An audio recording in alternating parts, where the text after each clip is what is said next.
Check one, two.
Good morning. Take your seats. Get water. God, this is finally happening. Thank you very much for coming. We're so pleased to be able to have this event today. I first want to welcome the representatives of the two schools that are sponsoring this event and who have encouraged us all the way through this process. Dr. Jeffrey Lieberman from the Department of Psychiatry and Dean Sheila Cornell from the School of Journalism. Sheila, come on up. Dr. Lieberman.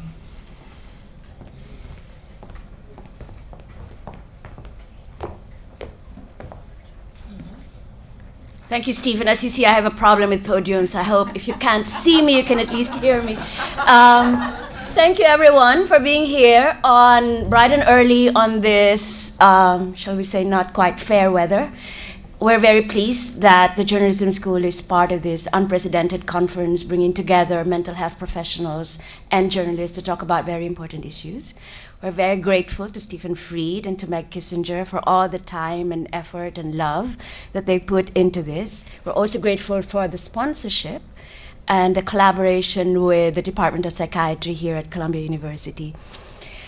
No one in this room needs any convincing that we need better reporting on mental health issues, that mental health issues have repercussions on individuals and families and on society, and yet they're not covered enough, or at least not enough knowledge and skill and expertise.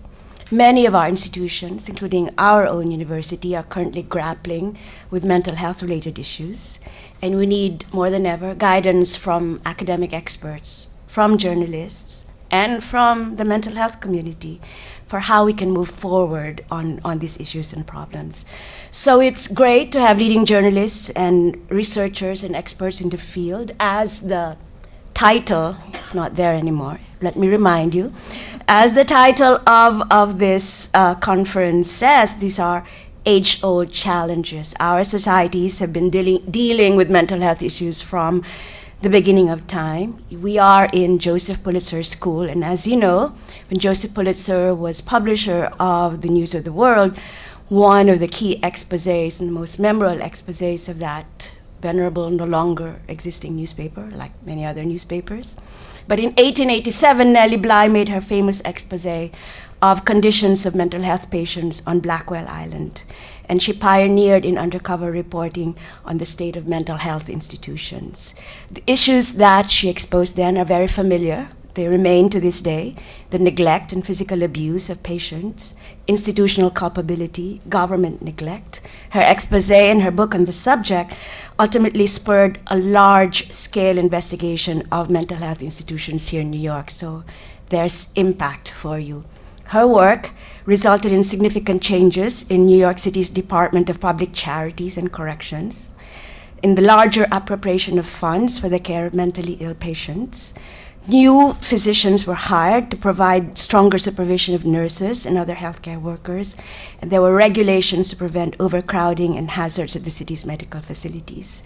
The methods of reporting since Nellie Bly's time in 1887, so it's like more than 100 years since, have really changed. We're far ahead. We now have access not just to documents and public records, but also to data, to a great deal of academic expertise. We still do interviews, of course. We do undercover reporting less and less. We do a lot of shoe leather still, walking the streets, talking to people, getting to know institutions intimately from inside out. But a lot more, as you well know, needs to be done. So we're very pleased that we have this conference today, New Approaches, as the title says, New Frontiers, New Challenges. So we hope this will be the first of many such conversations on the state of mental health and mental health reporting. Thank you very much for being here, and good morning to all of you.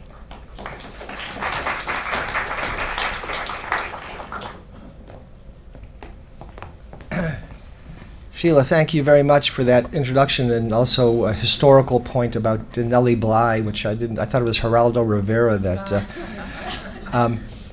But I guess I should explain. Yeah, ladies first. Absolutely. Well, Philippe Pinel had something to do with this too, but gender's not a binary condition anymore. I guess I should probably explain what a psychiatrist is doing here in the journalism school. So I began my career like most good Jewish boys who became doctors and decided to pursue research as a researcher in a laboratory, in an ivory tower. And I always treated patients, but I was really focused on questions about what was happening in the brain that might cause mental illness and how to develop treatments. And after 30 years of that, when I came to Columbia and became, in effect, like the CEO of a small to medium-sized company, for which I had no training, of course, I began to experience how the macro environment was really constraining the ability to provide. You think the limitation of medicine is what we know. What do you do if you have ALS? What do you do if you have Alzheimer's disease? We don't have any treatments for it, but you think that's the limit, but it's not. It's the ability to provide treatment. And more than any other discipline, mental health care is constrained by what I call the macro environment, the policies, the financing, the lack of infrastructure, the insufficiency of the workforce. And in my position of having to look at this and not just solely focus on research, it became apparent that this is nuts. How do you fix it? Well, I didn't know, but you needed a bigger platform than just an academic department, so I ran for president of the American Psychiatric Association. And I spent 2 years doing the political thing, and even though it was interesting, it didn't have much impact. And then subsequently, I think I met Stephen through that experience because at the time DSM-5 was being formulated and then launched, and it was in the midst, it was a ground zero of a internet-based media fight, and we had kind of a SWAT team to determine how do you handle the communication strategy, and Stephen was part of that SWAT team. Anyway, in the aftermath, it seemed that perhaps a means of leverage to gain influence was the Fourth Estate. And they weren't going to listen to me, but they might listen to one of the most prestigious J schools in the country. So we began some conversations with people at the J school, beginning with Dean Steve Call and Sheila and Meg Kissinger and some of their colleagues. And this is really the first major event of this sort. And the idea is to take people who are crack journalists and help them by giving them ready access to accurate and credible information. And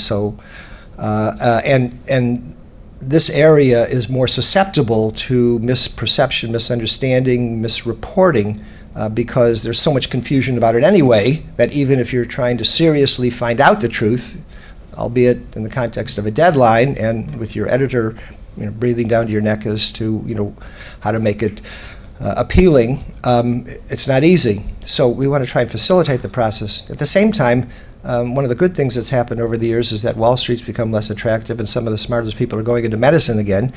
And they're really talented and they can write and they want to write. And we have numerous examples of people who have done that ad hoc on their own, like you're going to hear from today, like Kay Jamison and Richard Friedman, Lloyd Setterer, but we want to do it in a more systematic way, so it's a career path. This is the beginning of something that could either be quixotic or it could be really seminal in terms of trying to forge this nexus between medicine, and particularly psychiatric medicine, mental health care, and the communications journalistic disciplines or vocations, and we'll see where it leads. And the whole purpose of it is simply to constructively provide information and educate people about what mental illness is and its related conditions, which would include addiction, which would include neurodevelopmental disorders like autism, and also the neurodegenerative dementias.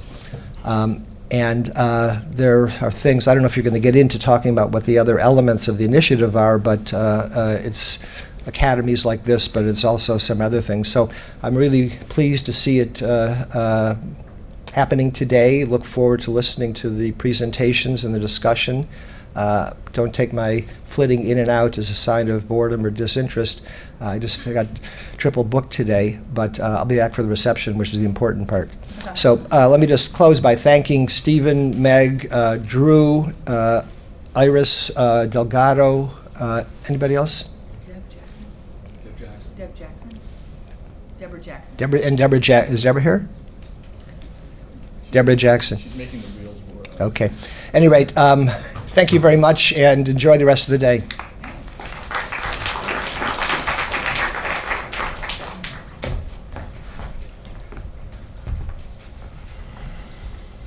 Well, Sheila said everything I was going to say. Now, I want to point out, it's interesting to hear each welcomer talk about their view of all this, because what's interesting is, as a journalist, I've been doing journalism on mental health and addiction for almost 30 years. I've been teaching in this area and doing trainings for almost 20 years, and I've occasionally taken time out to do the politics of it. I worked on a book with Patrick Kennedy during the last years of the Parity Initiative. So I've seen these things from a lot of sides, and of course, whenever you're a journalist in this area, you soon become well known to your sources. If your sources are caregivers, they sometimes become your lay caregivers. The interactions between journalists, their sources, mental health professionals, and their journalist friends is really intertwined. But I want to be clear about what we have tried to do here. In a combination between the journalism school and the psychiatry department, what we felt was that there were two distinct groups that needed to learn together and develop materials together.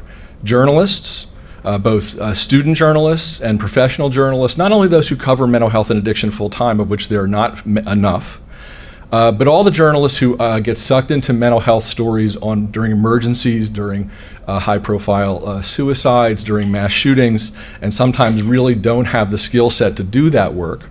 But also for all the journalists who cover issues and sort of do armchair psychiatry and psychology in their writing, which I think is no longer acceptable. I think that 30 or 40 years ago, just making the observation that somebody might be a little one way or the other was okay journalistic practice, but I think today it's not, and I think that we all have to rise to another level. At the same time, there are growing numbers of people who are both caregivers, training clinicians or acting clinicians, and researchers who would really like to write more for the general public and not just write academically. They also need instruction, they need workshopping, they need to learn certain skills. I worked with a fourth-year psychiatric resident a couple years ago, and it took me all year just to convince her that while she was being taught to know everything in the world herself, that if she wanted to find out about something, she had to interview somebody else, which is sometimes counterintuitive to a doctor who, of course, is being taught to know everything themselves. So everybody has their own skill sets that they need to do. Basically, we had a meeting over the summer with myself and Dean Call and Dr. Lieberman to talk about how we might address this. There are many things that we could do. The first thing we decided to do was this conference. So when you start a conference like this for two constituencies that know each other but are in different departments, you ask, who does each of them want to be when they grow up if they get to do their work? So all journalists who care about writing about mental illness and addiction all hope that they sometime can do work as good as Andrew Solomon's. So we called Andrew Solomon and said, would you be here as a keynote? And he was very nice to say yes, and he will be here. We then asked, what does every academic and clinician who writes about mental illness and addiction want to be when they grow up as a writer? And they all want to be Kay Jamison. So we asked Kay Jamison, and Kay Jamison is here. Hi, Kay. And that's how we began this. And then we, as a group, myself, Meg Kissinger from the journalism school, Drew Ramsey from the Department of Psychiatry, we had many meetings, one at Drew's house where the food was really good, to discuss who we should invite, how we should do the panels.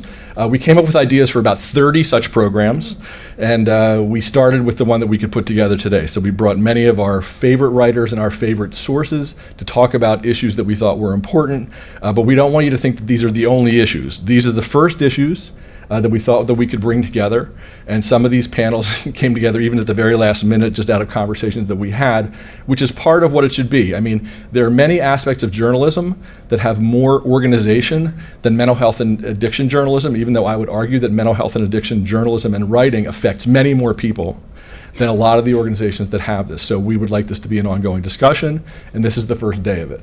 You are included in the discussion. People who are watching the live stream at home are part of the discussion, and we've asked them all to register so that we can get in touch with them. And a couple of housekeeping things before we start. We will do questions and answers from that microphone so they can be captured on the live stream.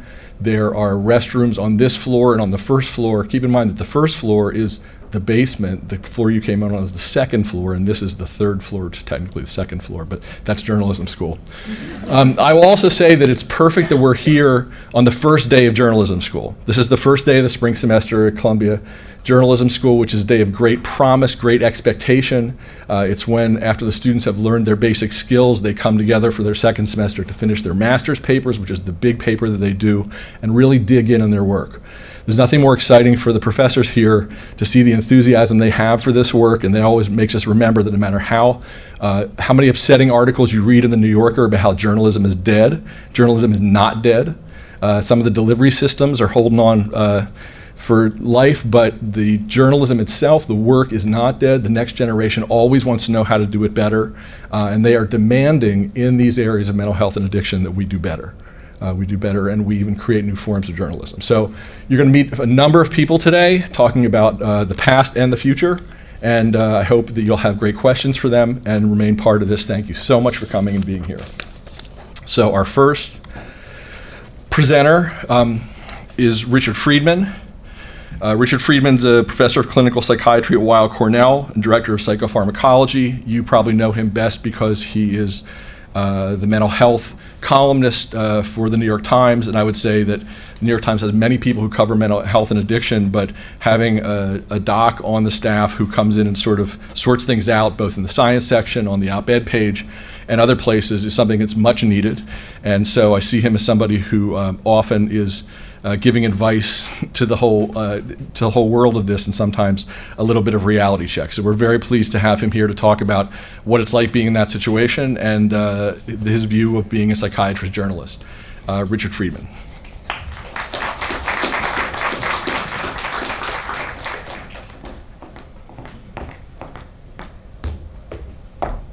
Good morning, everybody. Thanks, Stephen, for inviting me. I'm really honored. Thanks, Jeff, for helping put this together. I thought what I would do is just tell you a little about my personal experience, how I came to write for the Times and why I do it, and also some things I learned that might be interesting and relevant to your career as journalists and covering various issues in mental health. But first, I want to say that when I looked at the program, I was really glad to see that you said psychiatrist/journalist and not the other way around, because I think of myself primarily as a doctor, as a psychiatrist who writes. And I do practice journalism without any qualifications or schooling. And a funny story, my former chair, Jack Barkas, happens to live on the same floor as Arthur Sulzberger, who is the former publisher, whose son is now the publisher. And one day Arthur, who I know, went to Jack and said, "Do you know this guy, Richard Friedman? I think he's in your department." And Jack said, "Oh yeah, I'm his boss." So Arthur said, No, I'm his boss. The reason it's funny is because whenever I get mail from outside now coming to Cornell, it reads Richard Friedman, the New York Times, with the right address at Cornell. So it doesn't make any difference what you say to people. They believe what they want to. So I actually never intended to write for a newspaper. And the way it really came about was many years ago, I started getting phone calls from journalists seeking expert advice about studies, various issues in mental health, starting on the science side of the Times. And it was clear to me that they had a lot of questions, and many of them, and these are really smart, analytical people, had to do with how researchers came up with their findings, meaning the methods and the design of studies and the statistics and all the sort of nitty-gritty about how the science is conducted. And then one day I got a call from the editor who said, "Do you want to write a few things since you seem so opinionated?" So I said, "Okay." So I started writing for the science section, and I did it for many years. It covered lots of different topics. Basically, talking about new findings and studies and talking about what they meant and what their implications were. And then I started to feel, that it felt a bit like a straitjacket, that I was very interested in the bigger implications and I wanted to talk more broadly about some of the issues and even come up with ideas that were not necessarily related to findings that were relevant right now. So I wrote a op-ed. It actually all started with a dog.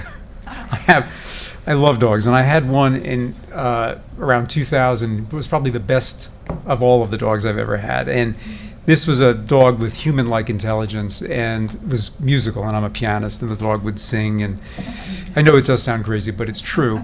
And when he died, my father said to me, I just read an article about how somebody had just cloned a cat. Maybe you should consider cloning him. And I thought about this.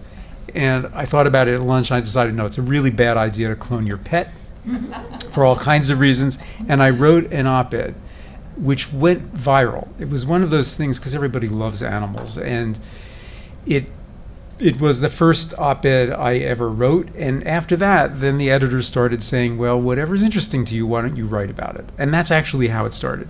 And then I would write about what was very interesting in the field. And I discovered that in the field of psychiatry, there's so many people who write about what we do, and the public is so interested in human behavior, especially because they want to know how they work, what makes them tick, that the people who write about psychiatry are usually doing it from the outside.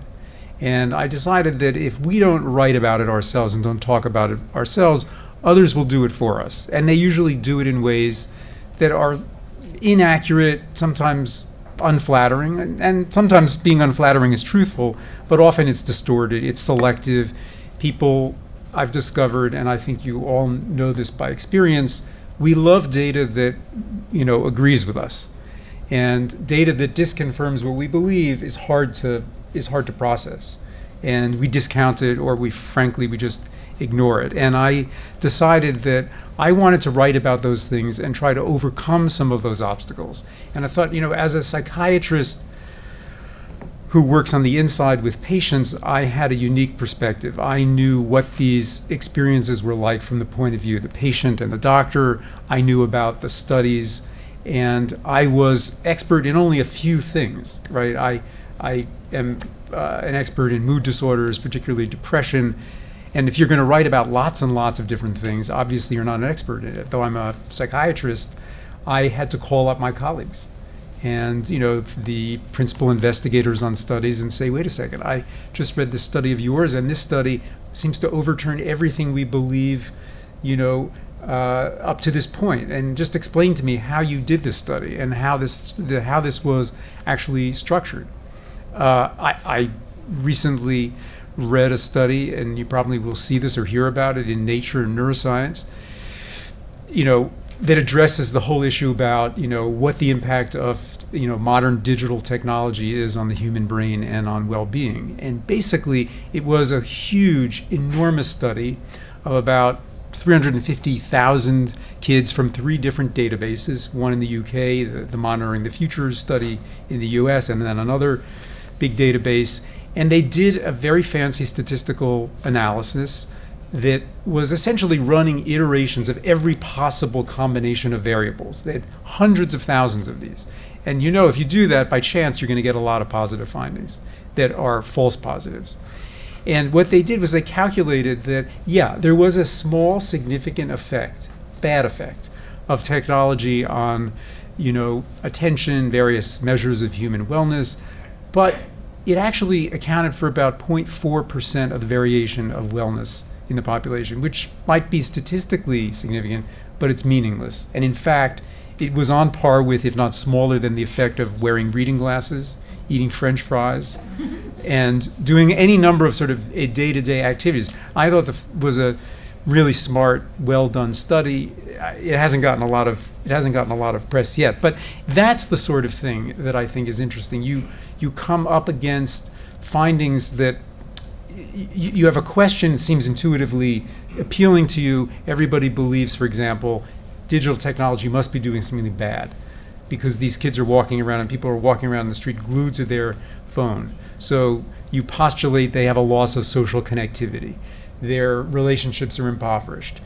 And then you look at other things that are going on in the environment, like the fact that adolescent rates of depression are going up and the rates of suicide are going up. And then you take those two things and you say, oh, well, they're happening at the same time, and so maybe they're related to each other. And, it's appealing because it's linked and it's a correlation, but obviously correlation and causality are really, really different things. And when you see studies like this that are very carefully done, and you realize that there's so many things that we think about with mental health that might be intuitively appealing because we want to believe them. A lot of people want to believe, let's say, that digital technology is bad for you. That when you see something like many of the studies that are done on smaller samples saying how harmful it is, you think, well, yeah, I can believe that, and here's a study that says this. So I started to write thinking first I would use modern neuroscience and research findings to weigh in on, socially relevant, events, either things of everyday life or politics, which is, even more difficult, and because there's so much that actually is going on right now that you'd want to write about, and it's sort of like endless. The problem is not finding ideas to write about; it's selecting which ones you want to actually focus on. So I learned along the way that there were things that I saw in the coverage of mental health that I thought we could do better, and one of them is the way that people with mental illness are depicted in the media, in the popular media. Because mental illness is stigmatized, and for example, people have a very common, I'll just put it to you this way. If I ask you the question, you're walking down a dark street, let's say, and on one side of the street you see a businessman in a suit. He looks slightly intoxicated. He's well-dressed, good-looking person. On the other side of the street is a psychotic, homeless person muttering to himself and shouting. You have to decide which side of the street you're going to walk down. Can I see a show of hands? How many people would pick the guy in the suit and walk down that side? How many people would walk down the side of the muttering psychotic person? Okay, so it turns out those of you that pick the muttering psychotic person pick the safer alternative, because the intoxicated businessman who's on alcohol is much more likely to be violent, right? So it's counterintuitive.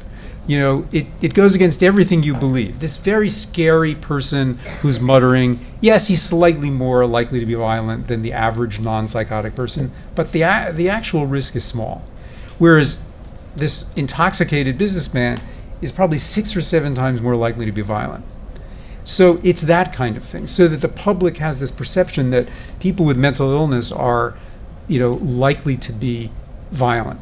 And this comes out all the time. For example, when you think about all the mass shootings, and why is it that people have this view of the mentally ill as dangerous? Well, one reason is, if you think about it, yes, it's true. Mass killings are really awful, but they account for less than about 0.2% of all homicide. 0.2%, right? But they get 99% of the media attention. You don't hear about the other, 29,000 gun homicides that happen per year. They don't make the front page of newspapers. You hear about the equivalent of a plane crash, Columbine at Parkland, et cetera. So the perception is burned into the public's mind that this is a dangerous population. So yes, while it's true that most mass killers have a problem, or they're really bad people, or both, they're not typical of people who commit murder. Most people who commit murder are normal people who happen to own guns. But that's not something that most people actually believe or know when they read these stories that are in newspapers. That is one of the things that drives me crazy. So the perception people have of mental illness and the people with mental illness is very much shaped by the way we talk about it and cover it. And often it's an innocent thing. You hear, I was thinking recently about a report by a friend of mine in the Times, Ben Carey, about antidepressant withdrawal syndrome. And it's true, if you stop antidepressants, you can have discontinuation effects that are uncomfortable. But it's actually very mild. And every once in a while you have somebody who has trouble. But if you look at all the randomized clinical trial data and you talk to clinicians, maybe you'll get a handful of clinicians who will say, there are people that have a very hard time. But the article focused on the small number of people who had a hard time. So I had people calling me up saying, I think I should stop my antidepressant now because I'm going to get addicted and these terrible things are going to happen to me. And I said, but that's a tiny number of people. So what was missing in the article was any sense of the denominator. Okay, so you have 10 people. 10 people out of what? 10 people out of 100? 10 people out of 1,000,000? 10 people out of 5 million? So you need to give the public some sense of risk, and which to me is another issue in covering the mentally ill, which is we are so focused on proportional risk. So you say something like, this new drug was just reported to be 5 times more likely to be harmful to the liver than the old drugs. That's very scary. I wouldn't want to take this drug. 5 times the risk. But what if it turns out it's, let's say, 5 in 2 million as opposed to 1 in 2 million? What people really want to know is absolute risk. I mean, proportional risk is very scary, but it's misleading. It's just another example of how, both the mentally ill and the treatment for people with mental illness, I think, can be misleadingly described unless you give these, rates, and you give context, and you give all that kind of, this data that allows people to actually look at it. The other thing I think that we could do better is that whenever something comes up, some new finding, some new sexy finding comes up, everybody says, oh, this seems so exciting. It's going to completely revolutionize the field. You should be very skeptical. I mean, new studies should be like recipes. If you try a recipe once, you like to try it a couple of times to see if it's reproducible. If it's a good recipe and you do it multiple times, you'll get the same result.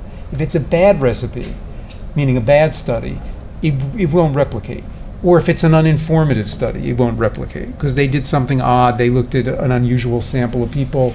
So I would say whenever you get these very, unusual reports of study results, you should be very skeptical if they seem to overturn a mountain of evidence that's over here. Not that it might, but I think we should be more circumspect and skeptical. And when I'm writing about those things, I always try to say, this is very intriguing, but maybe it will be replicated. Maybe it won't be replicated. And it's another way to think about this particular issue or this particular phenomenon. I've discovered that people get very upset when you say things that are at odds with what they believe.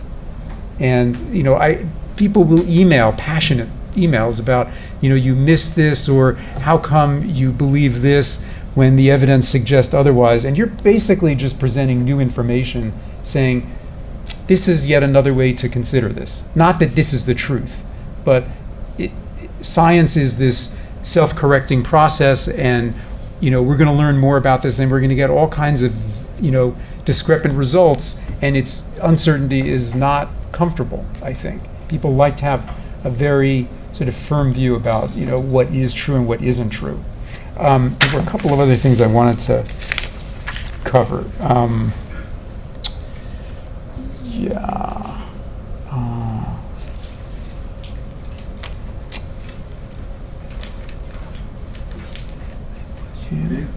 Yeah.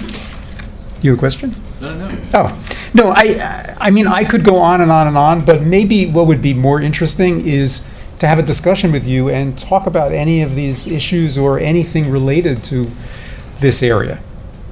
If you have questions, let me go turn the microphone on, please. Line up here.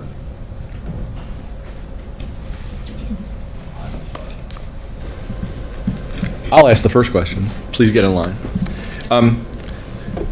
I'd love for you to discuss, because I think that people are curious inside a newspaper, and you're both inside and outside, and you're also a source for other journalists, so you see the whole thing. So you talked a little bit about the challenge of what people want to believe, and this is true for writers and editors too, and what they want to believe sometimes is why a story is a story that the publication wants to do, and when the thing that you want to believe isn't quite as cool, maybe it's less of a story. So in a time of contracting media, and even, I mean, you even talked about the Times doing things that that maybe felt like they were not exactly right based on the study. But that challenge strikes me as one of the key challenges for readers, for writers, for editors. And I guess part of it is, how do we do stories that are not the sexiest stories but are the right stories? But also, how do we deal with this issue of what people want to believe in assigning, in interviewing, and in writing stories? Right. It's such a great question. Because in parallel, it very much mirrors, how journal editors make a decision about what they're going to publish. For example, negative studies are not published with the same frequency as positive studies, both because, previously there have been reforms that prevent this from happening, but, investigators can withhold their data and decide not to publish it. And in the same way, editors have to think about, well, what is timely, or what do I want the public to know about? And I know from experience that they would rather publish at the Times, for example, at least in the op-ed side of things, something which is counterintuitive and doesn't cover something that's already been talked about. So if you're presenting a point of view which has been covered in the news and everyone is likely to know it, they're not interested in publishing it, which means they're selecting for contrarian, points of view. Sometimes they're reasonable and sometimes they're not reasonable. Sometimes they'll ask me, because they have, a pet idea, would you consider writing X?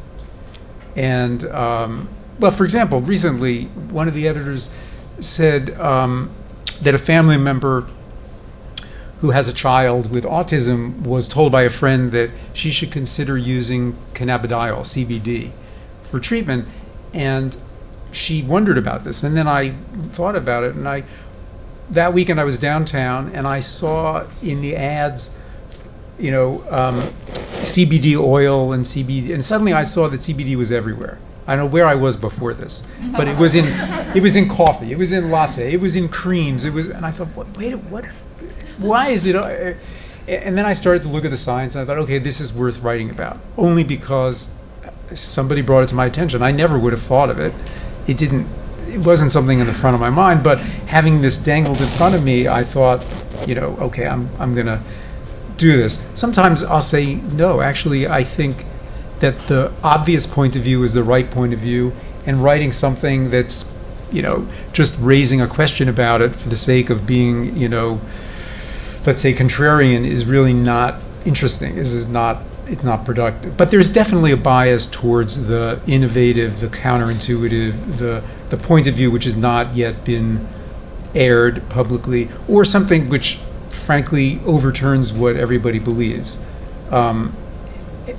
And it may be that's consistent with my own cognitive bias, because the things that I most want to write about are things that surprise me. That if I come across something that's at odds with what I think is the case, I'm very interested in it.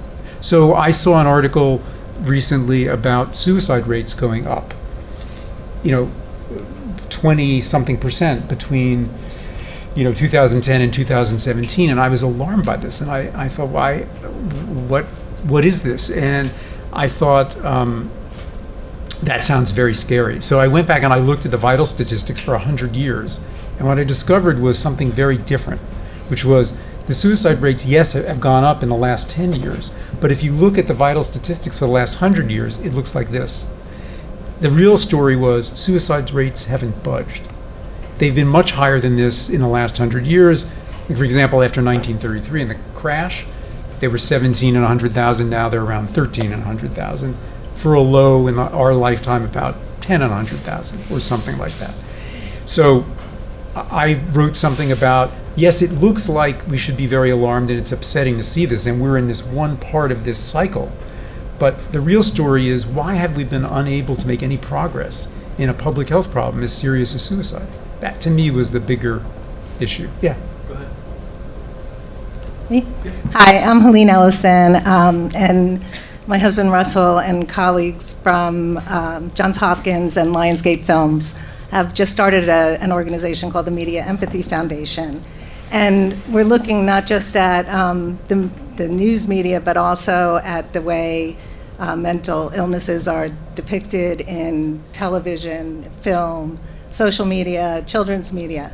The question is, first, we've come to violence as the common thread that creates fear of people with mental illnesses. Do you agree with that?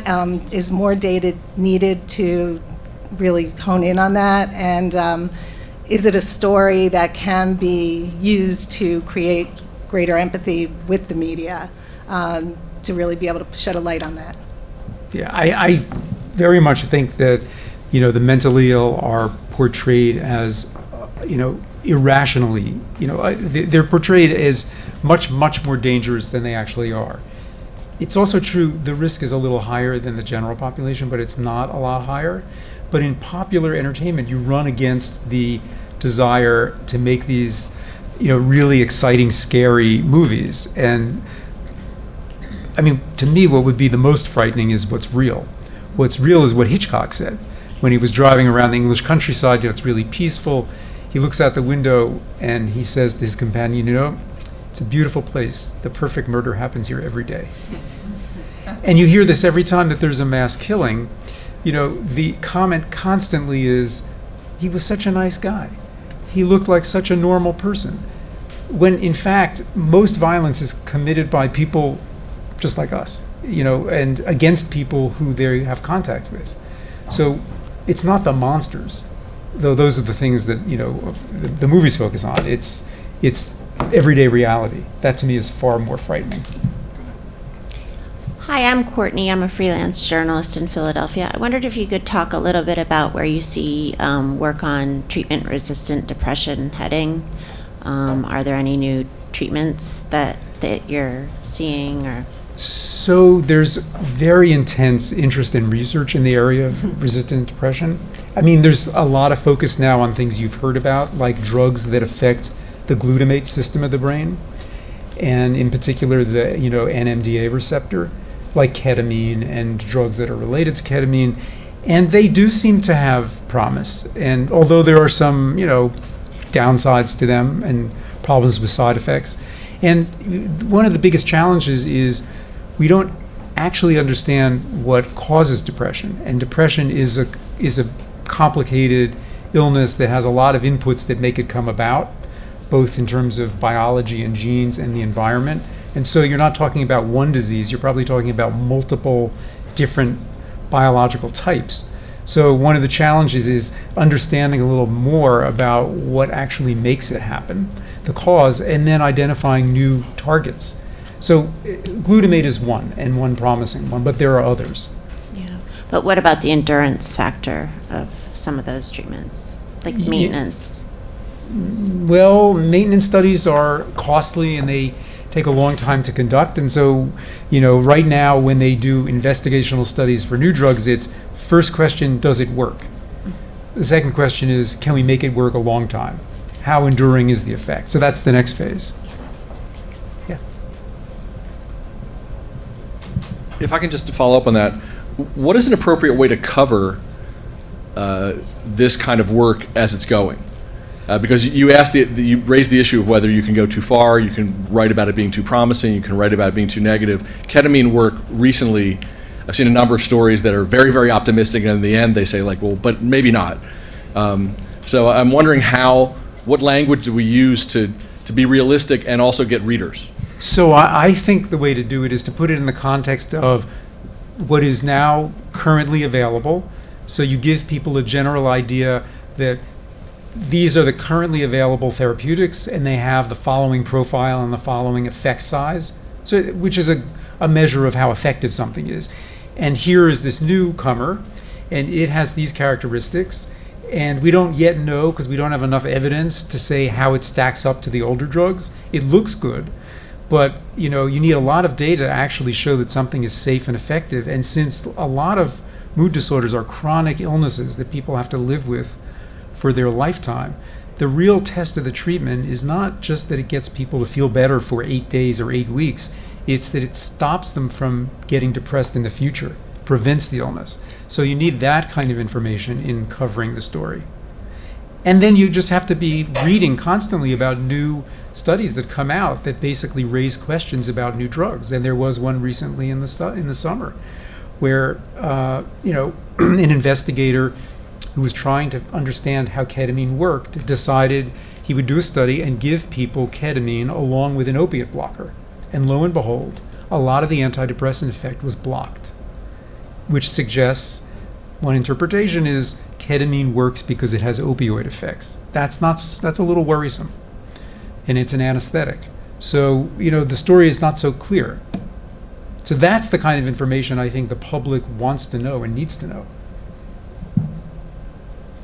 Hi there. My name's Aditi Banlamudi. I'm a reporter for the Guns in America Project, which means that I report on guns, and the majority of the time I report on gun violence. And whenever there is a mass shooting, often people have this thought that the crime is so heinous that anyone who could have committed something like this must be mentally ill. And I have trouble trying to retort back with facts, and I wondered if you had any ideas on how to walk that line and disprove this idea that people with mental illnesses are violent. So you have to first deal with the statistical reality, which is most mass killers are unlike everyday homicide perpetrators, and acknowledge that that population of people is different than everybody else. And there's data about that. There's a really wonderful series of Mother Jones looking at, all mass killings for the last 20 or 30 years. And it's very hard to actually get good data because a lot of the mass killers either kill themselves or are killed. But there are people that have collected cases over many years showing that the majority of these people have a certain profile. They tend to be young men who are paranoid, who nurse a grudge, who have clear mental health issues. So you have to acknowledge that this is a select sample, and it's not, although many of them have mental health problems, they're not representative of overall violence in the United States. You have to explain to people that if you were to remove the mentally ill from the population, that the rates of homicide would drop no more than 3 or 4%. Because serious mental illness is a rare thing, and it contributes very little to the overall risk of violence. So you have to do two things. You have to say, yes, these people who are mass killers are more likely to have mental illness, but they're really not the population problem. Can we, I think that this issue will come up again and again and again today if we don't sort of put it on pause. And I would say that the issue that you started with, I think, is a question that I would also like to hear you answer, which is separate from whether we need to give advice about what the percentage of people who are violent, which is honestly a different issue. When you're a reporter covering a mass shooting, I think her question is apropos. Should the reporter be assuming that someone who did this is mentally ill? Is the ability, because reporters do make these choices, or their editors make them for them when they come in, how they're going to portray somebody. Is somebody who killed, is it reasonable for a journalist, I guess I would ask it this way, to have the perspective, or even to ask the question whether this person who did this thing, whether that person is mentally ill? Not the bigger issue, because the bigger issue is the bigger issue when we're covering this story and this person. My own view is you want the truth. And if you don't have the data, you don't speculate. So you basically report what people actually know at the time, which is very little is known about the perpetrator. He lived at such and such a place, and how can you say in a front page story with such significance that you think, there's gossip, or you believe without evidence? I just wouldn't do it. I just think you want the data, and if you can't get the data, I don't think you should speculate about it. I think that's related to my question, actually. You talked a lot about reporting on a study or on data, but my question is if you can talk about the responsibility of when there is a phenomenon of like a mental health issue and long-form narrative journalism that seems to try and explain the phenomenon. I actually have an example for you. I was studying psychology at UPenn before I came here, and the New York Times actually did an article about our abnormally high rates of suicide, but I felt like the etiology really narrowed it down to just like, we're all perfectionists. But it didn't really get at, I think, the whole picture, or even really talk about like the mental health services being provided and a lot of that stuff. But I think it was an interesting topic for sure, and definitely a phenomenon that needed written about, but sort of as a journalist, sometimes the etiology assumed isn't necessarily the whole picture, I think, is like a common thing I've seen in journalism across long form narrative. You mean the one hypothesis will be proposed when there might be multiple that would explain the same thing you're talking about? Yeah, I think there's almost always multiple, not just like one factor. But in general, yeah, it just ends up becoming this one reason for this whole kind of complicated phenomenon, I think.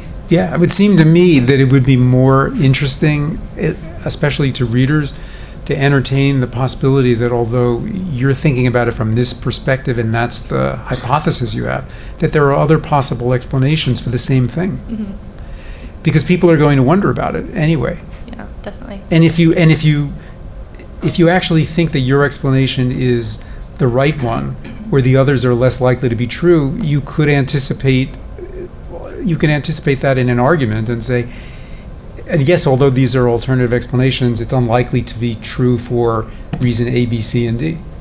I also had a quick second, which is just that I was wondering how much you work with like movie critiques, because I do think I also took a class on the movies and was blown away by how much I would think it's a great movie, and then I like analyzed the stereotypes and was like blown away. Like, I love A Beautiful Mind, and then I realized, well, actually schizophrenic patients don't really usually see a whole complete person. It's a little bit different, more shapes and voices and just so many examples. And I wonder if you ever work with the art side, actually, the movie critiques. Never. Okay, interesting. Although you're giving me an idea. I'm interested in what I believe is the object of today's conference. I had worked at a major cancer and research center for quite a while, where you could figure out who was a person at the Wall Street Journal who would write about your mouse studies that were promising, and who was the person who would write about the cancer drugs or the cancer patients, etc. So people had a beat, but that was when newspapers had science and health sections. And little by little, they were, among the first to go, and then sometimes the newspapers were the next to go. Mm-hmm. And I worked at NBC Nightly News. There was a medical unit for Nightly News, and there was a medical unit for the Today Show. And now there's one sort of medical unit, but not a dedicated correspondent. And so while I think it's important you need accuracy, otherwise what good is it to be written about? But in some ways, I think you are taking a job of a journalist, not that you aren't a journalist, because the schools aren't preparing journalists who are accurate, who understand, is this cause, is it a coincidence, is it whatever. And lastly, before I let you comment, Johns Hopkins does something called Science Writers Boot Camp. I think it's been 9 years now. And they do an entire day. They do it at the Washington Press Club, so you don't have to go to Baltimore. And there's one topic. It could be cardiac, it could be cancer, it could be immunology. They have researchers, they have physicians, everything. And they educate journalists. And the one I attended last year had over 90 journalists. And so, I think in this changing time, there's lots of challenges, and I just wondered if you can address how to deal with the challenges to get better journalists without having to have doctors have a fun sideline, but somebody else is unemployed and, writing for some online that no one reads. No offense to anybody. So you want me to write comments on how to make myself obsolete? Well, I do this because it's fun, basically, because I enjoy doing it. And I would say, if you're thinking about educating journalists to be, more analytically competent, so you're always going to need to talk to people who know more than you do about something, because you have a skill, but you may not have knowledge base about the area that you write about. So you have to... Excuse me 1 second. I'm also, in educating them, is how to find out who the right source is, how to know to call you before they have an opinion. That's part of being a journalist, Right. is to know who... But I'm assuming that in a school like Columbia, you teach your... We got that. Yeah. And also you learn about, basic, scientific reporting, and, you learn a little bit about, the design of studies. You learn about the difference between causation and, correlation, and something about reverse causation and things like this. And also that you know that if you have a question about something or a study, you always have access to call experts who are either in that area, or something I do is call a friend who's a statistician and say, this is very intriguing, but I don't actually understand the method was used. To me, I love to get into the method, like how was the study actually done? And the results you all find fascinating because they're intriguing and they're sexy. But to me, the real issue is, was it a well-designed study, and how did they conduct it? How did they go about doing that? That's what you really want. We can only take one more quick question. There's no time for other questions today. Thank you. And can the second panel line up over here, so we'll get them up there, but go ahead. Hi, I'm Ryan Lindsay. I'm also with Guns in America at Connecticut Public Radio. I'm wondering if you have thoughts about something that seems to be an intersection between health and science, biases, society, and reality. It feels like there's a trend where, especially if there's particularly a white man who commits a mass murder, then down the line an insanity plea will come up. And so, for instance, or not just a mass murder, but the man who slit the throat of Nia Wilson, who was the 18-year-old in Oakland, now down the line this insanity plea comes up, and so then that obviously calls into question whether or not some sort of justice can be achieved, or just very much takes that in a different course. So I'm just wondering if you have thoughts about how to have this conversation about when issues of mental health arise that can also shift kind of the trajectory of something that's happened. And something along those lines I think about often. So I couldn't tell whether you mean, is there just a disparity in the way things are covered because of the, perpetrator, based on, whether it's somebody of a certain ethnic or racial group, or any group, so long as the question of mental illness comes up along the way? Because it almost always does in these cases of mass killers.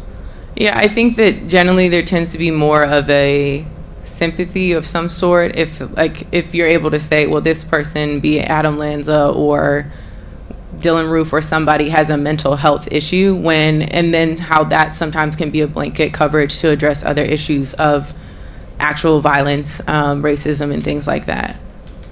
Yeah, I mean, you should go after that, and my view is that conversation is actually used to steer attention away from the one that is politically much more charged and controversial, which has to do with the access to firearms. That everybody would love to focus on what you just talked about instead of the obvious, which is that if you didn't have access to these, assault rifles, what would you be able to do with your impulses? Maybe you'd hit somebody. That, to me, is the bigger issue. Thank you.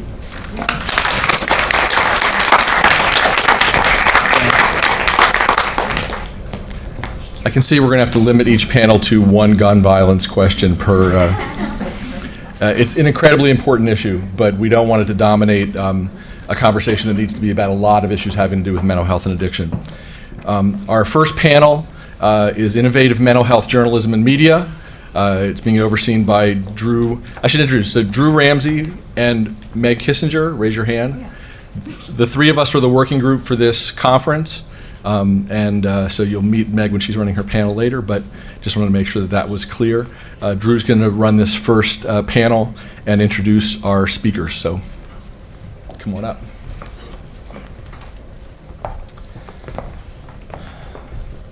Good morning, everyone. It's just a real treat to see you all here, and I want to tell you a little bit about the wonderful panel I have. We're going to talk about innovation in mental health reporting and just a little bit about how I got to moderate such a special panel. I'm a faculty member at Columbia. I finished the residency there in 2004, and when you look around your fellow residents, you realize these are going to be the leaders of the field. And boy, I didn't think I quite had that in me, and so I wrote a diet book, and was very terrified to publish that, sure that Chairman Lieberman would for sure dismiss me. Instead, Dr. Deb Cabanis and Dr. Lloyd Cetera had started a writing group, which kind of became a support group for me for a little bit, but they did a lot of great work in terms of helping psychiatrists think about how do we write? How do we write about things like our patients? And as you'll see in some of the pieces that we'll highlight today, what's one of the things clearly journalists know how to do, and clearly is at the very front of a story, right? What is the narrative here? Mental health is a struggle with that because we're such a private and secretive in some ways organization that we want to keep your secrets. I don't want anybody to know anything that was said on my couch this morning because that's very private between me and my patients. And when we do that, how do we get the story and the message out there? So fast forward quite quickly. As I got involved with publishing a book, I then got involved, maybe didn't know this, but the kale phenomenon actually started at Columbia Psychiatry. Dr. Jeffrey Lieberman, I asked him, what should I do? I think this is a good way to talk about mental health. We talk about nutrition because people are interested in nutrition. And he said, get traction. He was eating a lacinato kale salad at the time. And I thought, oh, there must be a sign here. And so that's actually where the kale phenomenon came from. And suddenly I was in the public talking about mental health. And it was a little bit, led to lots of questions of like, what's appropriate? What happens when patients see you on the media, in the media? What happens when people ask you questions online or on a forum? I became a media expert, which in psychiatry means I got a Twitter account like a little bit early. And then some fun things have happened, like getting the APA on Instagram. And so, which at least, you know, how else are you going to learn about mental health if we can't make it visual in some way? So I wanted to bring a really fun panel together, and these are just some wonderful folks who are actual innovators. I'm not sure that I've done much other than help people eat more kale. But I do think there's a lot of innovation happening, and clearly more needs to happen as you think about what have we talked about this morning in some ways. We've talked about how mental health relates to mass shootings. I think about where do we see mental health in the media? Mass shootings, celebrity suicide, and maybe if there's some really exciting new thing like to treat treatment-resistant depression. And to me, those don't match the stories that we see on our couches every day and we see with our patients every day. The very human stories are happening as people are struggling with mental health. So let's talk about this wonderful panel. So we've got two top-notch next-generation reporters who are innovating as they're thinking about mental health. Sarah Smith is a Carter Fellow. All of you know what that is, but an incredibly esteemed position focusing on mental health journalism. And on top of that, as I was speaking with Stephen about her, he remembers first phone conversations with her when she was a college student at Penn, saying, how do we cover suicides on a college paper? How do you do that? You know, we're struggling here, lots of folks with graduate degrees and professionals. How do we do it? But how do you do that as a college student? And I just love her reporting. You should definitely check out the story about Tyler Hare if you think that you're within a mile of dozens and dozens of forensic psychiatrists who could help treat this individual. Instead, he's spending 3 years in jail with no treatment. She's now in Houston, reporting in Texas, and it's really a pleasure to have you here with us. Taylor Eldridge, another reporter. These are disciples of Meg Kissinger, but a hardcore investigative reporter, but looking at the criminal justice system as in mental health, which, as many of you know, that is where there is a lot of mental health need and not a lot of mental health care. And also talking about I love this. She has a story around what happens when police de-escalate. What happens when you know someone is trying to die by suicide at the hands of police? And just both of these journalists, to me, illustrate what we don't have in mental health, the skill set we don't have of how to tell such compelling narrative and stories. But they're both very well published. Taylor also talked about in another moment when we get to our first issue of Is Self-Disclosure Innovation? hit a home run in one of her first pieces in The New Yorker, what every graduate student dreams of. And in that, she discloses about her time on an inpatient psychiatric ward. It was a piece that instantly, when I read it, took me back to my time as a resident there. And it's just really a pleasure to have you here. Vania Manapad is a fellow psychiatrist. She, I believe, is the most famous psychiatrist on Instagram, at least in my opinion, she should be. And what does that make her? She's an influencer. She inspires hundreds and thousands of medical students to think about mental health as a profession. And she discloses herself. Like, here's pictures of her with your niece. I've seen Vania's wedding dress. What does that do to her? She's also a clinician. What does that do between her and her patients? That's brand new. And that's always been against the rules. You're not supposed to know about me. Well, then how do you influence social media if people don't know about you? And then Dr. Ali Matu, a psychologist here at Columbia in the Q Card Clinic, and as you can see from his banner, a wonderfully effusive psychologist around, and has a YouTube video, The Psych Show, in which he educates people. And I encourage you to check these videos out, and I want to hear from Ali about Dr. Matu, how this affects his clinical practice, but also the inspiration between this. So, inspiration for this. So, I want to start with self-disclosure, and I'm going to come and sit down. But Taylor, I want to talk with you first, and I want to you, as I said, hit a home run, and you're suddenly launched into the beginning of a career where you're both writing about very real mental health issues and also sharing some of your personal experience. And can you tell us a little bit about? I mean, first of all, do you think self-disclosure is an innovation in any way? And how that has been for you? Yeah, I think it can be a very simple tool for innovation. I feel like historically journalism has been about, this elite group being the neutral arbiters of the truth for the rest of us, covering the others. And I think being able to, as a journalist, say, I've also been a patient. I've also had these experiences involving, losing people to suicide, and my own experiences with inpatient care just bridges that gap between doesn't otherize people anymore. And I think for me, it's also a method of transparency. It's clear why I cover the things that I cover. I care about criminal justice because I've had particular experiences with criminal justice, and I care about mental health because I've had my own experiences with mental health care.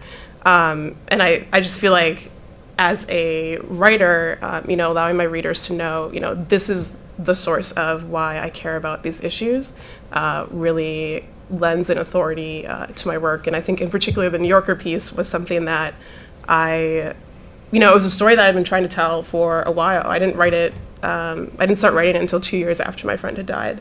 It was that difficult for me to face. And I realized, if I'm writing around it, I was writing stories about hospitals and doctors, but it took me a long time to be able to sit down and say, this thing happened to me. I experienced this thing. And I think, the way I think about it is if I'm not able to acknowledge my own experiences and write about myself, how can I go and tell other people's stories? I need to be honest about my experience before I can be honest about other people's. And I think the New Yorker piece, at first it was scary. It was like, this is my first piece as a journalist. I'm young, am I going to put on my resume that I was hospitalized? Like, that seems like, it seemed a little wild to me. But I think it serves as evidence that I am serious about writing about difficult things, that I can write well about difficult things, and I'm not afraid to, tell hard stories. So I think self-disclosure as a journalist can be a really powerful tool. A world where you can disclose you have mental illness, to me, sounds like a world without stigma, which is, I think, one of the hopes that we all have comes from our meeting today, at least getting moving towards that. I have a patient who's a psychiatrist, and she is at a major medical center here, and gave my number to the person she interviewed with, who's a psychiatrist. I said, what do you want me to do? And she said, I just want you to call her up and check in. I asked her to call in and check in with you. So I thought this was maybe strange, maybe medically, legally odd. And I called up the psychiatrist. She said, it's so strange. In 30 years of interviewing and hiring psychiatrists, I've never had a single psychiatrist disclose to me that they were in clinical treatment. Sort of strange, right? Even in our own field, I don't think we do a good job of that truthful authenticity. Vinny, speaking of our field, do you want to talk a little bit about what it's like to be a reasonably new psychiatrist, especially as you are in a very you share a lot, and not just in that Instagram way, but what I love about your work is that you talk about being in therapy, and I love that because you're a physician. And we know there's incredible burnout and a lack of treatment among physicians, particularly in mental health. And so can you tell us a little bit about, one, what do you feel is innovative about it, and how'd you get started, and how's it affecting you? Right. Well, it's interesting to think of self-disclosure as being innovative because, as Taylor mentioned, self-disclosure seems so simple, right? It's a known therapeutic modality to alleviate depression, in addition to, that's why peer support groups work. But what is innovative and really powerful is when people in these idealized professions, like me being a psychiatrist and a physician, and now you see more athletes coming out and being open about being in mental health treatment, that in itself is innovative.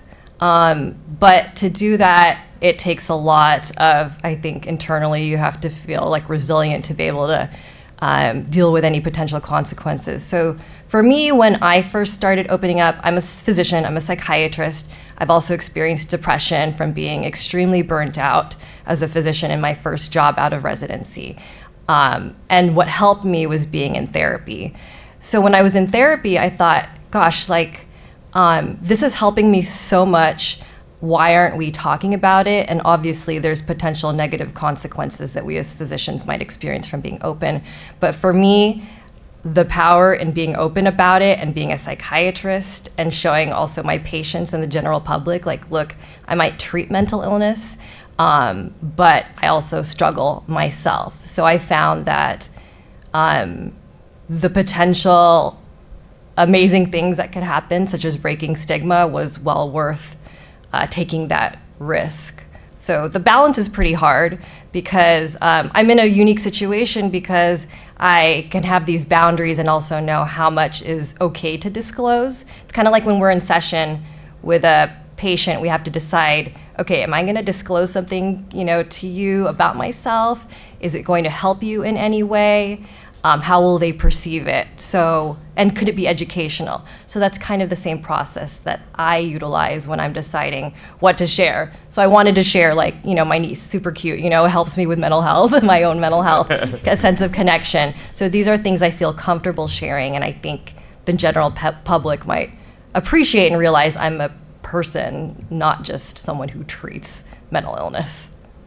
Can I just add one? On that same vein, I think as a journalist disclosing my experience, I was just hoping that it would also be helpful for other people who are writers. When my friend died, it was a very isolating experience because I was at Yale. We didn't talk about mental health. You were on it 100% of the time, and it was such a painful experience to be isolated in my grief and try to process this, but also be very productive.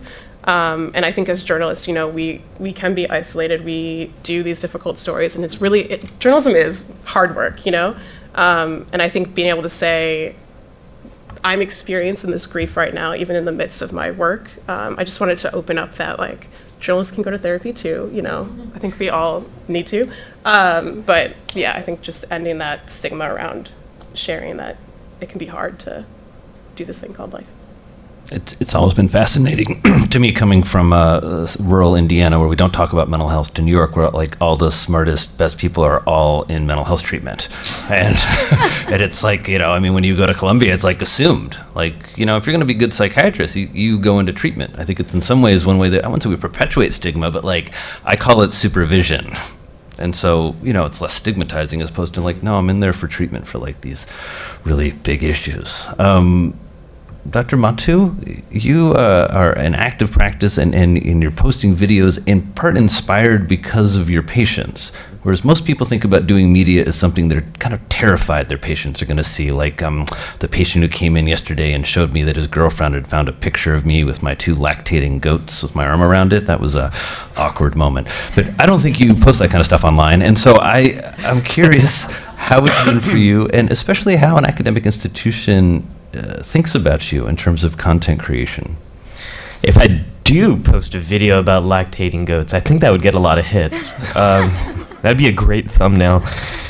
Well, I'm struck by a few things. One is the shared isolation. I think all of us work in a field where I feel very isolated in my job. I might, on a slow day, I might see 5 patients. On a very busy day, I might see 8 patients. But it is very isolating. I have very limited contact with my colleagues and limited opportunities to check in and say, how are you going?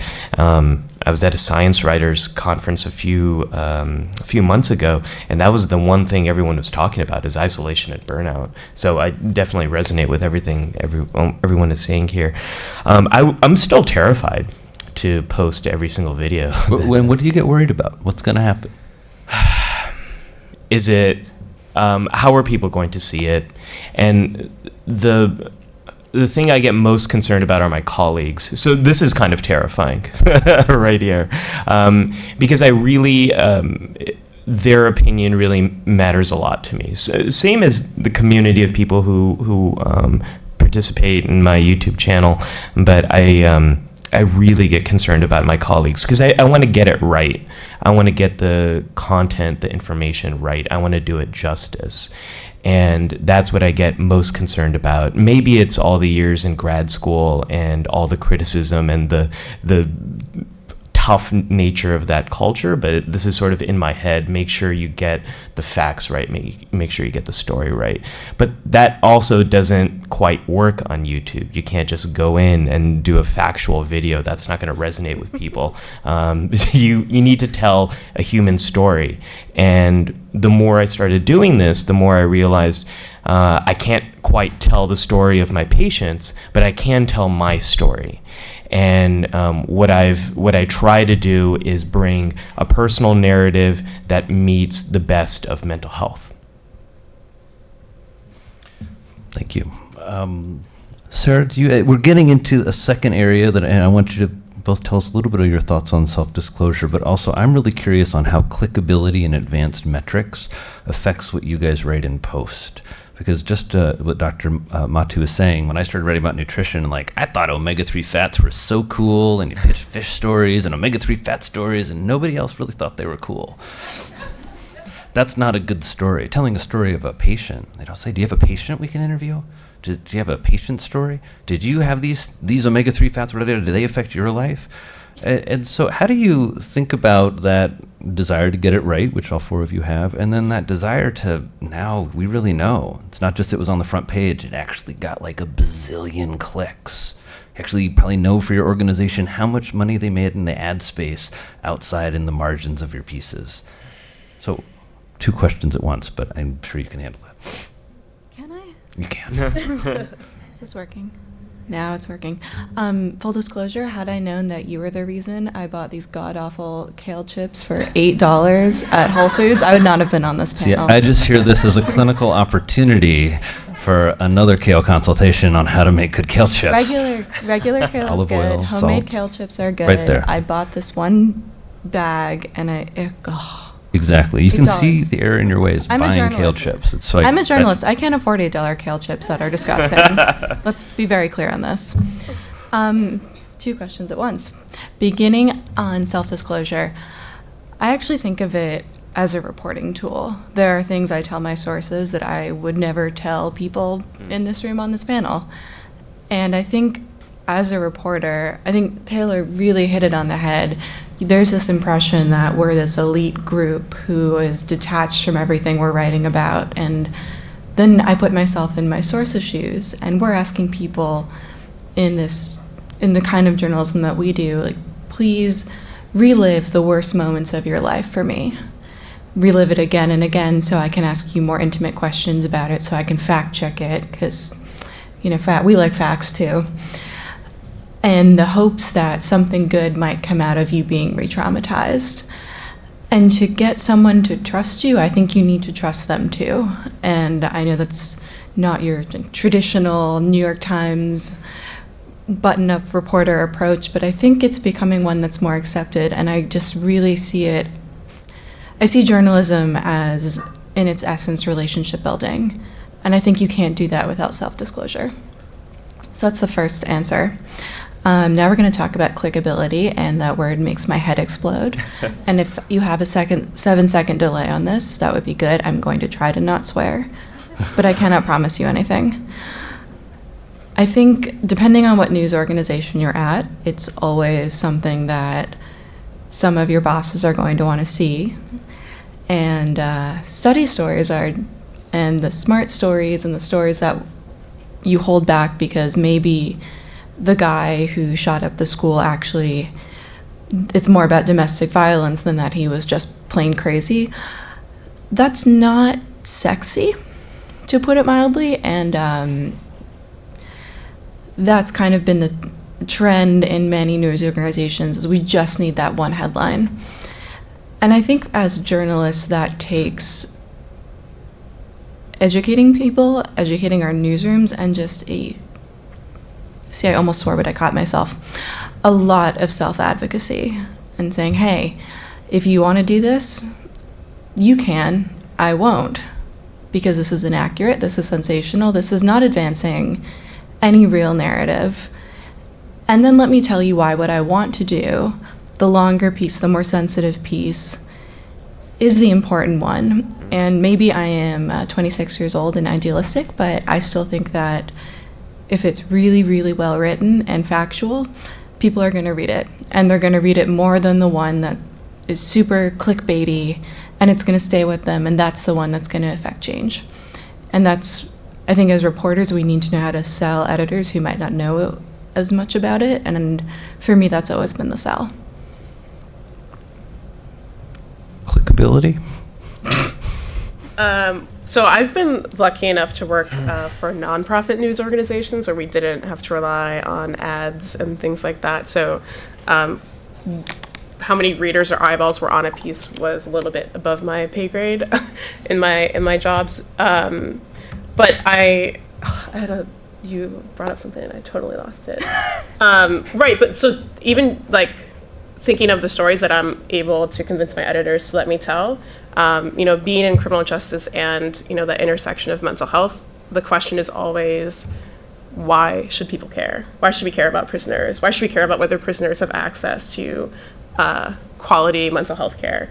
And so really working to report out enough information or getting access to people in a way that I can say, this one person to me is enough to write about. Like this kid is in prison because there's no beds in the state psychiatric hospital. Mm-hmm. This person is incarcerated because he can't find care. And so for me, I feel like there was a story that I wanted to do for a year when I was with the Marshall Project that just, when I first pitched it, they didn't really see the news value. But then I was able to, keep in touch with those sources, and it was one of my final pieces with them about, there were patients in New Hampshire who were being transferred from a hospital to a prison simply because, the hospital didn't have room, which is I was just this is, these are, I feel like people will read this because it's, I don't even know how you can, learn about this and not be, feel some kind of emotion about it. And then to speak to something Sarah said, for, going back to my New Yorker piece, right, I made the mistake once of reading the comments on the Facebook post. Never read the comments. It's a messy place. But there was someone who disagreed with the way that some of the staff were portrayed in my story. But, I don't disclose that my friend passed away until the very end of the piece. And she knew that. In her comments, she was like, I'm sorry for what happened to your friend, but, these are bullet points of what I think was wrong with your story. And what hit me from that was she read the whole piece. Even if she disagreed with it, it was well written enough and, contained enough narrative or whatever it is that keeps people reading that she finished it. And I think even, it can be hard to talk about clickability, but just writing pieces that are compelling enough that people stay with you through the whole story and make it to the end is, something that I really strive to do. It's interesting to hear the similarities in some ways between our fields, which often sometimes it's just nice to hear. I mean, that you guys are isolated too, like us. I'm really curious for the clinicians, right? It's we are judged on the patient clinical hours we see or the academic papers we write, but you're here because you have following. And I'm wondering how that, Dr. Matu posted a great video, is this bad CBT? And I instantly clicked on it. And I was like, am I doing bad CBT? And I watched the whole video just to make sure I wasn't. I probably am. But how does this influence the two of you? It's a blessing and a curse. And I can talk about the more cynical side, and I can talk about the aspirational side. Let me lean into the aspiration first. And we'll bring the cynicism, we'll bring up the caboose. The thing that I've had to learn how to do is when I'm creating content, think like a scientist, which that's what grad school taught me. And then feel like an artist. That's the storytelling part. That's the human part. That's my story that I'm bringing in. What I've had to learn through YouTube is how to construct like an engineer. There's this great idea in engineering of failing fast and creating something, getting it out there, learning from the data, revising and rebuilding. And that's what YouTube has allowed me to do. I can see when people stop watching my video, which is terrifying because you'll spend all these hours putting something out there and you're like, oh wow, most people stopped watching 20 seconds in. And what you have to do then is do what you just did, is you find the most interesting part of the story and you lead with that. Something that Derek Muller on the YouTube channel Veritasium calls lead with awesome. So this individual's, there's no bed in the psychiatric unit. That's why he's here. Like that is the most interesting part of that story. So you lead with that because when someone's watching one of my videos, YouTube, they want you plugged into the ecosystem. They're recommending other content on the side that does really well, and you're competing with so many different things. So if you don't pull someone in the first 5 to 10 seconds, they're gone. So I've had to fail fast, learn from that, figure out what thumbnails do well, how do I write a title so you click on it, like bad CBT, 6 signs, I forget what it was called, it was like 6 signs you're getting bad CBT or something like that. People love listicles. So you have to find a way to grab someone's attention and then hold it so you can tell the story you want to tell. I never learned any of that through grad school. That was all through trial and error. The more cynical side is it can change my message. So if I just follow the path of what gets the most clicks, I'm going to be doing a lot of listicles. I can take very emotional, polarizing views on current issues, and I'll get a lot of views, and it'll build my channel, but that's not the kind of content I want to make. So it's a constant tension between doing what is going to get views and staying true to my voice, the science, and the message that I want to get across. We've talked something about journalists kind of getting some nuanced knowledge about mental health. Many of you journalists in the room already have that. But what do you think is being done or should be done in terms of mental health clinicians who want to create content? Because it feels like some of those basics that you're learning and having to learn yourself are things that our colleagues in journalism and media, like the engineers, know a lot about. Yes. Well, but do you want to chime in? Sure. First on that, but I'm also curious how it affects the content you make. I feel like you influence a lot of younger. I see a lot of medical students always chiming in on your content, and I just think that's very inspiring to be kind of looking towards that generation. And part of I think fighting stigma is there's a new Bring Change to Mind campaign around showing who mental health professionals are. Because people don't know who we are, we don't know what we do, people don't know the difference between a psychologist and a psychiatrist and a social worker, and part of bringing in the army that we need to treat the mental health epidemic is showing more of that. Right. I've been fortunate. Majority of my followers are, medical students, people who want to be psychiatrists, but I have a lot of people who are also people who struggle with mental illness and are consumers of mental health treatment. My patients follow me as well.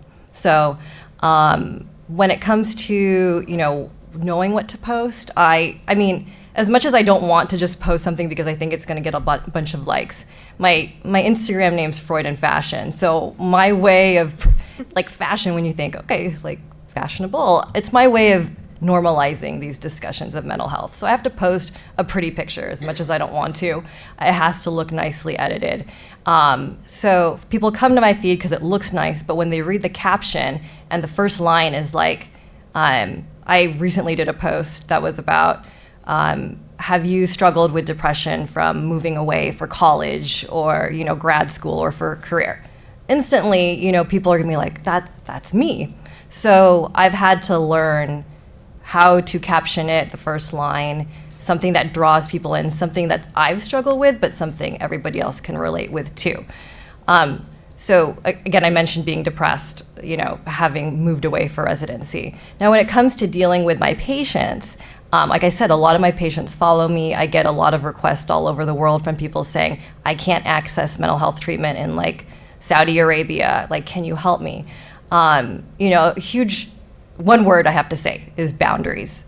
So as a clinician, we have to have boundaries. As much as I want to help people in Asia who can't access a psychiatrist, I also have to have boundaries knowing, well, my purpose is to educate, but I can't help everybody. So I have to set those boundaries. And when it comes to my patients, because maybe they've seen me, like they said, oh, you recently went to Barcelona. They might say, how was it? And I'll say, it was fun. Okay, now let's focus on you. You have to have boundaries.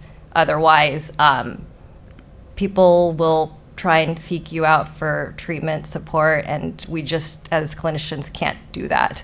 So boundaries, boundaries, boundaries.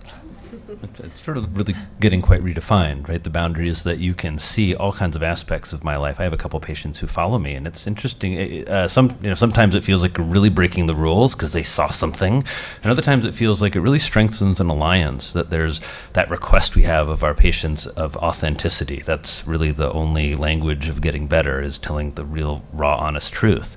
And so there's some notion that patients always have that question about us, and that's a very therapeutic process to wonder about that feeling. But it's also for some patients who kind of don't work in that way, it's very reassuring for them in some ways, and generates all kinds of other feelings. But it's something that feels very unexplored.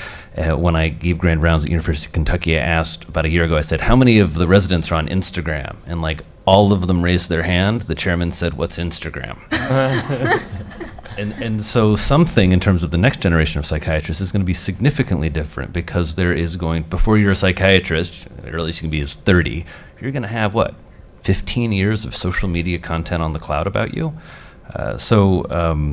Anyway, we're running out of time. There's another innovation going on up here, which is none of you are white men, except for, and so you are... I think that's intent. And I think that's good in all kinds of ways. But and I mean that very sincerely, that you also represent cultures and groups that do not traditionally have access to mental health care or talk about mental health care, ranging from the population of men, right? We all hear that great statistic that men get depressed half as often as women, but gosh, there's that other sticky statistics that they're 4 more times more likely to die by suicide. So I just, as we're finishing up, would just love some of your thoughts on diversity in mental health reporting and what's changing. Well, this is also tied to self-disclosure. I think it's so important for me to model the type of change that I want my patients to do, or they want to do, and I'm trying to help them. It also gets to the field and students coming up and other professionals. I want to show the type of behavior and professionalism and giving away psychological science to the public. I have to model that. And the thing that I haven't realized, this is going to sound so corny, but I think the thing I didn't realize when I was getting into this is you also become a role model for other folks out there. I was at a conference once, and a young South Asian graduate student came up to me and he said, "I've never seen anyone who looks like me who is doing what you're doing." And I've had teachers who say, I play your videos because I want my undergrads to see that all psychologists are not white males, because that's what they're getting in their textbooks. So that's a lot of pressure. So I've sort of fallen into that role without really realizing it, and it brings a gravity and intentionality to what I post. So on Monday, I posted this video about perfectionism and how I avoided making videos because I had this fear of failure.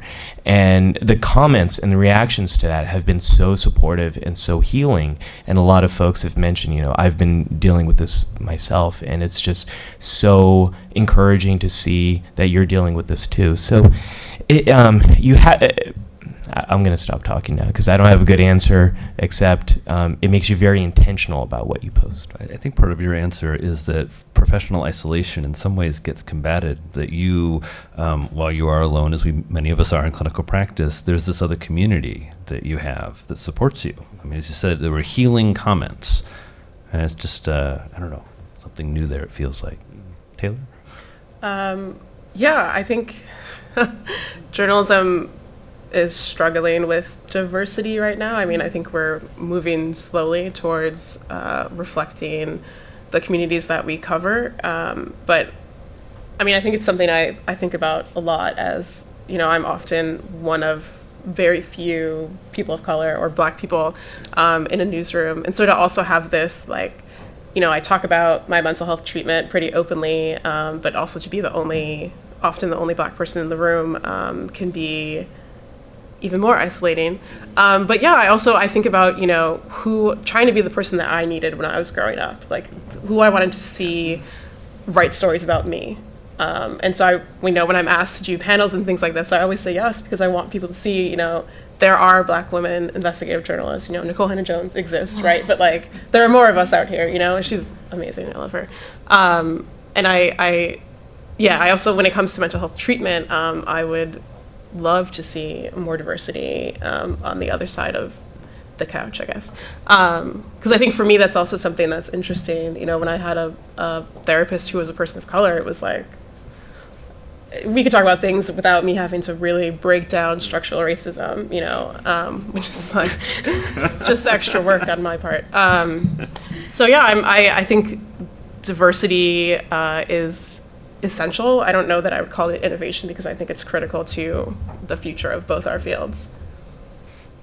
I would agree with Taylor. Diversity is not innovation. Diversity is something that both of these fields have been lacking and really need to make up for. That's not innovative, it's just necessary. So my answer to this will be in an anecdote about my most recent project, which was sex abuse in a fundamental Baptist movement in which they shuffle the perpetrators around, kind of like the Catholics do, in short. And so I'm a woman writing the story. Most of the victims are women, and you can't talk about rape, trauma without understanding mental health and trauma, especially as you're working with these sources and they're like having flashbacks on the phone with you, which was extremely isolating. And I wish somebody at my paper had known a little more about mental health. But this story was edited by 3 men, 3 white guys. And not hitting all white male editors, had great ones, but there was this one point where one of them asked me, so this isn't cool, but why don't you have any exclusive cases from like the last few months? It's like, okay, let me lady explain trauma and rape to you. And I think having more voices, maybe had there been another woman in the room, like we wouldn't have had to have 3 conversations and have me write a 3-page memo about trauma and the process of trauma disclosure. It's important in shaping our stories, it's important in shaping our coverage, and I think it's, if you are someone who's not a white dude and you have really bad experiences as a young person, it'll just kick you out of the field. And I think that's the worst possible outcome. Can I add really quick? Of course. Okay, so it's well known in research that minorities don't seek mental health treatment, and also that especially women of color do not seek mental health treatment. I recently had to write a piece about my experience in therapy, also being, you know, like, I'm Filipino, we don't seek treatment, really. I had to write a piece about that, and I looked up articles trying to find, like, what's been written about it. And I only found a few about, you know, why minorities don't seek treatment and why they don't get help. And so I just wanted to bring that up. I would love to see more of that, because I think it would break stigma and encourage more people to want to potentially go and utilize the resources they have. Thank you. I think maybe the innovation we need is how do we get more diversity faster, sooner, now, both of our fields. We have, thank you both, all, and we have some questions, it seems like, and I think it's time to move to questions. So we talked about boundaries. First of all, this was a great panel, and thank you so much, all of you. And I think we think a lot about boundaries with regard to the mental health practitioners, but also for the journalists. While I agree entirely that little disclosure is a very good thing, what does it do to upset the balance, when you are working on a story and you kind of fall in love with the sources that I don't mean romantically, but they're sharing with you their very tender or intense experiences, and you share a bit with them to be a part of the discussion. But at some point, you're not their friend and you're not their therapist. You're a journalist writing their story. So how do you deal with that? Very carefully. Yeah, so for me, I can speak to boundaries. Having the New Yorker piece published so early in my career was very interesting. I was still in graduate school, and it led to a lot of disclosures from my peers and people reaching out to me on social media, which was overwhelming, to be honest, at first. People were writing me about these horrible things that had happened to them, and I was just like, I'm not a licensed professional. Thank you for sharing. Thank you for reading. Please, I hope you get a therapist. I can't perform this function. But I also ran into the situation where people, I'd written this essay about something very personal, and then it led to people approaching me as if they now knew everything about me, and that we were very familiar, and that they could ask me how my illness was doing. And I was like, these are not really conversations that I am interested in having with my colleagues like that.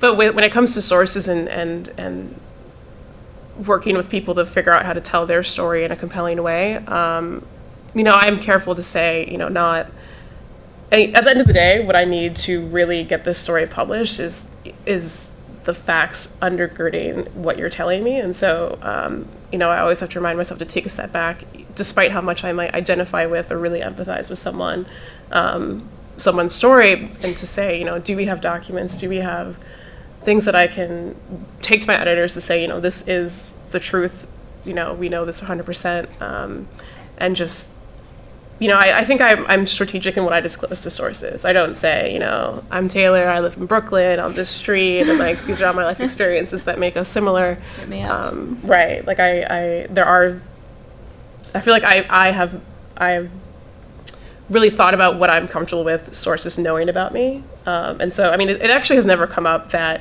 my New Yorker piece, when I'm talking to a source, it's like they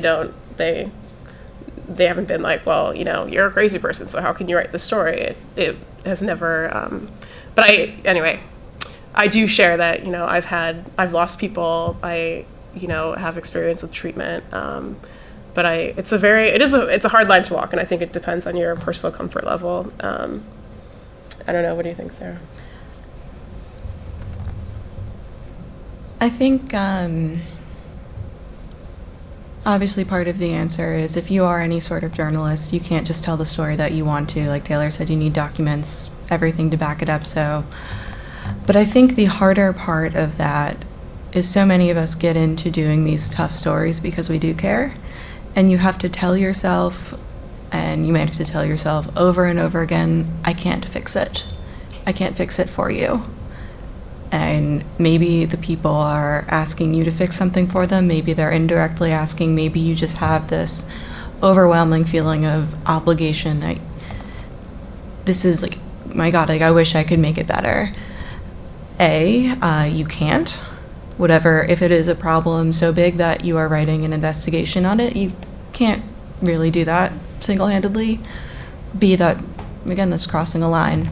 And I think C, actually, is that as a reporter, you need to check in on your own mental health and be really aware that if you are like feeling guilt and feeling these obligations, like that's an okay feeling. And it's okay to acknowledge that feeling, but don't act on it.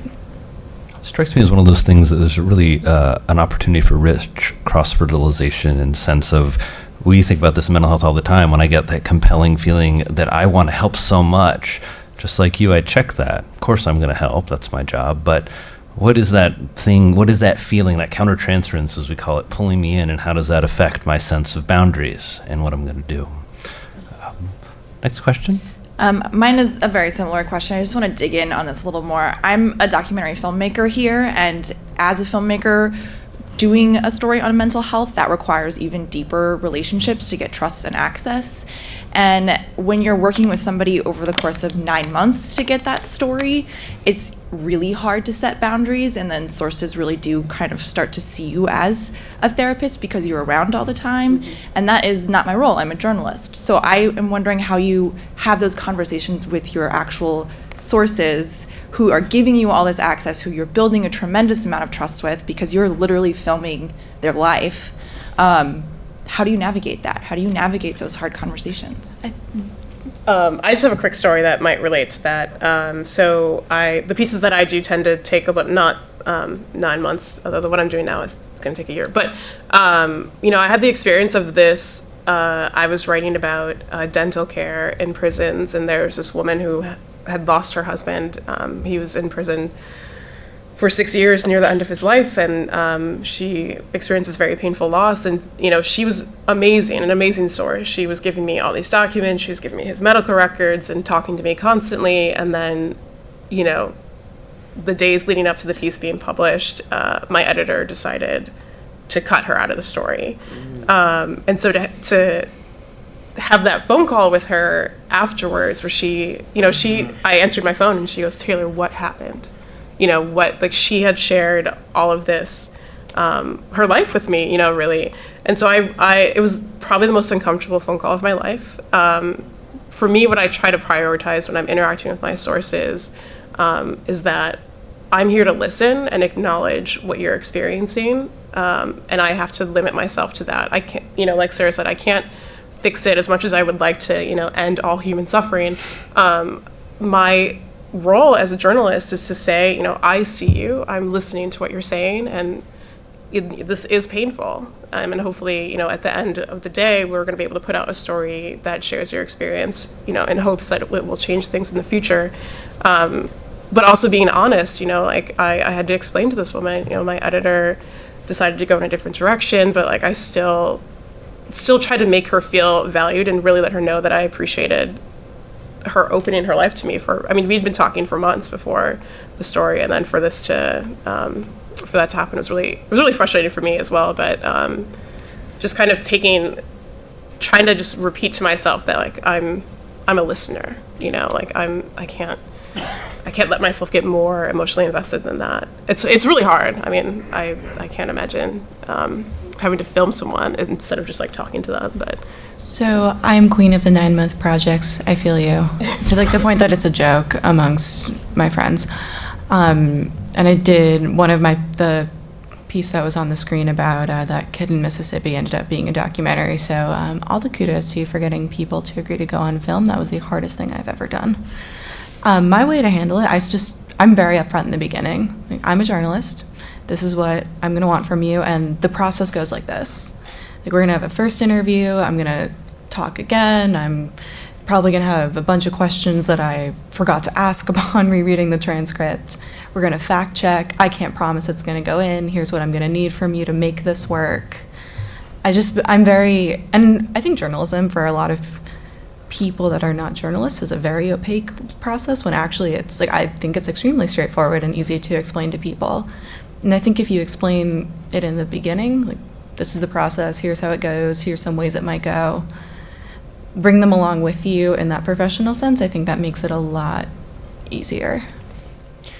Something I'm thinking about as I'm listening to our conversation is there could be a great opportunity for us for our fields to collaborate in some type of psychological first aid training. What do you do when you are working with someone on a phone call, a source that you only talk to for a Somebody few? was on the phone with me having like a flashback and Yeah. hyperventilating, and I was like, I am not prepared for this. I don't know what the heck to do right now, and I wish there were. I wish I'd gotten training. Yeah. There are, for those of you who are interested in learning more about that, there's a number of organizations that do psychological first aid training. But I think this is something we should do something about this, because you all are dealing with a lot. You're on the front lines of a lot of stuff.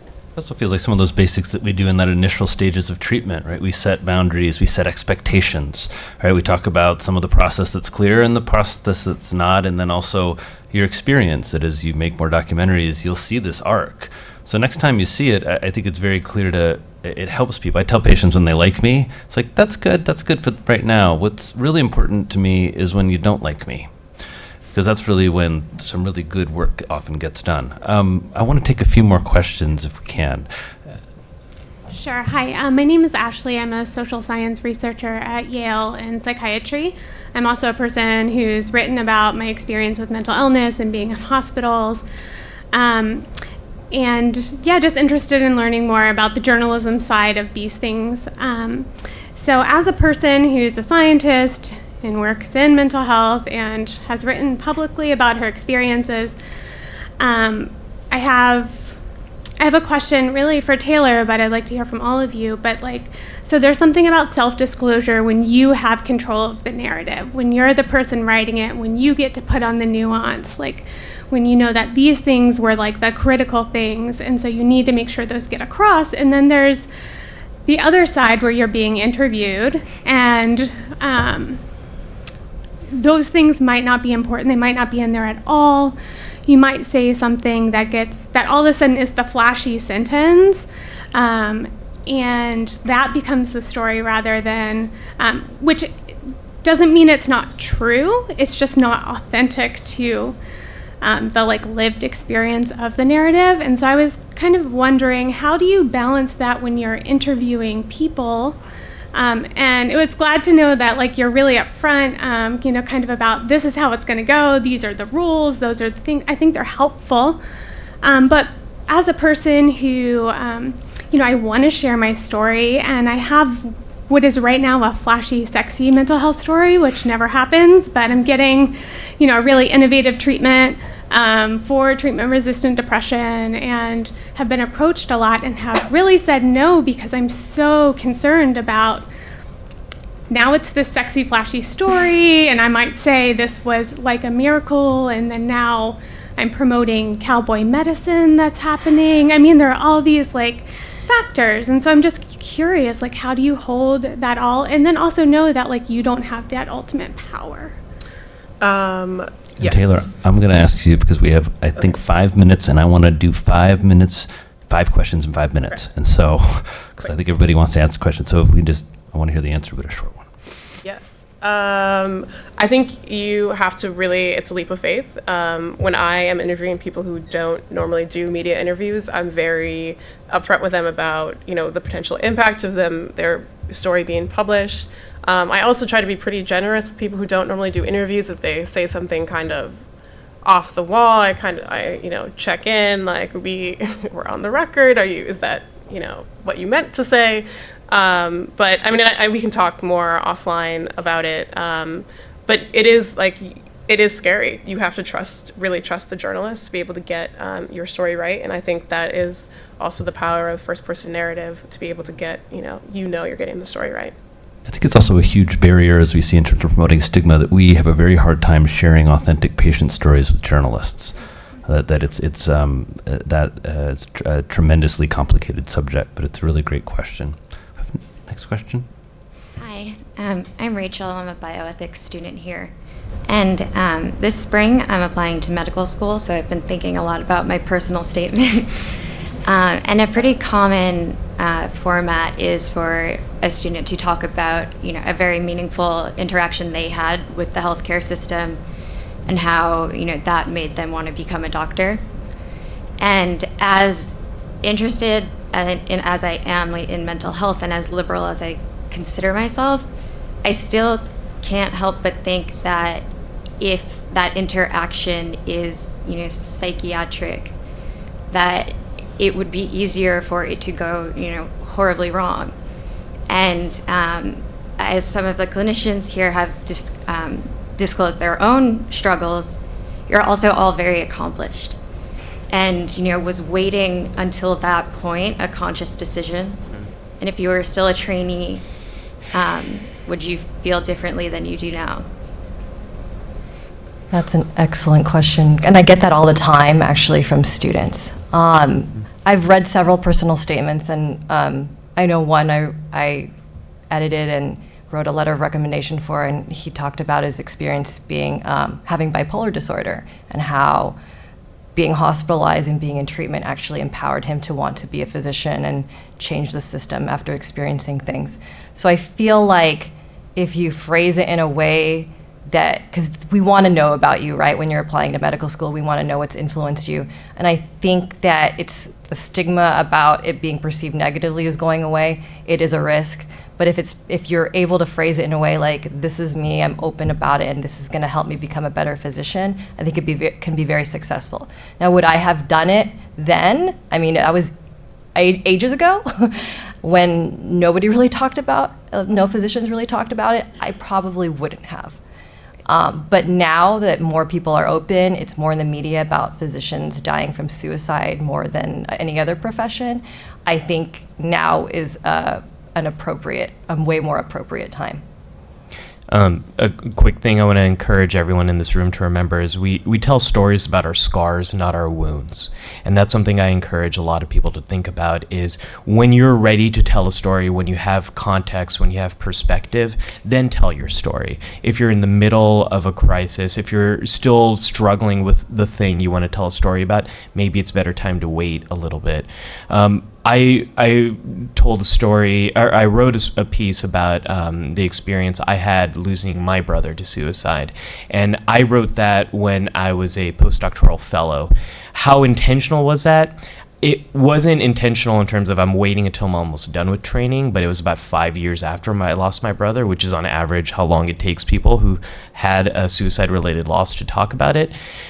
If I was a trainee now, the world is very different. NPR had a great series about a doctor who disclosed their, or a medical student who disclosed their depression in medical school. So I would look that one up to help you to get a little context on here.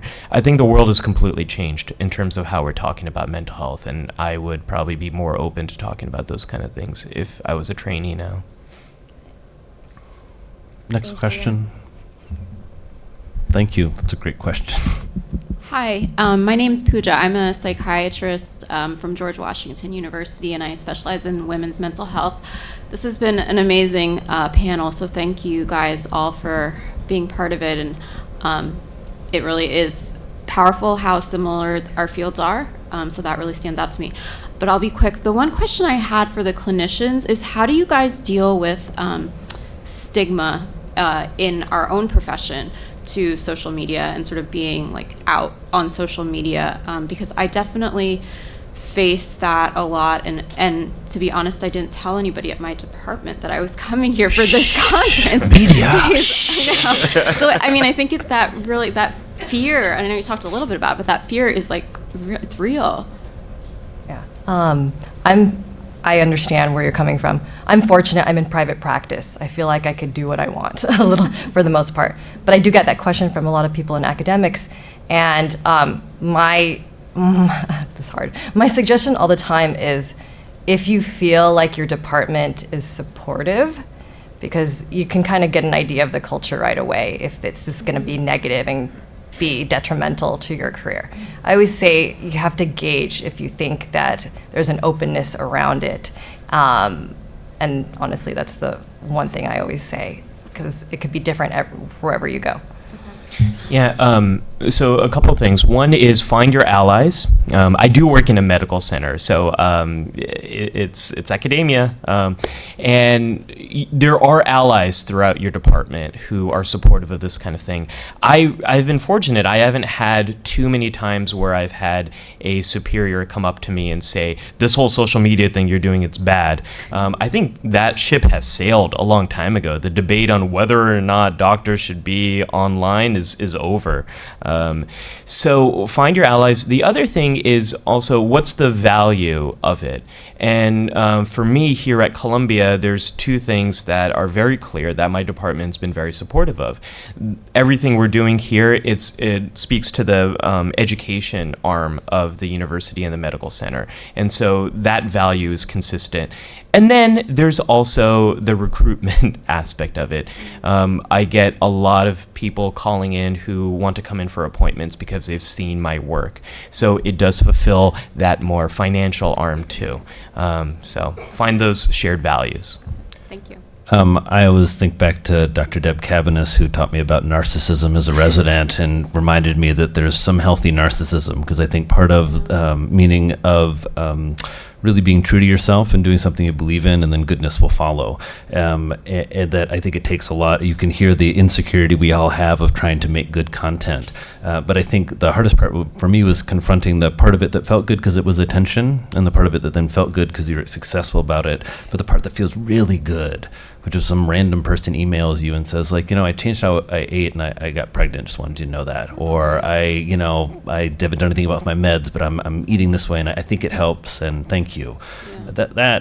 That really, as a clinician, gets exciting, because it's the idea that I love treating the individual, but in those moments where you want to sort of help with some knowledge you have or some insight you have, or just a little phrase like, we tell stories about our scars, not our wounds, just gets you thinking about your mental health. I think those moments, and sharing those moments with your superiors and sharing with your vision and ideas, I think that paves the way to do to get involved. I mean, what medical center doesn't want to be involved in social media right now? They're just a little scared of it. Thank you. Next question. Hi, my name is Samantha. I'm in the journalism school. I have a question about self-disclosure and how we can better do that within our own newsrooms. So I'm thinking, I'm in graduate school right now, and some of the issues that I've had with personal mental health issues sometimes are really well received in the journalism community, and other times I've had really tough experiences with people who aren't as understanding. And it really makes me think about, if people in newsrooms are like that, we're, one, not supporting our journalists, but then two, we're not able to best tell people's stories. And I'm wondering if you had any thoughts or tips on how in newsrooms we can do a better job. I think in disclosing in your newsroom, I think it's important, no matter the stigma of it, because you need to take care of, we've all been saying, this is a tough field, and you really, really need to prioritize self-care, and so many of us don't do that. And I think it's the small things, like to have a brown bag at your newsroom about, there's a bunch of smart people in this room who I'm sure would come into whatever newsroom that you're at and have a mental health brown bag, learn how it affects us as reporters, learn how to report it better. And I don't think there's a magic bullet. I think it's just ongoing conversation. But find your allies, and self-care has to come first. Ditto. I think, like Sarah said, find your allies in the newsroom. And I will be honest, not a lot of people who are at the top of newsrooms are, people from the old guard, people who are not interested in whether you're seeing your therapist this week or not. So I think you have to pick your battles, and you have to really understand what you need to be able to be productive and also healthy, and do whatever that is.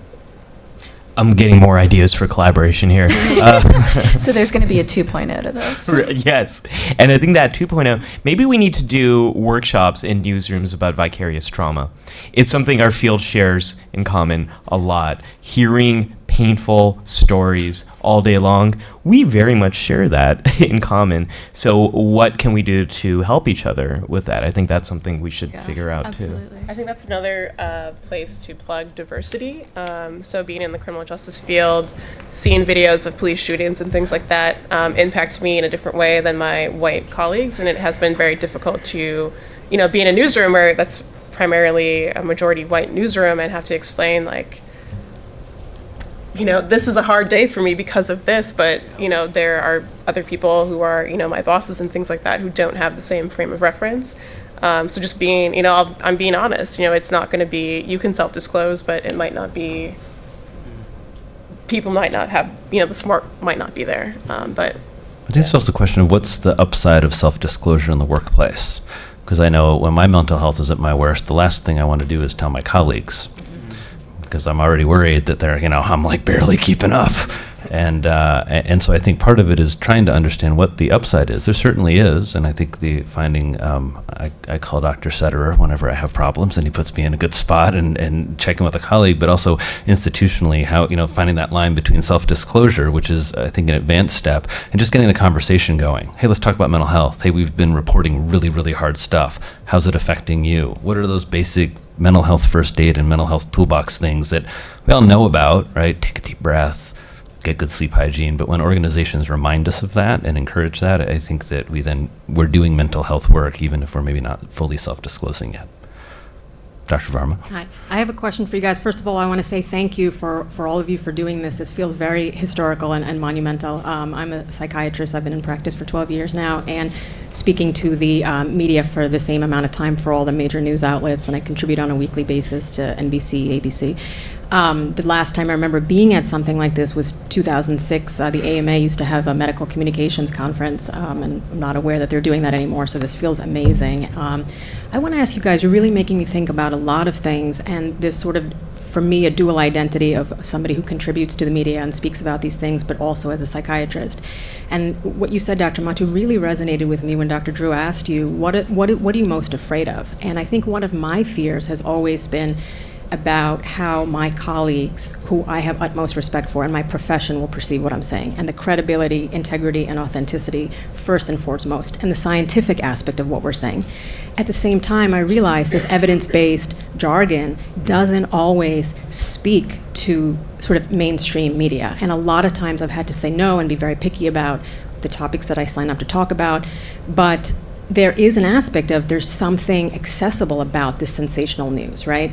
So how do we walk that line? Like for me, in my mind, I've always said like the first thing is the credibility. At the same time, delivering this information to people in a way that will catch their attention. I'm not talking about being on Jerry Springer, right? But I'm talking about how do you make it in a way so that there's a catchy headline. So there is something sexy and sensational about it, but then there's a real story behind it, right? And a lot of times when I've pitched things to the media, they're like, nah, that's too boring.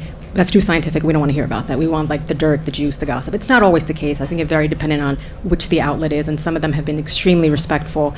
And there's been, understanding of the profession and our limitations and our boundaries. And I've always said, like, I'm just here to provide education. I'm not here to treat anybody, on stage or whatever it is. I'm not going to continue treatment. I'll give resources.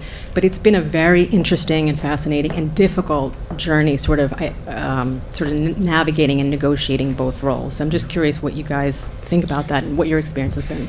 It's a lot of. I just realized right now it says do not lean into mic, and I've been leaning into the mic, so I'm sorry. I feel like such a toxic masculine stuff is happening right there, but that's my self-disclosure. It's a lot of hard work to do exactly what you're saying. And I'll say this to our journalist colleagues, when we get calls from you and you're asking us these questions, it's really hard because we want to default to our jargon because that's the way we're thinking. But to say something that's valuable to you in a way that I know will move on in your story and be a valuable contribution, it's really hard. I like to tell people that one of the most difficult things in my career was speaking on a live episode of MTV's Teen Mom. It was so challenging. I'm going to YouTube that right after this panel. It's behind a paywall, but you can find it. I'll send you the link. And what was challenging to that is the audience of that show, they're largely teenagers and individuals in their early 20s. And I knew I was going to have seconds in between larger dynamics that were playing out. So how do you say something of value in that short time that is also consistent with science? It's a challenge. And so what I do a lot of prep for any interview that I'm doing. I try to develop 3 talking points that are backed by science but also have an emotional human connection. That's a lot of work. That's really difficult. And a lot of times my colleagues don't know that. And they'll say, oh, that was great, I really like what you did, but they don't know the hours of prep and thought that went into those 10 seconds that they saw. The first book I worked on was with the magazine editor, and he said, you got to understand, you're going to publish it, and half of people are going to hate it, and half of people are going to love it, and that means you're doing a good job because you're getting a reaction. I think it's just a challenge to keep pitching and keep crafting, and then you end up in strange situations. I got a call the morning that Anthony Bourdain was found. I got woken up, and like 5 minutes later, I was the voice on the Today Show talking about the suicide epidemic. I am not the suicide expert in our department. I treat a lot of patients with suicidal thoughts, but I'm not the go-to expert for that. That then kind of, did what news does, and suddenly that afternoon I had a 3-minute NPR spot. And I think in those moments, I think about my colleagues supporting me and saying, man, do the best you can. There's an opportunity. It's lunchtime on Friday. Everybody's wondering, what do you do if you feel this way, if you have a family member? And that felt like all those other moments where I didn't know, am I being sensationalistic talking about kale, or am I this or that? Kind of led to this piece where, I know that piece I did that day at noon, I knew it reached people who had those questions. And I did my best to represent my colleagues and represent the evidence, but also just be a person. But I think that's the question that we struggle with in mental health, and especially if you're a clinician, right? How much of this is, how can we really connect in the way that Dr. Matu said, and tell that human story and still maintain credibility within our field? I think that's rapidly changing, but yeah, that's always a question. It looks like our minder is here. Sorry. I'm sorry not to get... I hate to stop this panel. Actually, I would listen to this panel all day. But people have to go to the bathroom. So thank you, first of all, to this panel, which was amazing. In many ways, Meg and I are sitting here going, this is why we had this conference, so we could watch this panel. And I hope you feel that way all through the day today. We're going to take a 10-minute break. There's water and food in the back. There are 2 bathrooms on this floor and 2 bathrooms on the floor, 2 floors below us. Please don't dawdle. We will start again at 11:15 on the money. Thank you so much. Did you want to ask your question? And if you still want to talk to the panel, they're sitting here.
personal question. I don't think there's a problem with self-disclosure, with being involved in what you're involved in, but yeah, but have you? Is it something like?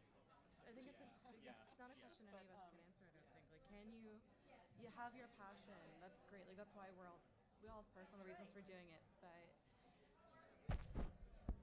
Now I have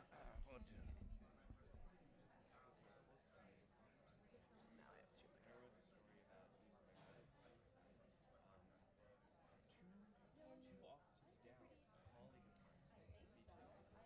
Last year when, I told you that I think Meg Kissinger would be a great person for you to talk to. I think Meg Kissinger would be a great person for you to talk to. Meg Kissinger?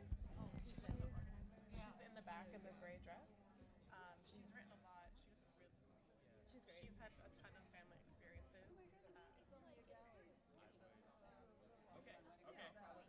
Okay, please do. Right. Talk to Meg. I think she's both of our guidance in this. I will. Yeah. I've had so many stories I would love to just write. Okay. Yeah,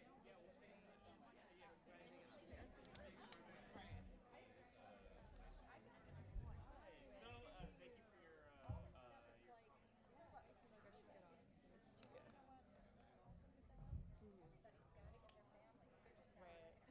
Right. Oh, I'm just gonna get. You have to. Thanks. I really, this is not. I'm not even trying to push it. Feel like an artist and construct like an engineer. I would love that. I reached out. So many pieces of it. So there's a great book. If you email me, I can. Yeah, I think she'd have really great insight. Whenever they're, so let's say they're designing a microphone.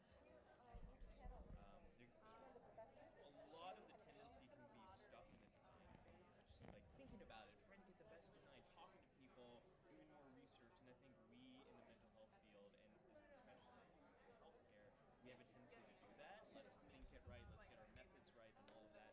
The idea of failing You guys have a fast good conversation, is so. let's cut through all of that. Let's create something fast. Put it out there.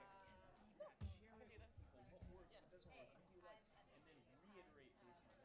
So the way I apply that is in terms of topics. What are the topics that resonate with people? When I started doing this work, maybe you had a similar experience. I realized that the things I'm interested in might not be the things that people are interested in reading or watching. So there's this. I love this idea, the curse of knowledge. We know so much about a topic that we've lost the ability to talk about it. So,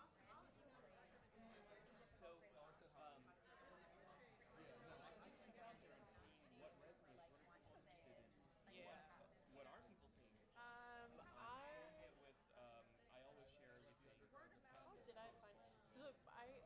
So the way that I came to that jail story is that I first heard, I think I've been in touch with some and then also in terms of and I've heard from the titles. Colorado made it illegal for talking about hospitals to discharge patients from jail to wait for that. So in my reporting for that story, I found out about this thing happening in New Hampshire, which was similar but a little different because it was like they were taking people who were already admitted to the hospital, and they were putting them in the prison to hold them there for safety reasons. But it sparks a question. But yeah, if you're just getting started, I think you should definitely reach out to advocates. There's always grassroots people organizing in places, and just get coffee as many people as you can, at least once a week when you're first there. That's absolutely. And then just be like, what's going on? What do you think needs? What's happening? Yeah, because it's almost always. Oh my God. We've been recommending.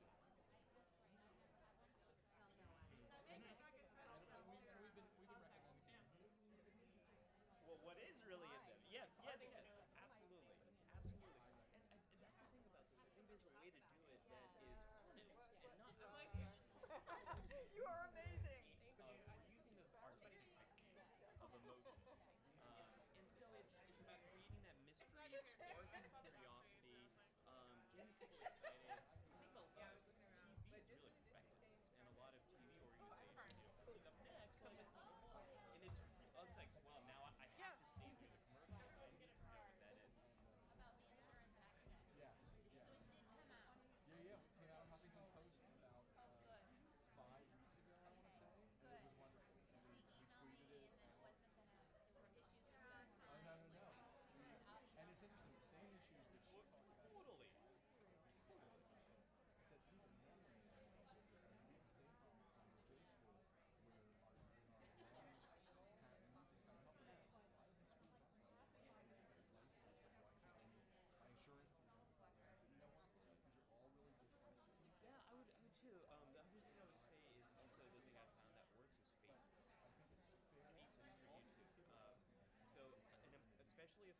Yes, of course I do.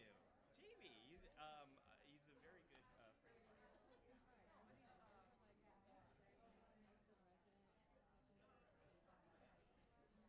At Bellevue? Yeah, yeah, me too. I was at Bellevue. Yeah. I was an intern there 2011, 2011, 2012, so we might have crossed. Yeah. Yes, of course I know Peter Haugen. He taught me everything I know about case conceptualization. I love him.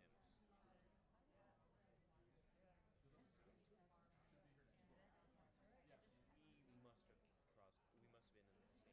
Oh, did you see it or were you watching the live stream? No, it was. Yes. Yes. I think I asked you a question. I don't remember the question, but I remember staying behind and asking you some question about something. Yes. Dr. Jamison. So we met back then. Yeah. Yeah. Yeah. I will. I will. Yeah. Actually, let me do you one better. I will. Let me. And then that way.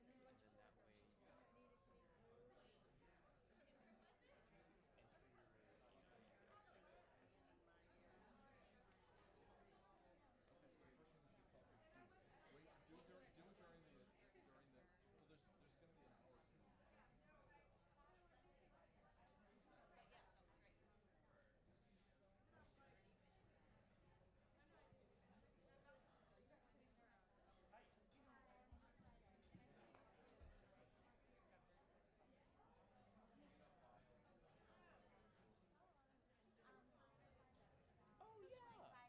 Yeah, that was last year. Were you next class? Yes. It is a weird place. Probably,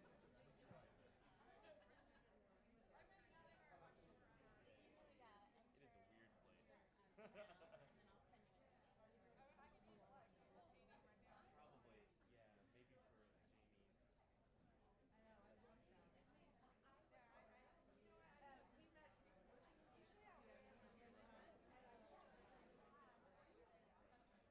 for Jamie's. Right. I remember that. Yeah. And so she mentioned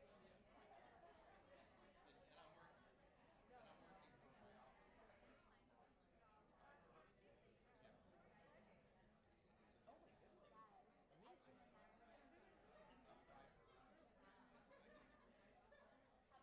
Amazing.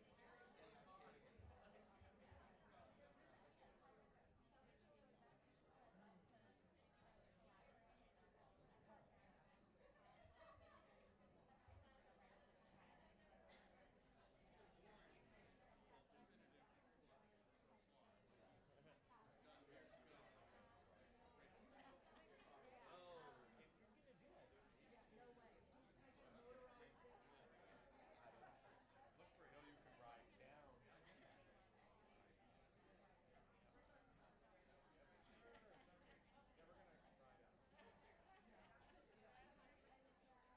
So your students are medical students? Well, I taught medical students in this writing for the sciences class, science discipline. Let's actually get off the stage.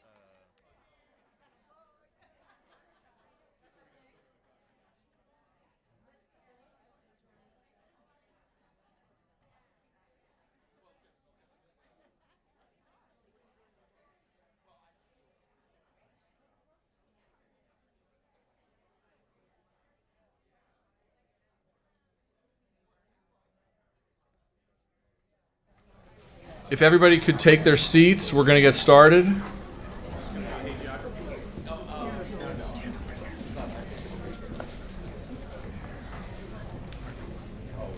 The lunch truck goes out.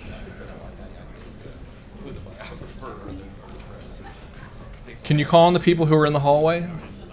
Well, if they're coming to the conference.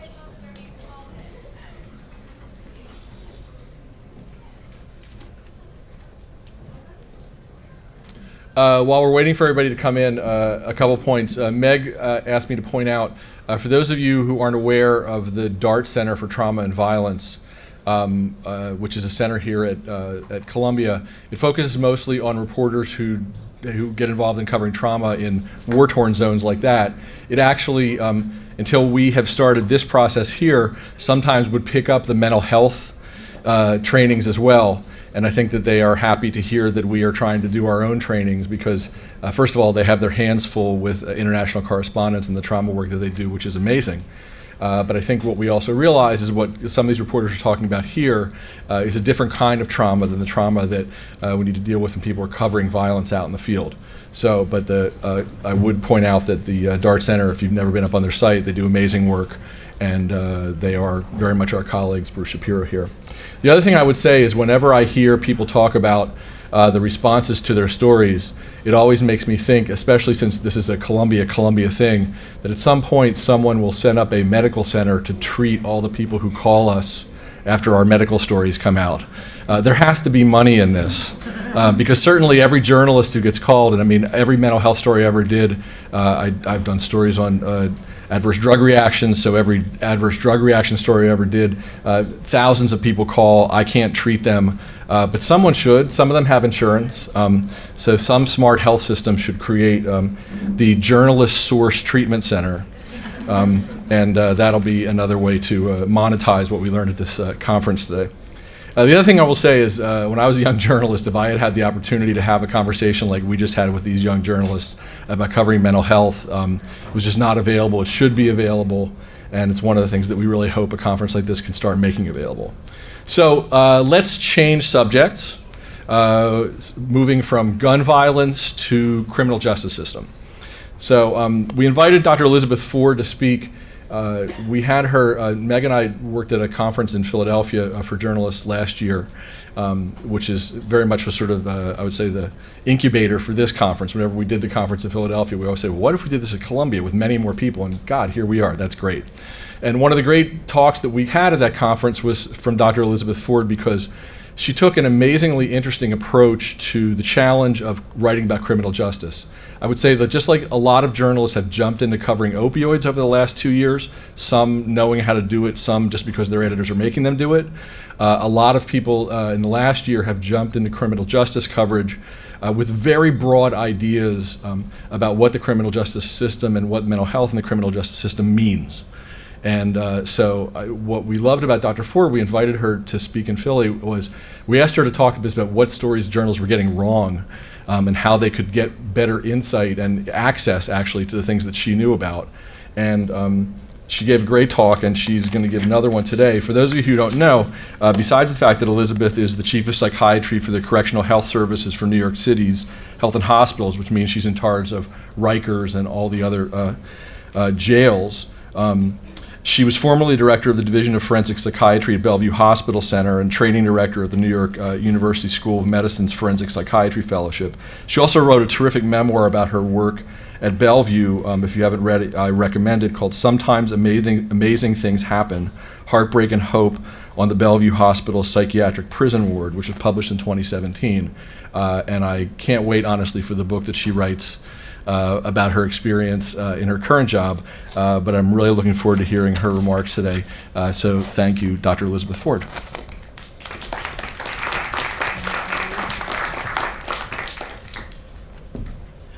Hi, thank you very much. I didn't actually remember that that's the topic that we spoke about in Philadelphia.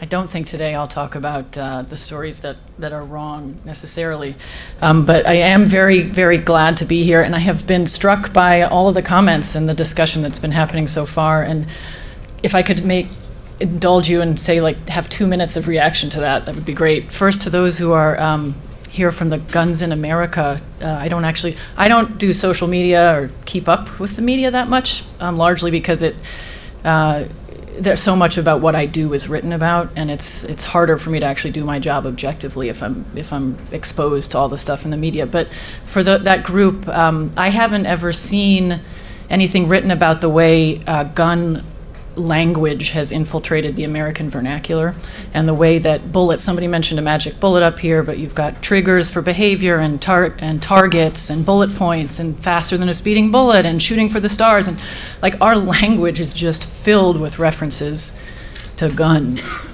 And I think about that as a psychiatrist, because I think the language that we use and the way we write about things can unconsciously sort of drive the way we feel about certain topics. And also was really struck about the comment that journalism is about relationship building.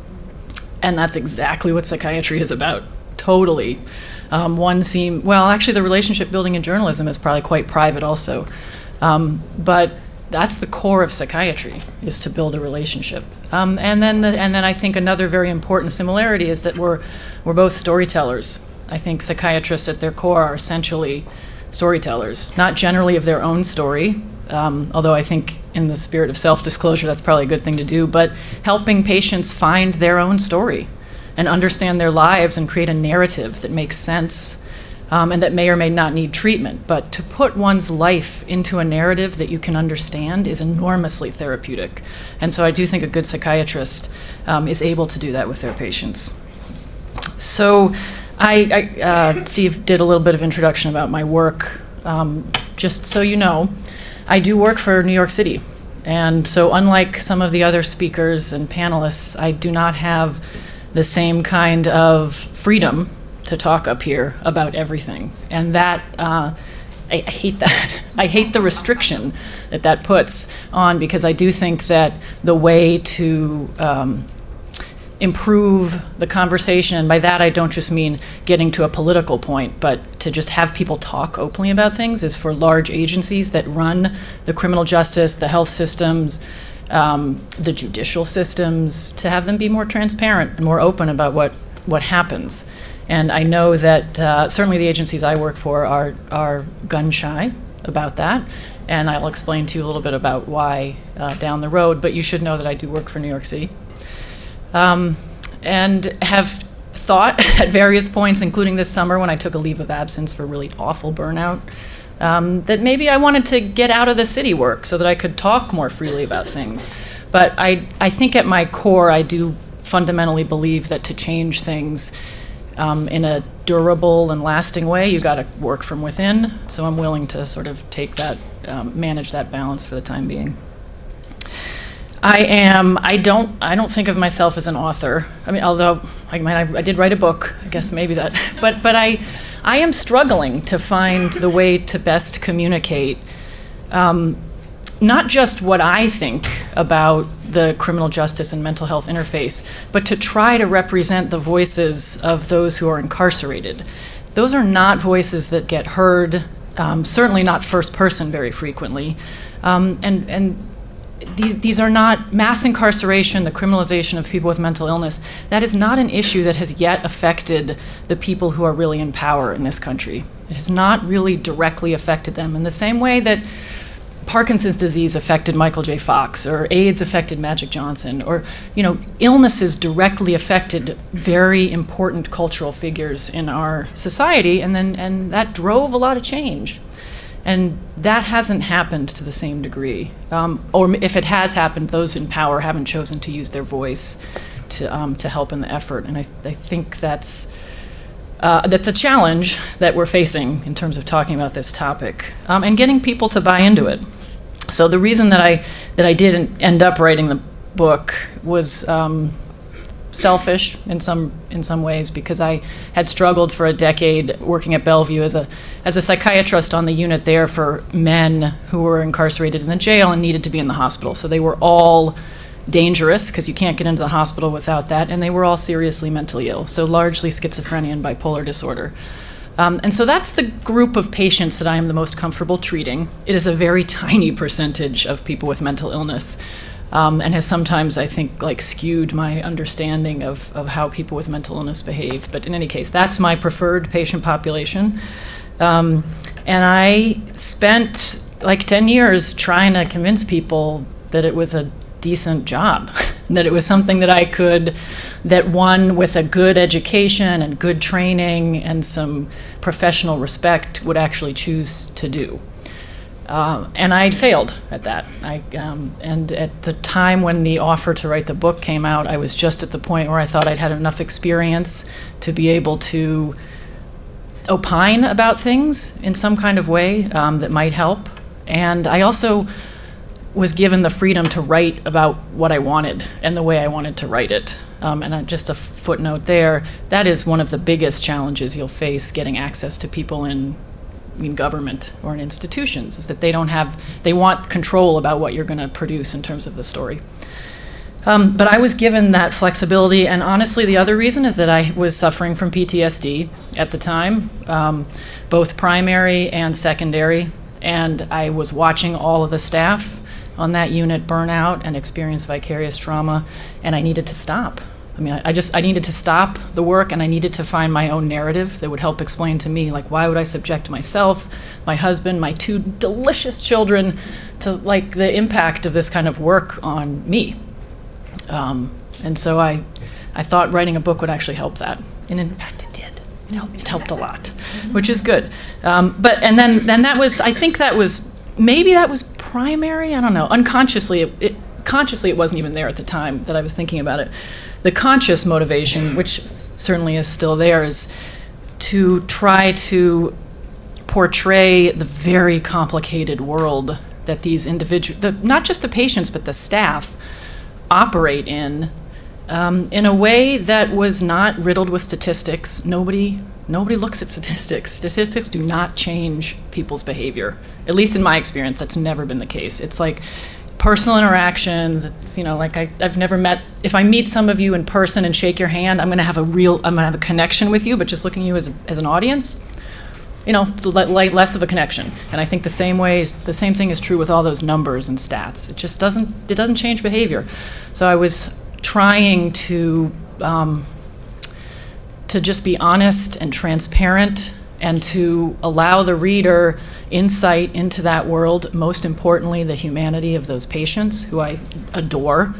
And I'm not supposed to say that as a psychiatrist, but really I feel deep love for this patient population. And to just get people curious about it. I'm probably not in this room, but I think nationally, and I've been able, as a function of the book, to speak in states that I would say where the political, the overriding political beliefs are not in line with my own. But even in those places, there is this, there's this shared communication understanding about just talking to another human being. Like, everybody gets that. And if you can get the audience past why someone is in the jail, or whether they believe that marijuana should be legal or not, or whether they're pro-gun, or all of those things, when you talk about what happens when you have an important interpersonal interaction with someone, like, all the other stuff sort of disappears. And it's been a wonderful experience for me to see people with whom I disagree strongly, and who will tell me to my face, you're feeding addicts if you're giving them methadone in the jail, or all these people should be locked up and they're all crazy. Like, even with those kinds of discussions, there's some shared conversation that we can have, and I think that's been very important, and was a goal of the book, certainly. I don't know if I accomplished all of those goals, to be honest. And I wrote it in 2014 and 15-ish, and since then have moved on to the larger jail system. And so I've been at Rikers Island for almost 5 years now, and that experience has really opened my eyes enormously to the many more layers of complexity that are involved in this system. I thought that I understood it when I was at Bellevue, and I maybe understood like 10% of it. I think maybe now I'm up to 20%. I don't know, but it's been very eye-opening, and I think there are some important things that I've learned about that, specifically when it comes to communication. And by the way, I'm still, this is all, including coming to speak here, this is all an effort on my part to try to figure out how to talk about this. I don't really know the answer. I want to be super respectful of those patients. I want to be protective of them. I want to be protective of the staff. I want to be honest. I tend to talk about myself. I want to be transparent about all those things. And I want stuff to change. I want to message something that will, even if it inspires only one person, move the system. Because I work in a system that frankly sucks. There's another word to describe it. And I want it to get better. So I'm going to tell you a couple of things that have shifted for me in my perspective. The first is that I came into this field. Well, first of all, I started thinking I was going to be an expert witness on the stand and all the like fancy trials and opine about people who are not guilty by reason of insanity. But it turns out, for me personally, that's not particularly fulfilling. And I took care of my first patient in the jail unit at Bellevue, and there was this like instant connection. I was being a neutral psychiatrist the way I'd been trained, and he was like, dude, cut the bullshit, like, come on. And oh, sorry, can I say that? Yeah. Okay. No, but the patient was teaching me. He's like, look, and we had a conversation, I don't know how long it lasted, but at the end of the conversation, it was clear to me that he was lying about something. And him being so honest with me allowed me to ask him, is that really true? I can't remember exact words, but something about sort of confronting him, not in an accusatory way, but just like, hey, man, we're just two people talking. Like, is that really true that you want to kill this is what it is. You want to kill yourself? He's like, nah. I just want to get into the hospital because jail sucks.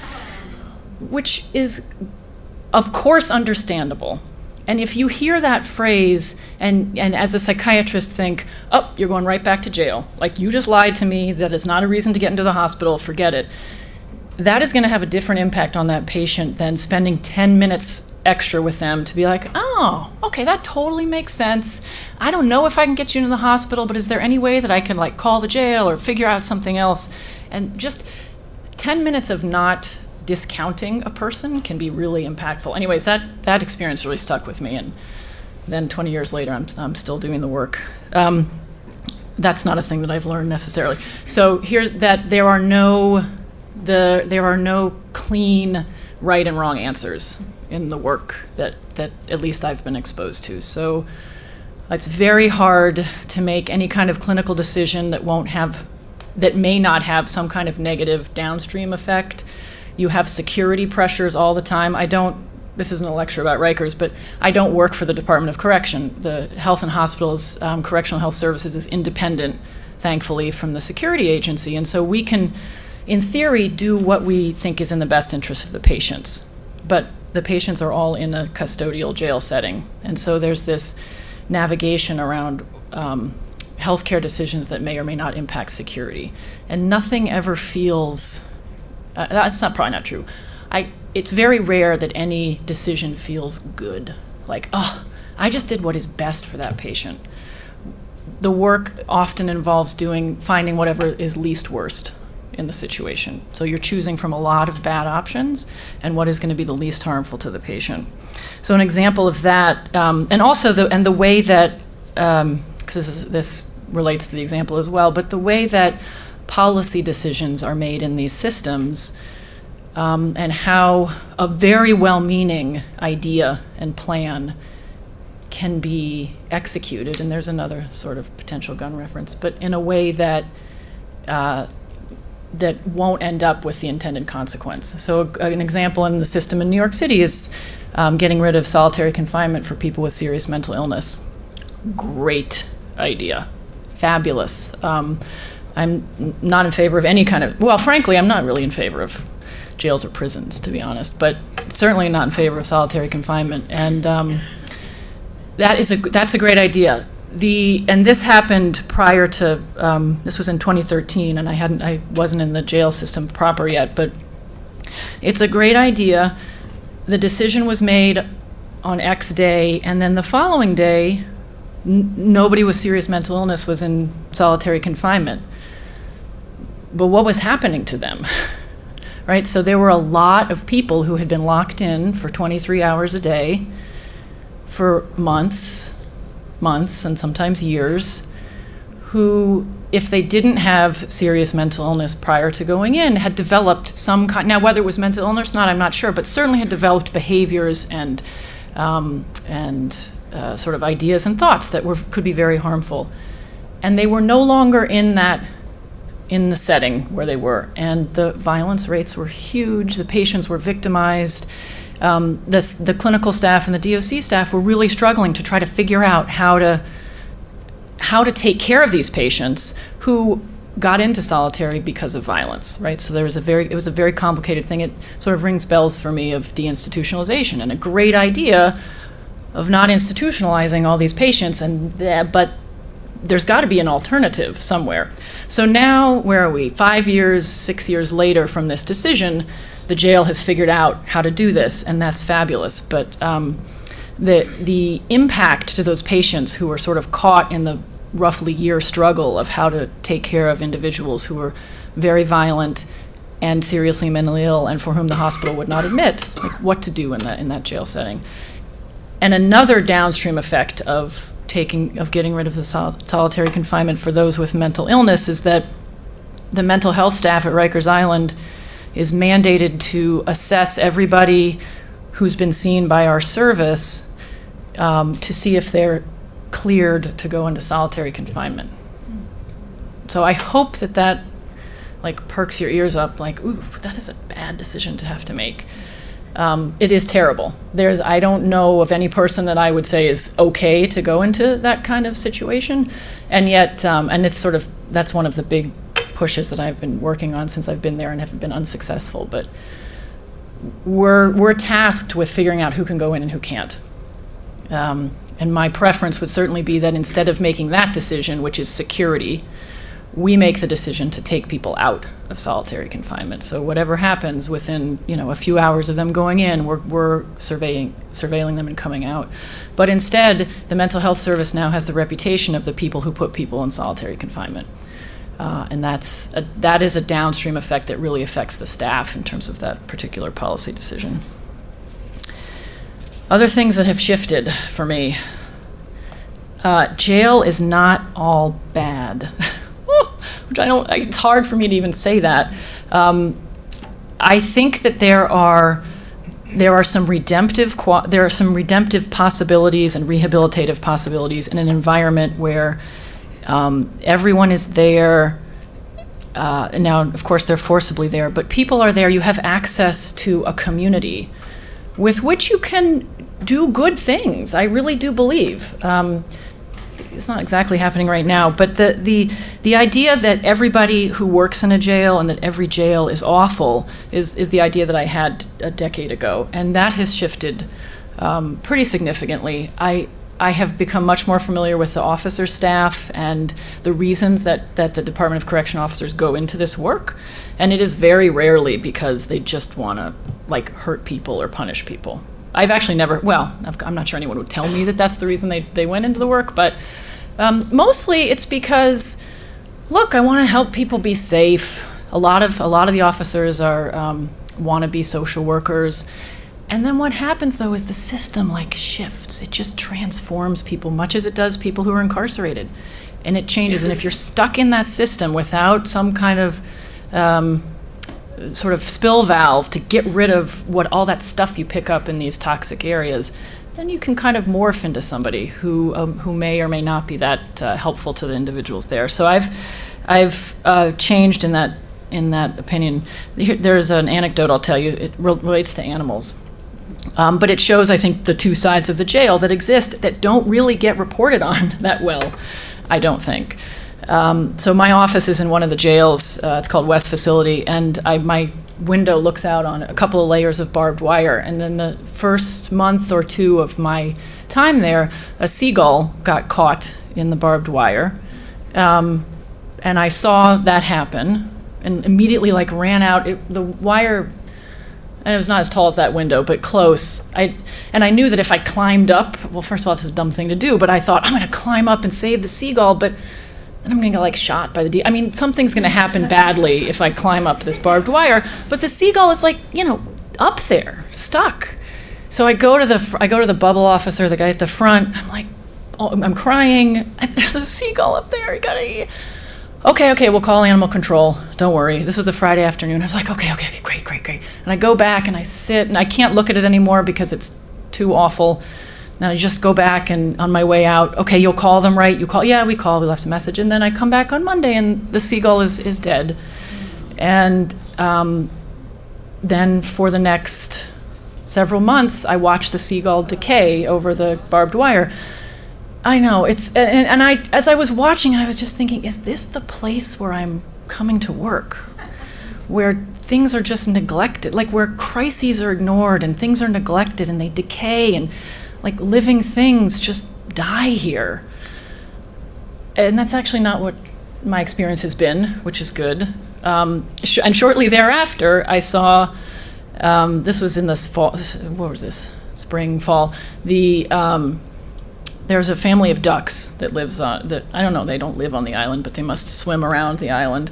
And I was waiting in traffic, and traffic had stopped on the one road in the jail because the Department of Correction van that had been transporting some of the incarcerated individuals who do labor in some of the other jails had stopped, and the officers and the inmates who were in that van had jumped out because this mother duck was walking her little baby ducklings across the road, and they wanted to make sure that those ducks all got safely across the road. And then I thought, oh, is this the kind of place I'm working in? Where like everybody is supportive and we want everyone to grow and thrive, and that's what the place is like. It is extreme on both ends, and I think hard to convey that. I find it very hard to convey that in a way that I just find it hard to convey. I guess that's what I'll say. I'll keep stopping there. I've also learned that psychiatry, as I was trained, is not the end-all, be-all in terms of taking care of patients with criminal justice histories. It's certainly not the thing that people think about the most when they come out of the jail. I was taught if you could just get someone to their mental health appointment once they get out of jail, all will be well. They'll never get arrested again. They will have family support. They'll have a place to live, etc. And in fact, none of that happens. And I have increasingly, but I feel like I'm much more of an advocate for social interventions than I am for the particular right medication for a patient. I believe strongly in the housing first model.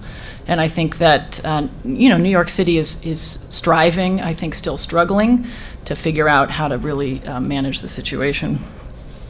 Okay, and then I have also conceptualized the criminal justice system in general as the identified patient in this whole problem. So we talk a lot, and I talk a lot about patient pathology, the impact of incarceration on patients, but I think more and more about the whole system as the patient, right? And how one manages a neglectful or abusive patient. And the analogy is a child who's acting out in school and who maybe is beating up other kids. And that kid becomes a problem kid, and all the attention goes on the kid. But what's really happening at home is that the parent is neglecting the child or abusing the child. And so really it's the parent, right? If the parent and that dynamic gets resolved, chances are good that the child's behavior will improve. It's the same thing in the criminal justice system. If we can get the parent agencies to be transparent and to be thoughtful about their challenges, and if we can get news outlets to stop with the finger pointing and the blaming all the time, then I think maybe we got 5 minutes left, and I'll keep going. But it's the similar concept. And so I think if there's more discussion that can be had about how the system in and of itself is in some ways pathological, and maybe psychiatrists can use and psychologists and social workers and therapists can use expertise about human behavior and how individuals interact and transplant that onto how systems interact with each other and impact. We may have a different story that might ring true for folks. And I've also learned that I cannot give a soundbite. Although I heard a few really good ones up here on this panel, I like the scar and the wound one. That was really, it's so true. I very personally, it was not, I was attacked for the first time in my career a year and a half ago. By a patient that I've taken care of for a decade, and it was extraordinarily traumatic. But I've only just been able to talk about it, and I couldn't certainly at the time then. But anyway, so sound bites are tough in this, and I can appreciate that sound bites are what people want to hear, and you need that like fancy, sexy tagline. I personally, and there are probably others who are much better able to do it, but I personally really struggle with it, because the more you get into the system and the more you understand how complex it is, the harder it is to have a very clear black and white answer to something. So I get a question like, shouldn't we keep everyone with serious mental illness out of the jail? I'm like, I want to say yes, except, like, not everyone with serious mental illness is incapacitated and can't make decisions for themselves, and like, and what would we do, and who would decide that? It's too complicated. Or like, what's the cause of mass incarceration? I get that a lot. I'm like, well, it's like an essay, you know. And sometimes, honestly, it's gotten to the point for me where people are like, hey, how's it going? And I can't even like answer that. I'm like, well, so it's hard, and that I can appreciate absolutely that's not really helpful for people who are trying to report. I will say that I know I got to stop, but an approach that can be helpful, certainly for inside the institutions, is to hopefully try to instill interest in stories that are hopeful about change that's going on. The impact of it's mostly the Post and the News, but sometimes it's the Times. The impact of the stories that are written about the jail system in New York City on the staff who take care of the patient are significant. And it reduces staff morale. It's very hard to recruit people into the jail. It is, without a counter argument about why this might be a place where we can drive change, all everyone has is the negative reporting. And there's stuff that is worth reporting. We have had one suicide in that jail in 3 years, which is astounding. Suicide's the leading cause of death in jail. And we have our rates are some of the lowest in the country. We have identified that 3% of the people who come into the jail, 3% may not seem huge to you, but it's about 90 people a month, have intellectual disability. They're coming into the jail and they are developmentally delayed or don't have the wherewithal to figure out what's going on. 3%. And until then, nothing was happening for the patients. Now we have structured housing areas where these patients are actually getting out of jail faster because we're able to support them and keep them stable. And so that, frankly, they're not acting out of fear and becoming violent and picking up new charges. Like, I came into the jail thinking, we really have to force medicate everybody. That's kind of how I was trained at Bellevue. These people are so dangerous and they're so sick. And I have done a total 180. There is no need to force medication on people.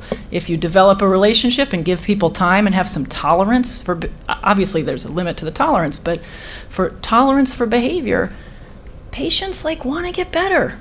They want to do the right thing even in the jail. And I think I'll stop there because I'm getting a look. Anyways, so thank you very much, and I don't know if I've left time for questions. Please line up for questions. The first question I wanted to ask is something you and I have talked about. There's been so much coverage in the last year or two discovering criminal mental health, that in fact it's sort of the solution to everything. And I do think one of the things that we always have to keep in mind in what you do is that you're at the jails, not the prisons. So these are all That's people correct. who have not been convicted yet and are not in prison. So there's separate prison issues. But I'm curious what you can tell us as journalists and as also as mental health professionals who write about criminal justice, sort of where to place it, because I think it's gone from zero to the most important, if not reason, then metaphor, but I'm not sure that all of us who are writing about it necessarily know that much more about it than we did before we weren't paying enough attention to it. And I do wonder if it's being both minimized and maximized at the same time. So I just wonder if you could talk a little bit about, keeping in mind also for people who have to write about this. Yeah, I know I'm trying, and I'm sorry. So I think both are happening, the minimization. Well, I don't know what you mean by minimizing and maximizing, but as you're talking, I'm thinking, I think there are really great pieces about individuals, specific individuals, and their particular individual path through the system. And then I think there are articles that do a good job of describing the huge, giant problem. And there's not a great, I haven't read a whole lot of great stuff that's in the middle there that incorporates both the individual human piece and the policy, what's what's driving the stuff that is impacting that person. How to do that? I don't know exactly. You do have to get access. I think you have to get access to people on the inside who will talk to you about some of those things. And increasingly, I will say, New York City is becoming a little more transparent about that. Just being able to talk here today is an example of that. But I do think that if there's more, nobody expects to have control over the article that's released, but if there is less fear that the only thing that the article will do is highlight who's to blame, rather than present it as a very complicated situation and it's very hard to find a right answer in there, then I think there's going to be a little bit more uptick. It's hard to do. I mean, I've spoken to a few of you guys in the room, and you know that I'm like, I can't say that. We could do off the record. I can't direct you to patients because I'm absolutely never going to reveal who a patient of mine is. So it's challenging. I don't have an answer for you. I'm sorry. That's why I'm at this conference, to find the answer. Hi, I'm Catherine Hormetz. I'm a psychotherapist and organizational psychologist. And I work 2 days a week in a very low-income clinic where access to mental health is so limited. And it takes me 5 to 7 weeks to get some of my patients in to see a psychiatrist at clinics like Bellevue. So I'm thinking that criminal justice, mental health in the criminal justice system is the symptom of the misgivings of society of not graduating enough psychiatrists, not having access, and so forth. So I'm wondering if you can talk about the sort of, the things that lead people to eventually wind up in a system like yours, and how we can prevent that. People meaning psychiatrists working in the system, or people meaning incarcerated in the system? Because we got problems both ways. Yeah. Is it both? I guess both. It's both. I don't, so the second one's a little easier. I don't think, or maybe not, but I don't think psychiatry as an organization has done as much as it can do to, frankly, destigmatize for psychiatrists doing the work in jails and prisons and honoring the complexity of what goes on there. I don't think psychiatry residencies do a good job at all of training people about how to talk to individuals who've had criminal justice history. So we're really well schooled in how to talk about sex and money and other uncomfortable things, but not about criminal justice. And so when patients bring up that they just got out of jail, the eyes glaze over and the conversation quickly moves to something that the therapist may feel more comfortable with. And that's not doing a good service to the patient. So I think training is an important piece. You asked the mass incarceration question, I think, like how do we end up here? And it's very complicated. I was not alive for many of the policy decisions that were made in the 60s and 70s around that I think that led to this stuff. But in general, I would say that the social stressors of particularly urban living really affect people with mental illness and substance use in a significant way, and that particularly also in urban settings we can have much lower tolerance for behaviors that may appear weird or scary but aren't actually that dangerous. And so I think we struggle with that here. Hi, I'm a neurologist actually at Sinai, and hello. I just had a question about kind of how so it sounds like you have been pretty thoughtful about working within a system that has these issues that are probably not going to get resolved in a huge way. I mean, unfortunately, it's these minute changes. Yep. And I feel like in neurology it's sort of similar. And I mean, your institution has a much lower suicide rate than mine does, actually.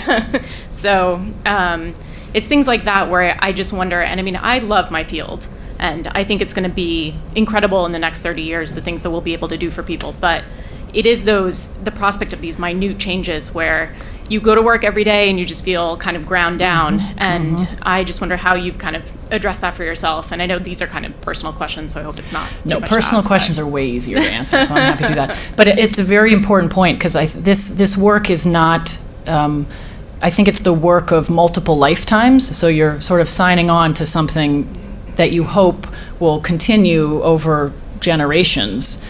And that's not particularly satisfying in the day-to-day. And can, I think, if you think about it too much, lead to some serious burnout. The way I manage that is by seeing patients, because even patients who are yelling at me or upset, there's something very valuable to me as a doctor to just feel like I'm having an interaction with a patient. And the vast majority of times, as long as I'm respectful and actually listening, I may not have any great advice, but if I'm just listening and looking them in the eye and calling them Mr. Smith rather than by the book and case number, I feel like that's doing something. And so I focus on the really tiny and try to, somewhere in the ether is the very big, but that gets overwhelming. I wrote down my question because I was afraid I would botch it. But so I'm a freelance journalist, and I'm in the middle of a really long form piece, and I mean really long form piece, about a person with mental illness and substance use disorder who has cycled in and out of incarceration settings for his entire adult life.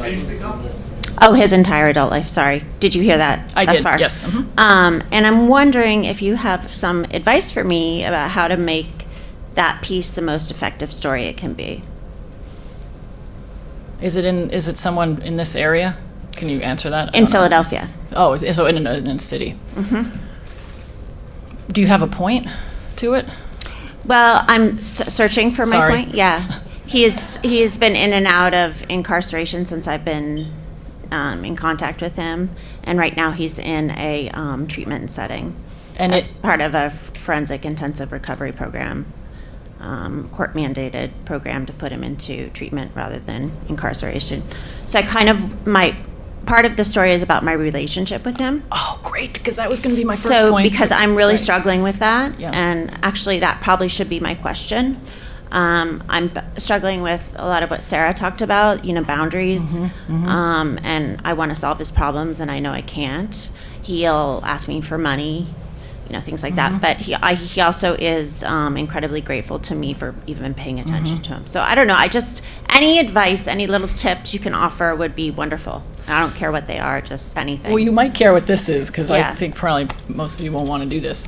But your comment about your relationship with him, Yes. your feelings about, I think what is lacking in the discussion, and frankly, I'm not a journalist, so I don't know if this goes against the ethics of journalism, but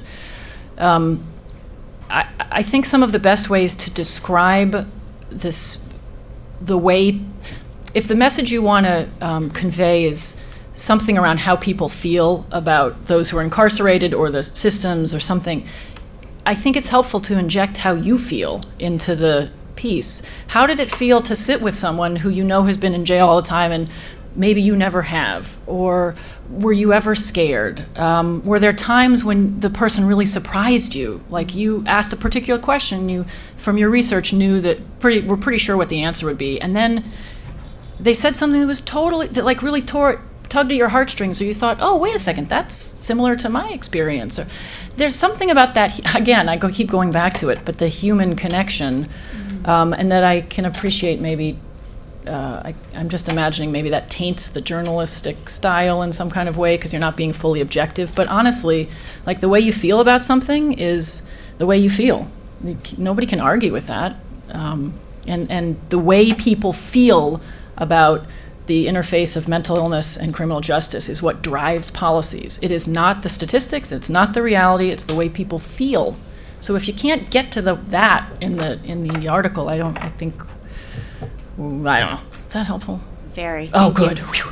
I mean, I believe it, so that's good.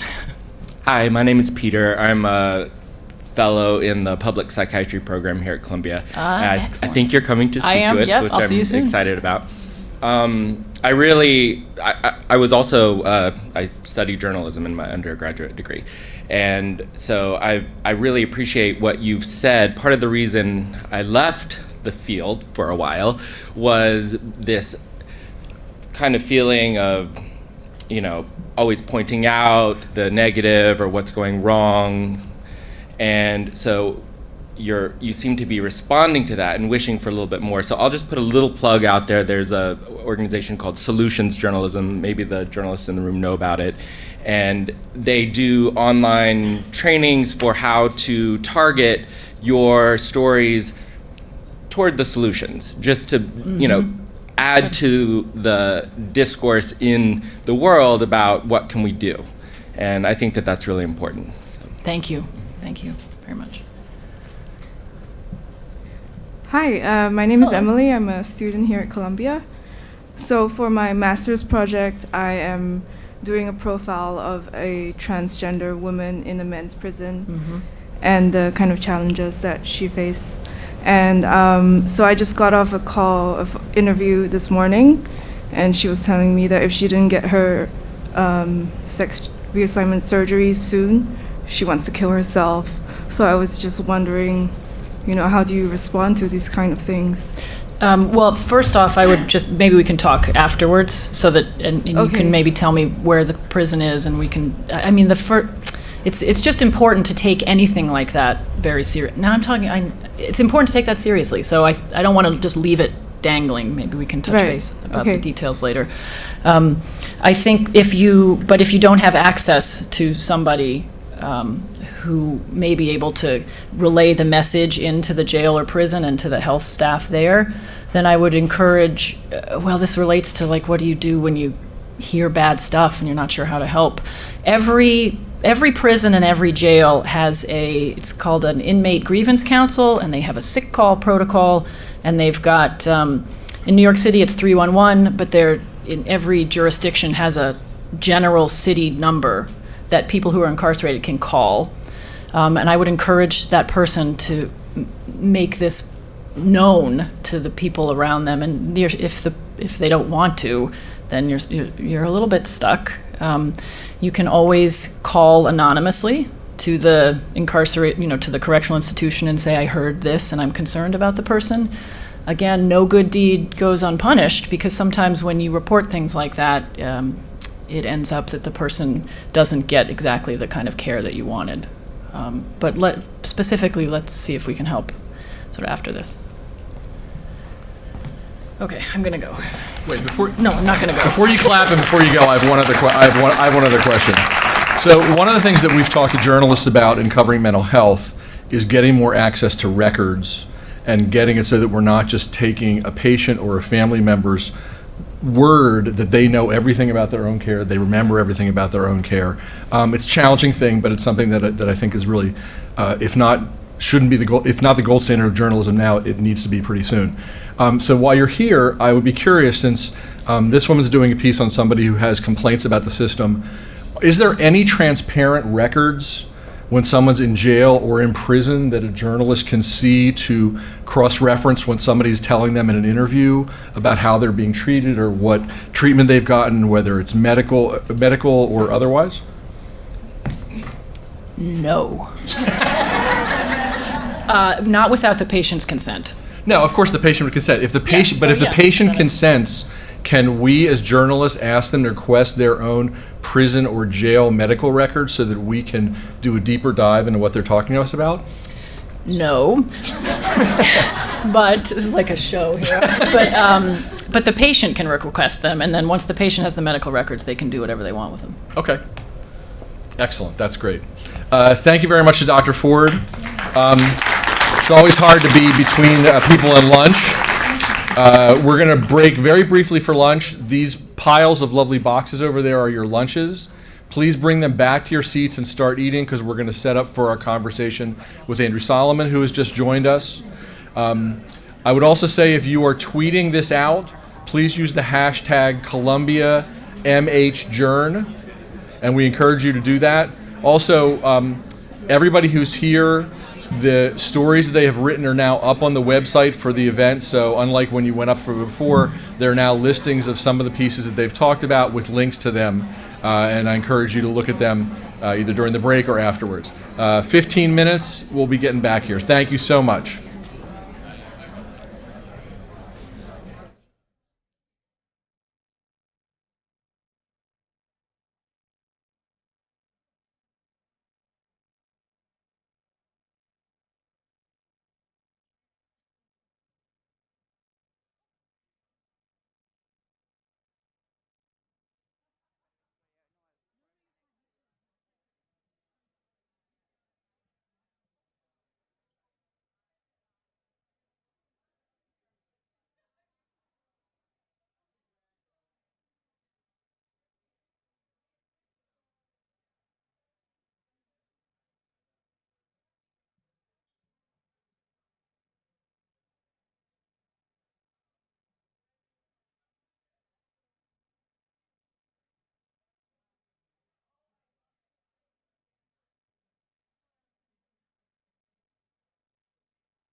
Please get to your cookies as soon as you can.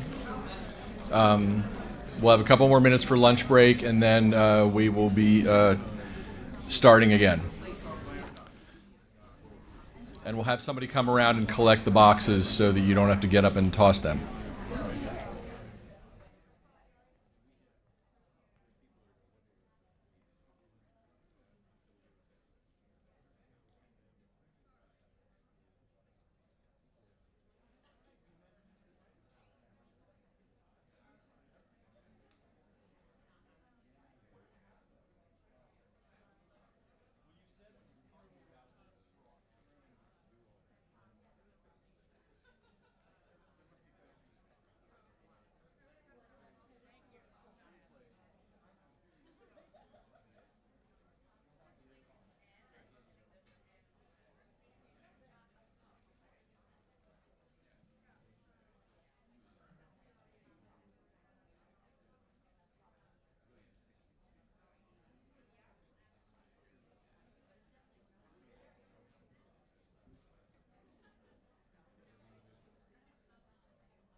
If you're done with your lunch boxes, pass them out to the side and we'll pick them up.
Okay, everybody take your seat, please.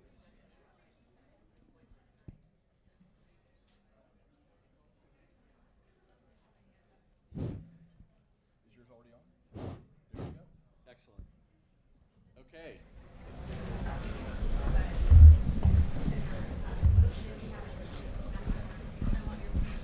As I said, when we started the idea to create this conference, the first call we made was to Andrew Solomon, and we were very pleased that he agreed to come and spend lunch with us. I have to say I have a Facebook group of all my former students from here and from Penn, and they have never been more impressed with me in my entire career than knowing that I'm going to be interviewing you today. So they all send their best. Good, thank you. I'm going to read Andrew's bio to you, which doesn't include the Noonday Demon, which is very typical of authors talking about their more recent project. Andrew is a professor of clinical psychology at Columbia University Medical Center, past president of PEN American Center. He's a writer and lecturer on psychology, politics, and the arts, and an activist in LGBT rights, mental health, and the arts. Writes regularly for The New Yorker and The Times. His book, Far from the Tree, Parents, Children, and the Search for Identity, won the National Book Critics Circle Award for Nonfiction, and was chosen as one of the New York Times 10 best books of 2012. Subsequent book, Far and Away, How Travel Can Change the World, was published in 2016 and has been named a New York Times notable book and won the ITB Award for travel writing. Most recently, he made an award-winning film, Far from the Tree, available on Hulu and elsewhere, and an audio series called New Family Values, which is available on Audible. He lives with his husband and son in New York and London, and as a dual national, he also has a daughter with a college friend. Please join me in welcoming Andrew Solomon. So, as I note, there's no mention of the Noonday Demon and no mention of your mental health work, but we're going to talk to you about that first, if that's okay. Absolutely. So, I think that whenever somebody writes a book like The Noonday Demon, especially a book as heavy as The Noonday Demon, and I will say that I've back pains from carrying around your two books recently. A friend of mine actually said to me, "Your book is so good I can't put it down, but unfortunately I also can't pick it up." But since many people here are at the point that you were at when you were ill, thinking about what to do with that experience, and whether they should write about it or never talk about it again. I would like you to talk a little bit about the experience of writing your first piece for The New Yorker about this, your choice even in doing it, and what came after it for you. Well, when the Depression hit, which was in 1994, I'd had minor precursor episodes that I can recognize in retrospect, but the really disabling depression came in 94. And at the lowest point of it, I was not writing anything. I was curled up in a ball on my bed with my head under the pillow, wishing I were dead. So that was not a highly productive time. But in the period that followed, as I began eventually to emerge from that most serious and awful stretch, I started taking notes on the experience that I'd had. Mostly, really, at that point, as a way of making order out of my experience, because I felt that if the experience could be made into some kind of order, that it would become more, more possible to endure it, more possible to make some kind of sense of it. And then I began reading through my own notes, and I thought, even though I was still not 100%, I thought I would like to do this for The New Yorker. I had done some other writing there and had an editor I liked working with. I felt a number of things. In the first place, I had been trying to read everything that I could, and I felt like there was not a book like the one that I had imagined, or an article like the one that I had imagined. But also, I just feel like the stigma has caused people to remain in the closet about their experiences with mental illness, and for good reason. There are plenty of places in which people with mental illness experience extreme prejudice. But I thought the only way that the stigma will ever be reduced is for more people to open up and talk about it.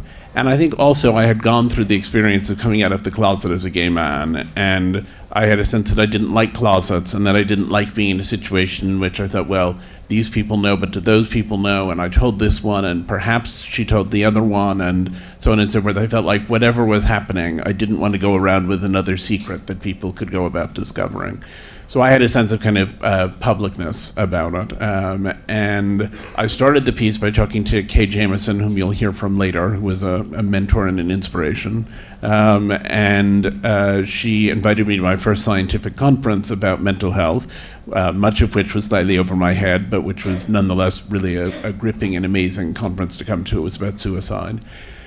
And I felt that there was a place for trying to put together my experience and describe really what it was like in my own language and the experience of other people, and to try to describe what they were going through. And then the article came out, and then the first week after it came out, I received over 1,000 letters from people writing in to tell me about their own experience. And I thought, well, there's scope to make something bigger of this. So what I'm interested in about that original piece and about the book is that I do think it seamlessly brings together your own experiences, your interviews with other regular people, and the kind of interviews you do with experts that are very hard to make interesting. And I know some of those conferences. Kay took me to some of those conferences during the 90s as well. And the challenge is that you hear all these things at these conferences. Maybe you understand them, maybe you don't. But I do think as a reporter, weaving that together is still something that I think people find incredibly hard. I think it's probably easier for people not as well to write about their own experiences, but to be open as to go back and forth between their own experiences, other people's experiences, and the science. Well, I felt as though there was a kind of chaos in the kingdom.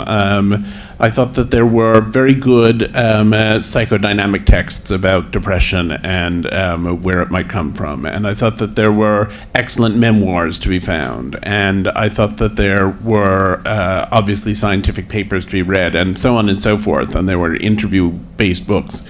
But there was nothing that pulled it all together in a single place. I actually think that the content of scientific conferences, though not always presented in the most fascinating way, is extremely interesting, and is somehow especially interesting to the very people who can't understand it as it's generally presented, because they are the ones who don't get this information. And so I felt like it was an act of translation. As I went to more and more conferences and got to be more and more at ease in them and read more and more scientific papers, I felt as though the content was fascinating, and the way that it was laid out was often very professional and appropriate to the context it was in, but not very accessible. And I thought, if I can take all of these insights that exist out there and bring them to people in a way so that they can understand them, that would be a service, because I think there are so many people who want to understand their depression and want to understand medication and want to understand what depression really is and so on. But I came to the book really, and I'll talk about the book rather than the article for a moment, I came to the book really with the idea that with two ideas. In the first place, I wanted to unseat the idea of depression as a modern Western middle-class illness by showing that it's existed across societies and has existed across time and exists across the spectrum of socioeconomic status. And then I observed, as I began doing the research, that there were some people who had what sounded, as they described it, like relatively minor depression, who were nonetheless completely disabled by it, and people who had what sounded, when they described it, like much more acute depression, were able to have lives of meaning, at least in the interstices between their depressive episodes. And so I wanted to understand the mechanisms of resilience and how people come through. And then once I had that framework, that those were the questions I was asking, it took me a while to arrive at them, but once I had that framework, then it became easy to look at scientific papers and think, okay, how does that pertain to the questions I'm asking? And if the question itself is driving readers' interest, they'll get through the science in order to understand it and be exhilarated and fascinated by the science. I'm curious about your interviewing style in these situations, both in terms of technically what you do. I mean, I know you told me with your recent book, which has many, many more interviews, that you have somebody transcribes all the interviews. Is that the way you worked back then, or were you? Is that the way you've always worked? And I guess the other thing is, how do you do the interviews with the experts? Meaning, are they also really long interviews that you're ultimately cherry picking a few lines from? Or are they different kinds of interviews than the intake you would do with a patient or a family member that you were going to write about? Well, there are inherent differences between interviewing someone who has direct experience of mental illness. I'll stay on mental illness, but of anything else that I'm writing about, the people who are directly addressing it and the people who are experts. I mean, some of the people who are experts have also had these experiences, but in general, they're different kinds of interviews. And I feel like getting people to open up and talk about their experiences with depression is hard. It's hard to get people to be honest. A lot of people have not been honest with themselves. A lot of people feel, as I said, a great deal of stigma. A lot of people are challenged by the idea of telling their full story. And yet, once you get people started, once you've gotten them to agree to do it, I found the people I was talking to were in general so full of their story that they couldn't stop telling it. And so the interviews became very long and very detailed and very complex. And then there was the task of taking the sort of great web that is one of those interviews and distilling it. Can you distill a web? I think I've done a mixed metaphor. Yes. Taking the content of these conversations and distilling it into something that was narrative. In interviewing experts, I always tried to ask questions that were my questions and also the questions that I thought readers might be interested in. And some experts, many experts, I would say even most in my experience, are very generous and will give you a lot of time if you are genuinely interested in what they're doing. Some people, are very busy and they want to do it very quickly and rather dryly.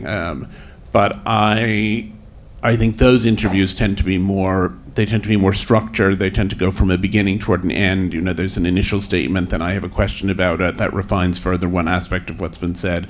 They're more cogent and more coherent, and they're easier to rework in some ways into the material of the book. Sometimes when I see these interviews, it makes me wonder whether you're running your ideas past them as well, besides getting their ideas. Meaning, there are so many connections in the way you write, even to look at both sides of a situation that most journalists wouldn't. So I guess my question is, I'm sure sometimes those come from the sources telling you to do that, but I do wonder, I do sometimes think journalists don't know if it's okay in an interview setting to lay out an idea they have, which can be dangerous. It can be a crazy idea. This question might be a crazy idea. But at the same time, if they don't do it, it can show up in the piece, while they've never really said it to the person. Meaning that you could have two quotes from a person you have, the connection that you make is one that you made. So I just wonder how you deal with the connective material with your experts.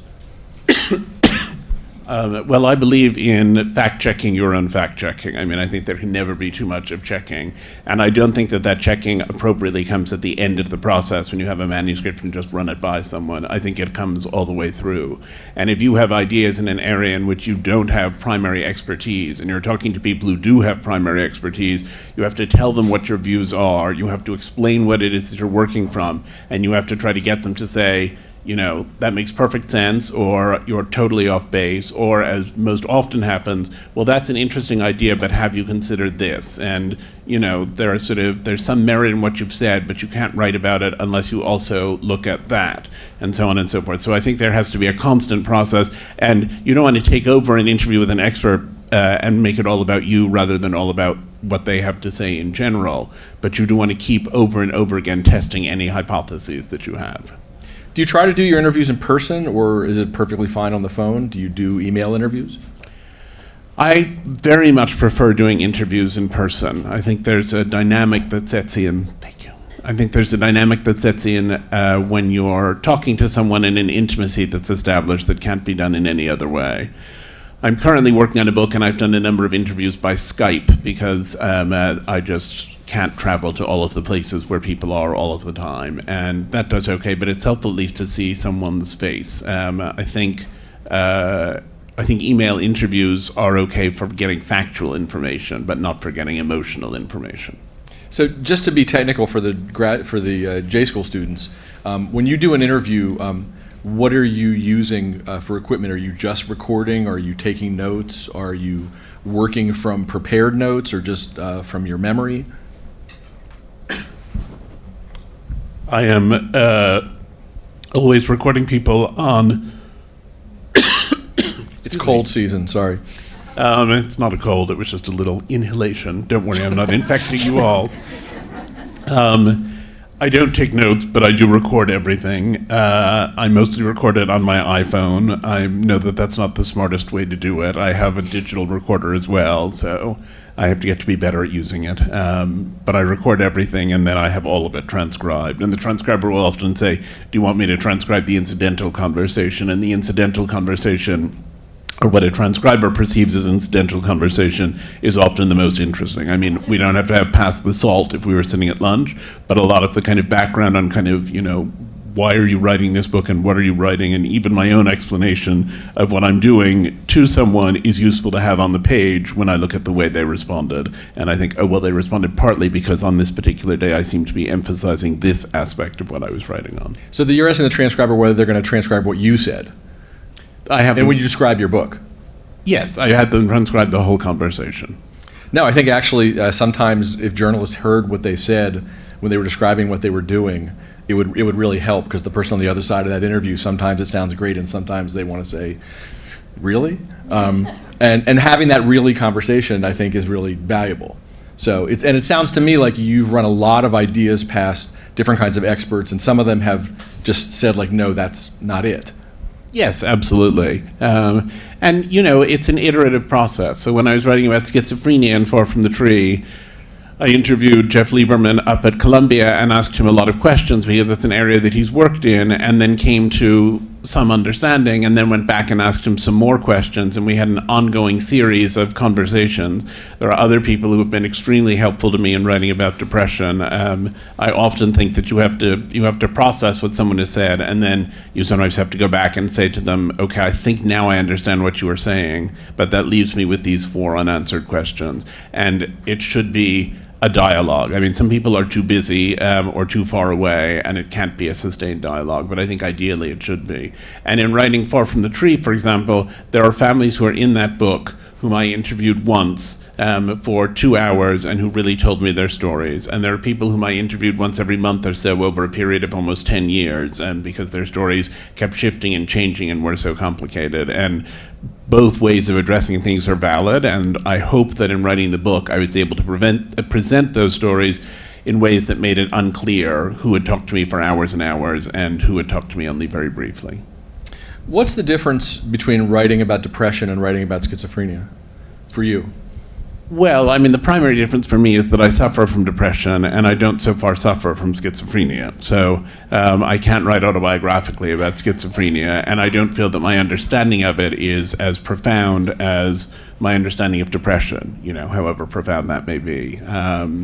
But it's also that depression affects so many more people, and I have yet to meet anyone who hasn't been affected by depression, if not their own depression, then by the depression of someone they know or someone they care about or someone they feel a connection to. It's ubiquitous.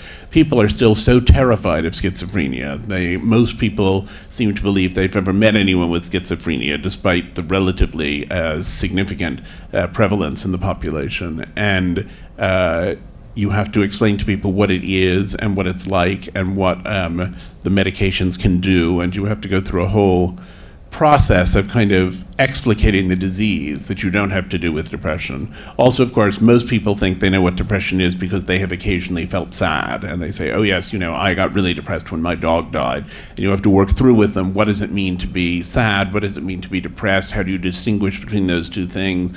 My kind of trademark line that the opposite of depression is not happiness but vitality, and to try to explain to people what depression is in that regard. With schizophrenia, most people have no sense of ever having been affected by psychosis, and, as I say, are terrified and bewildered by it. Is it easy? I guess the question I wanted to ask is if you had to write about depression without it being something you experienced. I mean, in a way, writing about schizophrenia is like writing about depression without having experienced it. And I think that many people who do journalism in this area and also who write, who are clinicians, have to deal with how to make descriptions that are powerful without invoking themselves. I mean, one of the challenges for most people is if they can't go to themselves as a way of describing something, how to make it have the same kind of power.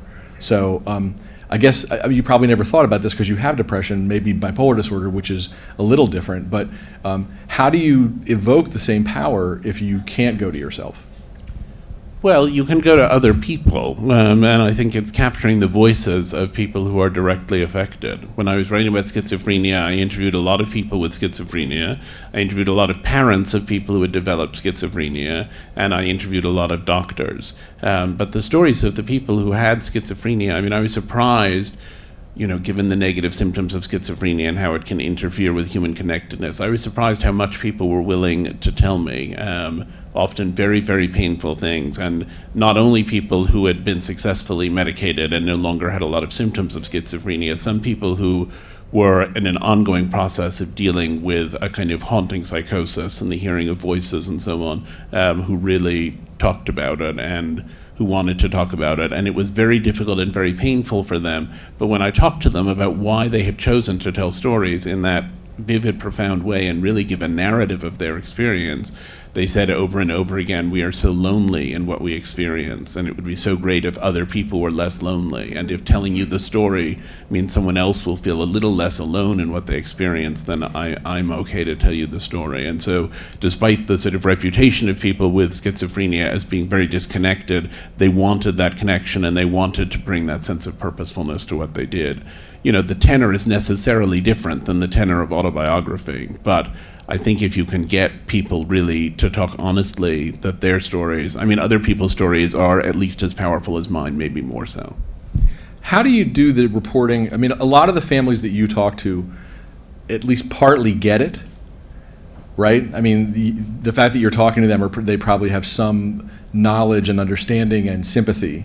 But of course, there's a whole world of families that don't. So your writing now is so focused on family dynamics. And people with these illnesses and people who write about these illnesses, one of the things that they talk about is the difficulty not just of writing about the person with the illness, but to really understand the family dynamics and how they play through for the person with the illness, especially in families where there's still a very steep, if any, learning curve. And I think that a number of the journalism students here deal with those kinds of stories. So I'm wondering if you can give us some advice on penetrating families that aren't so helpful. My first bit of advice would be to say there are a lot of families out there, and plenty of them are helpful. And if you find one who's really unhelpful and closed, you can move on and find another one. It's not as though these are unbelievably rare diseases, and if you don't find the person who has Knist syndrome, you'll never find anyone else with Knist syndrome again. But I think also people are very afraid of being judged. They're very afraid of your coming in and portraying them, even if you're doing so pseudonymously, in ways that would be upsetting to them or that would cause further rifts within their families. There's an immense vulnerability to telling these stories, and I think what people need is reassurance that that vulnerability is not going to be exploited in a damaging or dangerous way. It's a process getting people to open up. The other thing is to give it time. I said a little while ago that there were people I had interviewed once a month for 10 years. The first interviews I did with those people, they didn't give me everything that I wanted. That's why I stuck with it over a long period of time. Often, if you are willing to build a relationship with someone, the more they trust you, the more open they'll be. And nobody trusts anyone immediately after meeting them, no matter what their CV says or what their previous accomplishments may be. What areas of mental illness and addiction do you think we're not writing about enough? Well, I think we're not writing enough about mental illness and addiction. I think there's a real need to write a great deal more about it. And I'm cheered that there are so many people in this room who are contemplating doing that in one way or another. Are there particular conditions we don't write about enough, or are there particular ways of writing that we don't do enough? I think we don't do enough to look at the ways in which these conditions define people's identities. We tend to write about them from an illness standpoint. They also occupy an identity standpoint. I think it's important that the illness and identity standpoints be reconciled in one way or another. And I think it's crucial that we recognize the humanity and the dignity of the people who are experiencing these conditions. And I'm just thinking while I'm talking, not always a good idea, but about the things that aren't covered enough. I think we're doing better with schizophrenia and with psychotic disorders. I think the opioid crisis has forced us into more open conversation about addiction and the people who are affected by it.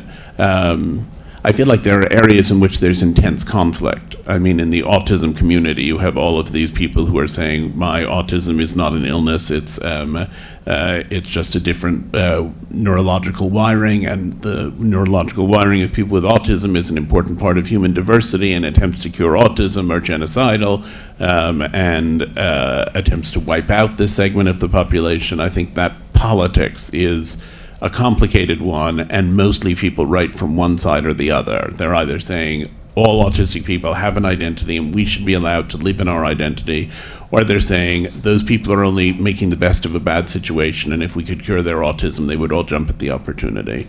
And the reality lies somewhere in between those two, and the difficulty, I think, is to express both points of view in a single piece of writing. It's so interesting you talk about identity politics, because I do think that many people with mental illness said that they don't want it to be their identity. But you've written, especially in your more recent book, about people with conditions where it is their identity.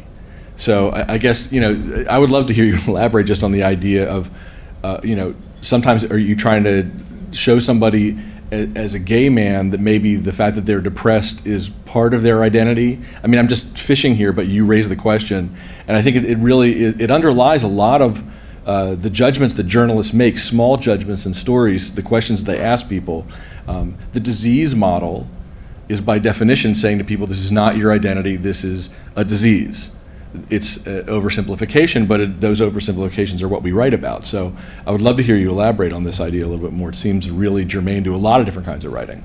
Well, I think, and perhaps I've made this mistake myself in my answer to your last question, I think it's always both. I mean, being depressed is an identity. I know a lot of people, because I'm depressed, or have been depressed, I'm sitting up here on this podium, or stage, rather, because I've been depressed. I have friends who I think of as my depression friends. There's a lot that comes to you from having these experiences. I also think that the kind of depression that I had, the extreme clinical depression, was for me an illness, and if there were a way to make it disappear so that I would never hear from it again, I would leap at the opportunity. I think often people set up an opposition in which they're saying either rah, mad pride, or they're saying this horrible thing and how can we get rid of it. And I think the point is just to understand that for the people who have it, I mean, if I suddenly didn't have depression, that would be a shift in my identity. It's one that I would welcome at this particular moment. Having said that, I think that the experience of being depressed was enormously influential in my intellectual awakening, in my engagement with science, in my areas of interest, and I wouldn't give up the depression that's in my past. I would give up the depression that's in my future. And I think it's important for people to be able to understand that point of view. How is your health? Is it okay to ask? It's fine to ask. My health is sort of all right at the moment, but I definitely still deal with depression. I take a lot of medication. I'm in psychotherapy. My psychopharmacologist spoke to you earlier this morning, Richard Friedman. I did my best not to introduce him as Andrew Solomon's psychopharmacologist. He's a genius, and has done a remarkable job of helping me to function as well as Did you meet him through an interview? No. Okay. I met him through clinical things, but we've become good friends since then. Anyway, I didn't mean to interrupt. So how's your health?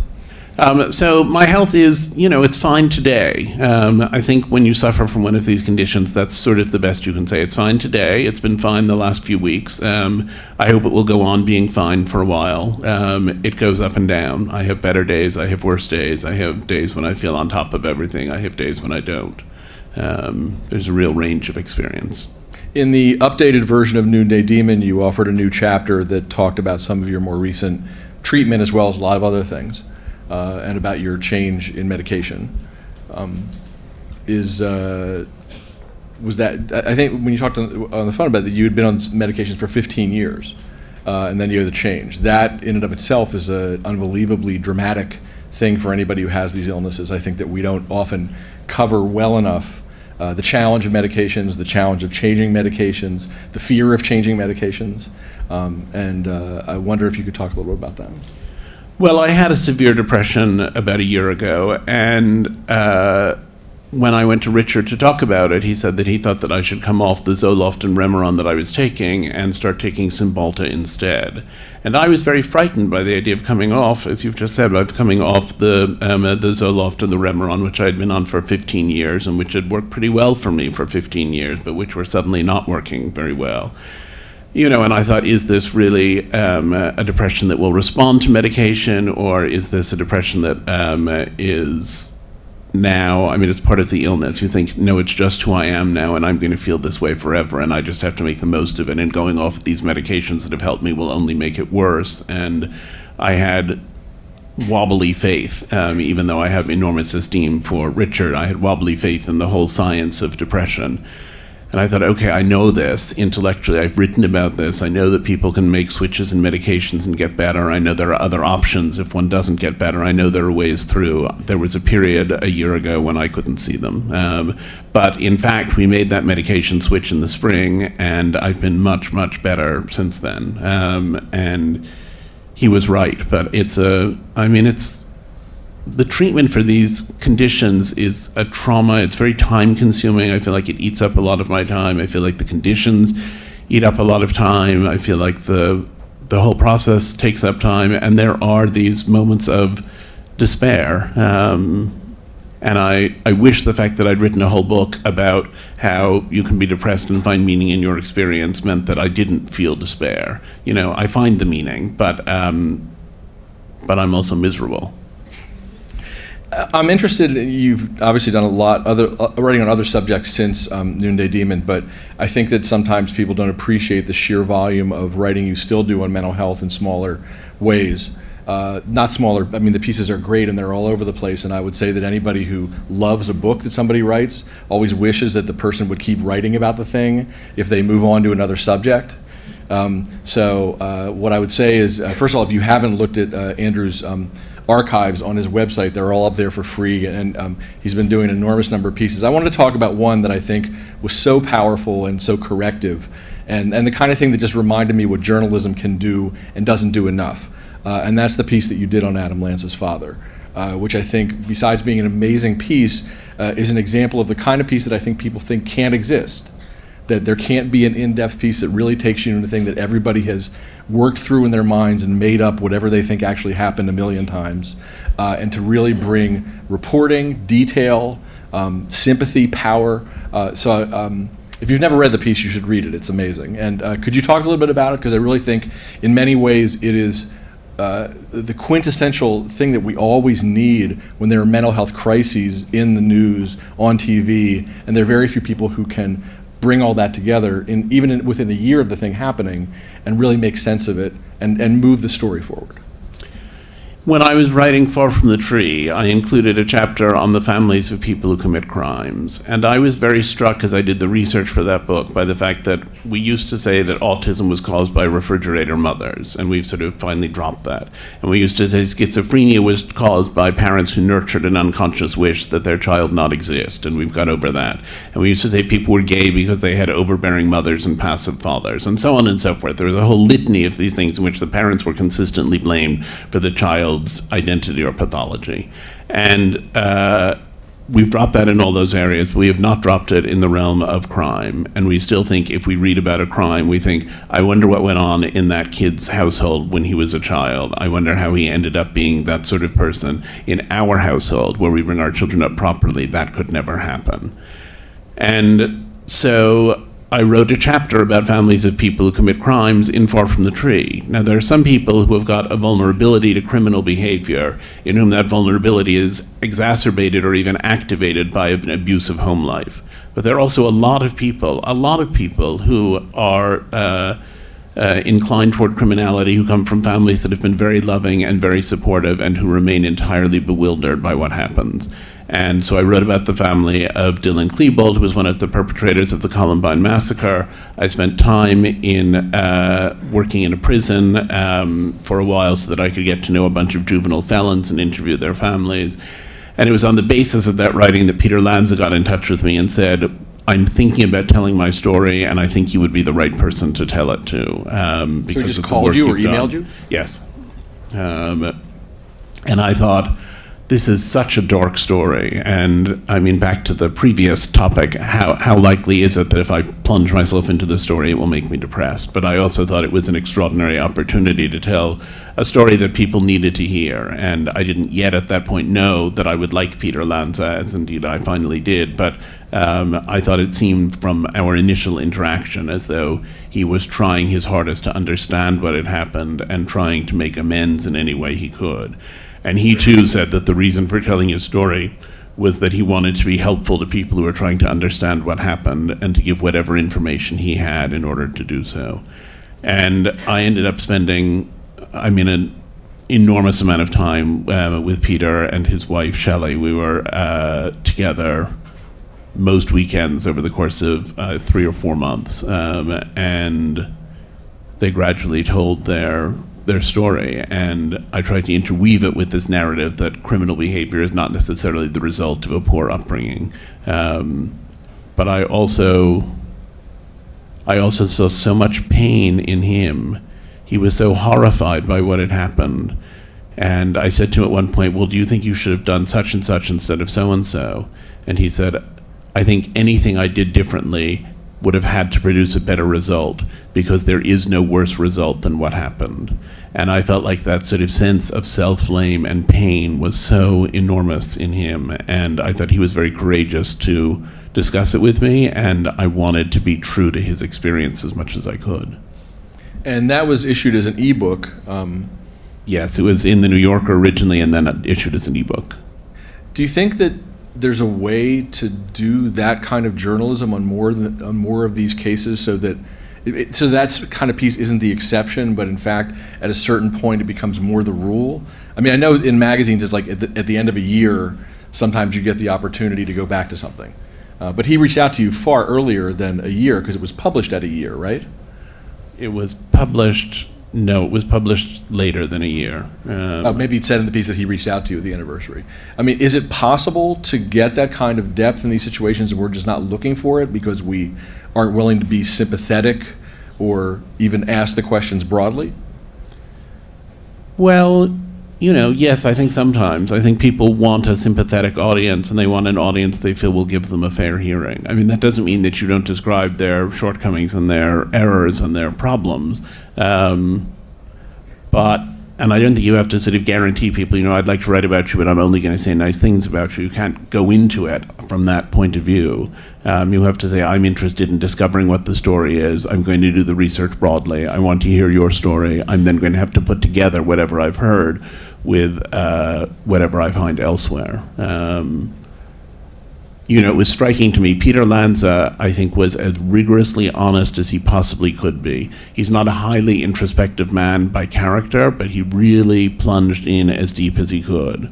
I tried to call the psychiatrist at Yale who had seen Adam Lanza a couple of years before Newtown occurred, and had said that he was in sound mental health, and I got snowed with kind of press office forms and so on and so forth. I mean, there was this enormous resistance there. So where the resistance is going to be can vary enormously, and sometimes it's people who are more worried about saving their own skin than people who are worried about the vulnerability of admitting to the difficulties they've encountered. The father can't ask for the kid's records after the kid is dead, right?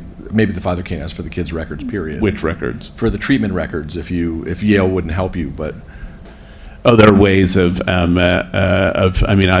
he couldn't, but the people investigating the episode could. Oh, right. Right, okay. So let's talk a little bit. The assumption is many of us who write about mental health have editors who occasionally look at us and go, didn't we already do depression? Haven't we already covered this? Our assumption is that if we were you, we would never have that question. And that anything you'd want to write about, you could write about no matter how depressing it is. Life is a matter of laughter and song. So I'm wondering what your experiences are with editors being continually interested in these subjects.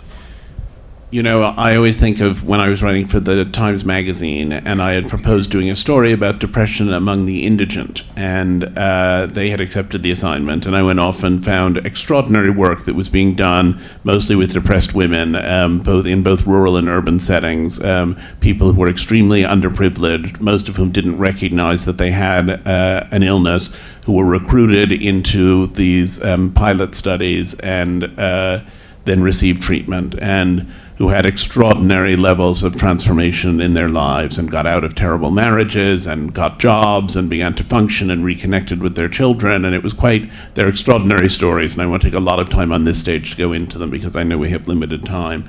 But I wrote the piece for the Times, and I turned it in, and I got a call from my editor a few days later, and she said, well, Andrew, we've read this, and, you know, we really can't publish this. And I said, why?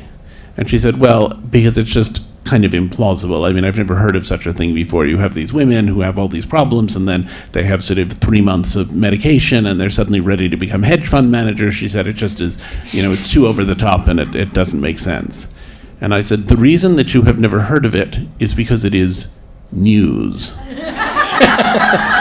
You are working at a news magazine. I said, the fact that it seems implausible to you is a sign of what an interesting story it is. And we eventually negotiated back and forth, and I did some rewriting of the piece, and it did ultimately run. But I just remember that conversation and that sense of it. In terms of other people writing more about these subjects, I think it's important to emphasize to your resistant editor, you know, the ubiquity of this condition, and the fact that our knowledge of it is constantly changing. It hasn't changed to the point where we're now able to treat and cure depression very much better than we could when I wrote the original New Yorker piece. I mean, we have a few more medications and so on, but no major new breakthroughs really. But it's different to be depressed in 2017 or 2019 than it was to be depressed in 1994. And it's important to talk about how does it happen? How have the changes in stigma affected to people? What is the experience of mental illness today? It always needs updating. There's always something new. And every story is a unique and interesting story. And for a condition that affects this much of the population, getting out those unique and interesting stories broadens things and makes people feel connected when they're at their very, disease-motivated point of feeling completely disconnected. Besides their worthiness, and by the way, if people want to line up for questions, we should begin doing that. Besides their worthiness, how do we make the stories better? I mean, in a way, you created a language for yourself that included you talking about yourself some, but also as a delivery system for the other material that maybe somebody wouldn't listen to if you were writing in the third person. So there's the issue of whether the subjects are worthy, which is an argument to have with our editors.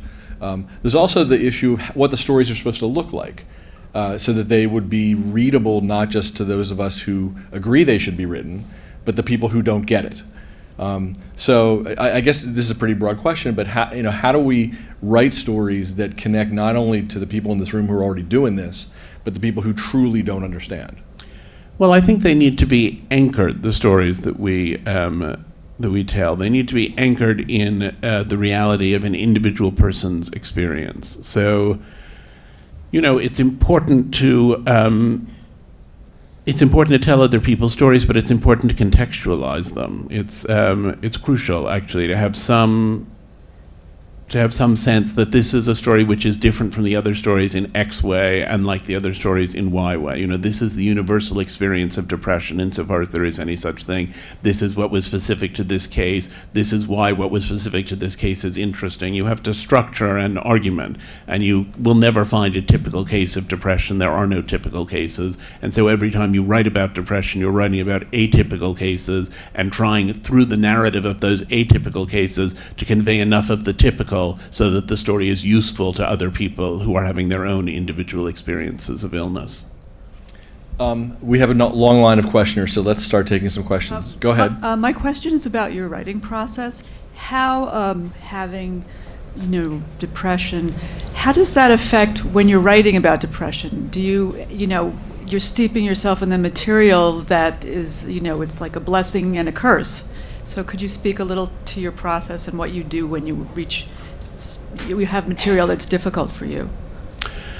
When I have material that's difficult for me, I think my tendency is to rush at it. I have a slightly counterphobic tendency and tend to move toward rather than away from difficult material. There are times when I feel like writing about depression is very cathartic, and sometimes I feel like it's helped me to heal. And sometimes what I've written that's helped me to heal is not really very good or interesting, and I try not to publish it out into the world. But writing is a way always for me to process things and gain some feeling of mastery or control over them. And I'm quite a controlling person, so that works well. And sometimes I'm working on a piece and I think this is too psychologically intense for me right now, and it's pushing me in a bad direction. I mean, I remember when I was working on the Adam Lanza piece that we talked about before, there were days when I thought, I have to take today off from Adam Lanza. I can't immerse myself in that material again. But that's part of an overall schema of recognizing my own sometime fragility and trying to avoid descending into that fragility all the time. I mean, I'm always, whatever I'm writing about or whatever I'm doing or whoever I'm seeing and so on and so forth, I feel like there's a need to be, mildly self-protective, sometimes acutely self-protective, sometimes not so much so. So you're taking a mental health day? Yes, exactly. Okay, hi. I have a lot of questions, but I'll try and rein it in. So this is actually something Stephen had mentioned in the phrasing of one of his questions to you was about the learning curve. I think it was in reference to families that are struggling with the learning curve of their loved one's illness. And that struck something in me that I would love to ask you, because you are an educator and writer and person who has experienced these illnesses. Something that I've found in my both my attempt to report on mental health and also in treatment settings is that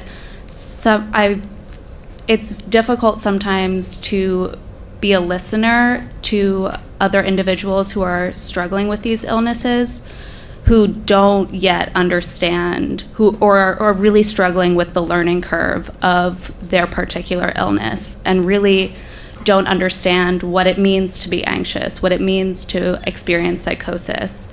And I'm wondering how you handle such confusion in an interview setting as both an educator and a person trying to listen.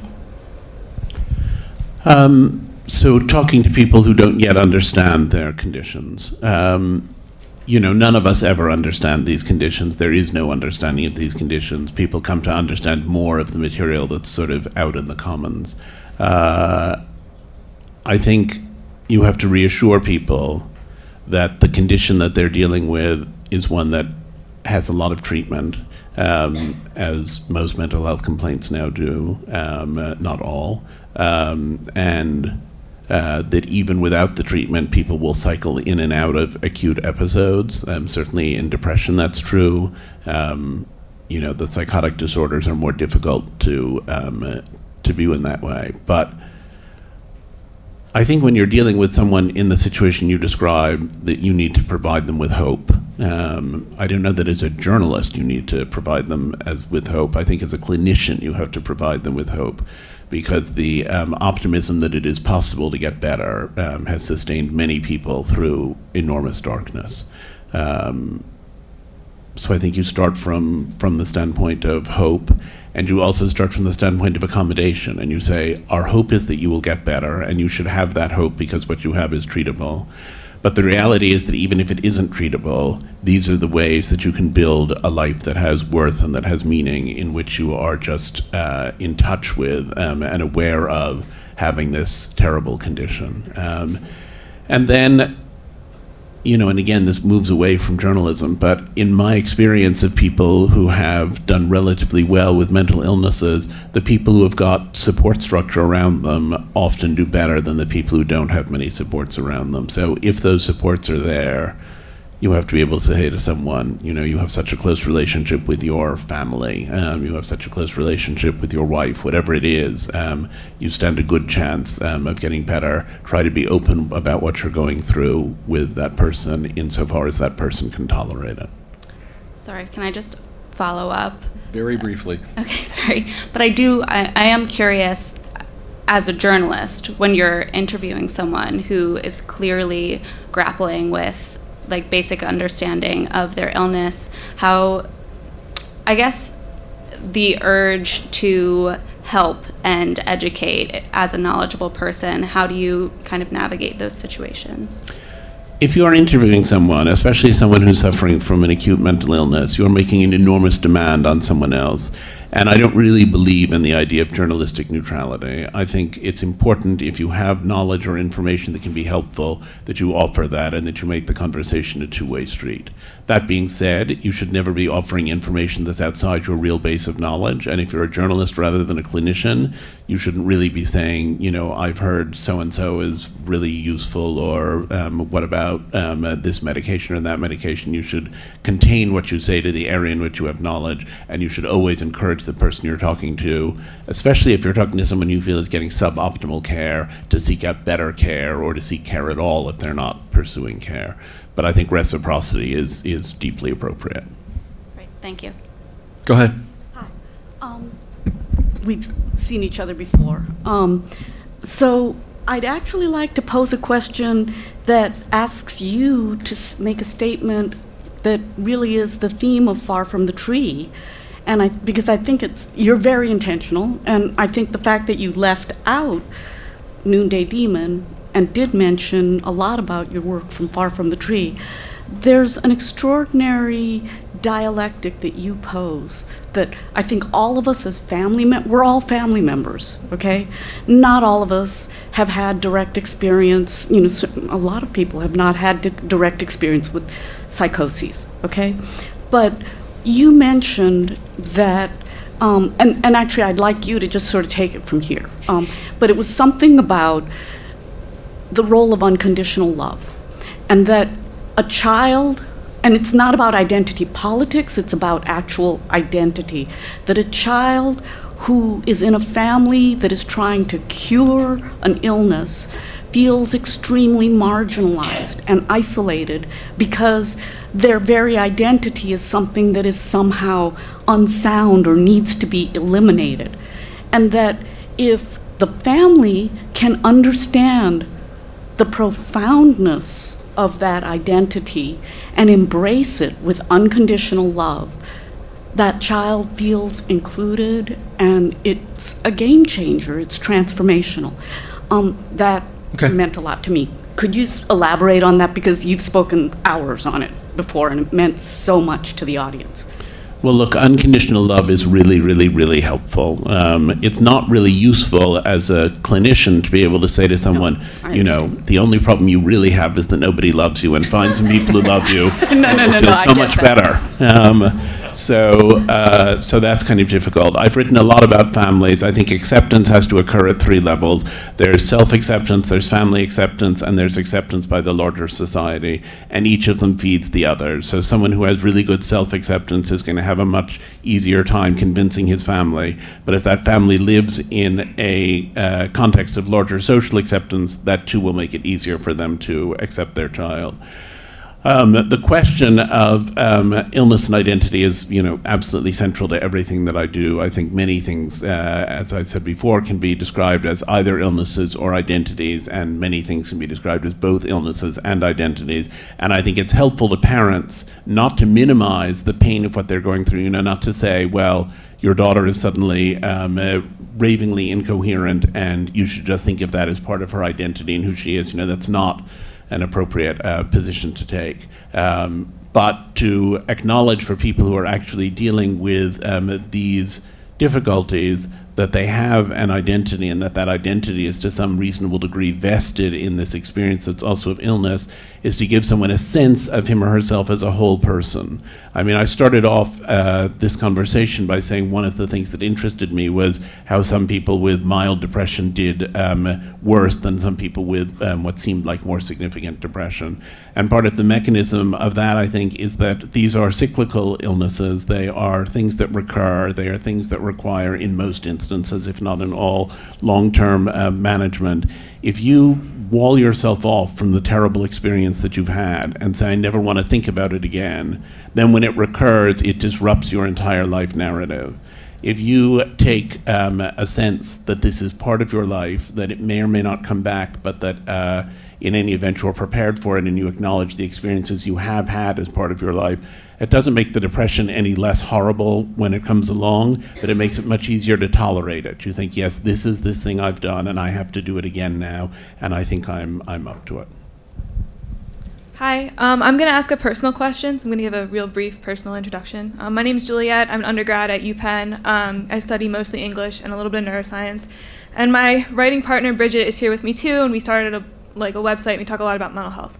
And I do a lot of reading and research on it my own. I work in labs and all that stuff. But I have severe depression, right? And I take medicine, and I've been blessed with a really supportive family, a really great support network. I have so much esteem for my therapist. I have all these coping mechanisms and whatever.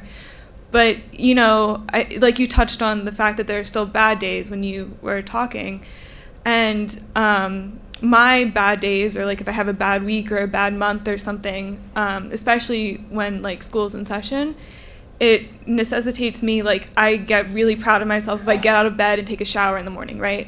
So it's hard for me to commit to writing for actual organizations because I don't know how to write when I'm having really bad days or really bad weeks. So how do you personally write through that depression and find that energy or motivation?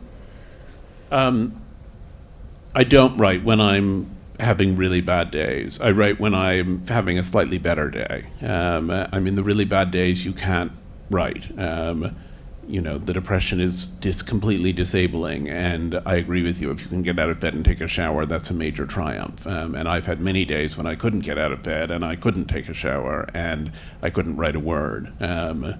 Virginia Woolf said, take notes and the pain goes away. And I think it's when you look at these things retrospectively and you think, that felt like such a barren, terrible stretch of my life, but now I'm past it, and instead of ignoring it, I'm going to write about it, that somehow redeems the time that you've lost to depression and says, there was something to be learned there and I have learned it. And so it's very redemptive to be able to do that. But it's not appropriate or possible to force yourself to do that in the throes of major depression or of many other aspects of significant mental illness. Just a quick follow-up. So hypothetically, if you were working for an organization or something and you had a deadline to meet and you'd been having really bad days up until that deadline, what would you do? Because you can't just not turn something in, right? You can't just quit your job because you're struggling. Well, it depends how much you're struggling. And it depends, I guess, on how the schedule, if you're struggling, coincides with or interacts with the schedule of your job. We do have, in theory, laws that say that you're allowed to take sick days for having a mental illness and that you're not supposed to be able to do that without prejudice. The reality is that if you kind of are constantly missing things because you're depressed, people eventually move on and they don't want you working there. I think, it's dangerous to push yourself so hard that you escalate what you're dealing with. It can also be dangerous to sit back so much and say, I can't do anything until I'm feeling better, and allow weeks and weeks to go by when nothing happens. As you point out, if you have a job that doesn't work very well, you have to push yourself to function as well as you can and accept that in some instances you won't be able to function as well as people would like you to. And you have to, that's the reality. I wish I could say there's this thing you do and then it doesn't matter anymore. You have to balance it, and you have to be honest with yourself about what you're really capable of doing, and you have to seek out help if there are areas in which you can get help that will allow you to function better in a professional context. Thank you. Have you ever had a situation where you could not function professionally and had to tell an editor that, or pull out of a project, or? What's bizarre is that I've had that experience on numerous occasions, and I feel like I've written this whole book on depression, and when it comes to not being able to function well like that, I get embarrassed all over again, and I don't want to tell my editor that that's what it is. And I say, I'm so sorry that I'm missing this, but I've had this horrible food poisoning I got somehow. I just can't seem to get over it, and so on and so forth. And when I'm not depressed, I can talk very readily about being depressed, but when I am depressed, it feels very private, and I want to hide it from people. people. Are there other good ones besides food poisoning that have been successful for you? Anemia, pancreatic cancer. I mean, one can go on and on. We can take one more question, and then we're going to have to end up. Go ahead. All right, I'll make it quick. I have a question about writing more about your own personal experiences. I really connected with what you said about how sometimes when you're disclosing, there can be that initial fear, but sometimes when you're letting yourself talk about something and you haven't previously, you just get so into it so quickly that not only does it get messy and embarrassing, but it gets so self-involved that it's kind of at the detriment of what you want to do with the piece. So I guess my question is, how do you kind of apply that journalistic objectivity to your own experiences, or do you just try to find really good editors? Well, I think the trick is to be a really good editor. I think you should write down everything you're thinking and feeling, if you can, and write it out in that way, and then let it sit for a few days and come back to it and think which parts of this actually will be compelling and helpful to other people, and which are the parts that really are just my own scribbling for my own purposes.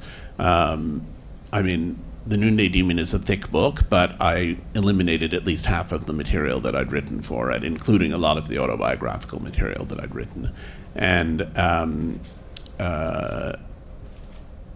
I think you have to have a sort of rigorous standard of self-editing, and sometimes if you feel you can't see your way through, then ask someone else to look at it and say, are there parts of this that seem to you to drag? Are there parts of it that you don't understand? Are there parts of it that are too chaotic?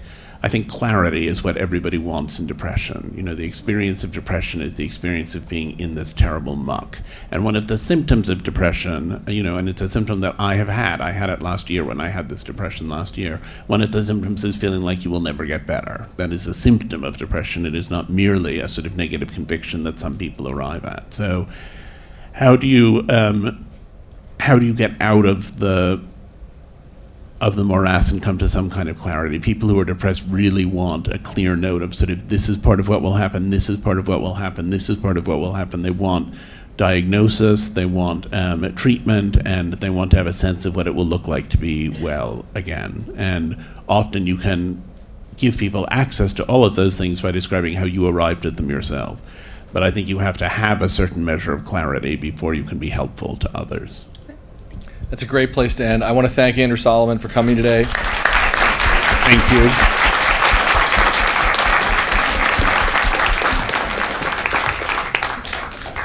We're not going to take a break before we set up the next panel. So don't move.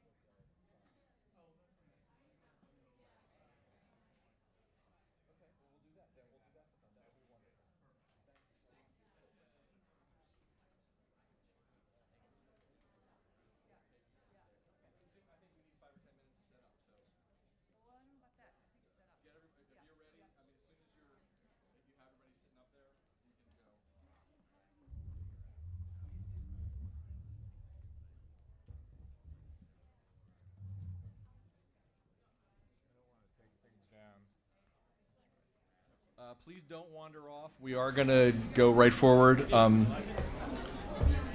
Everything's on here. Yeah, so you don't do anything. You can't play anything. It's not a file. It's actually in the thing. We have it all set up. We got the most recent one from your associate and put it in the So when we get to that thing, you just push. Meg will do it, but it'll be a black screen. She'll push play and it'll play. I swear to God. I'm sorry. I'm Steve. Thank you very much for coming. Let's try to get people. Is everybody up? Yeah.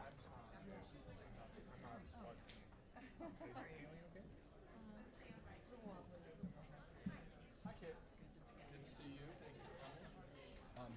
So, do you want me to herd everybody back in? Well, sure.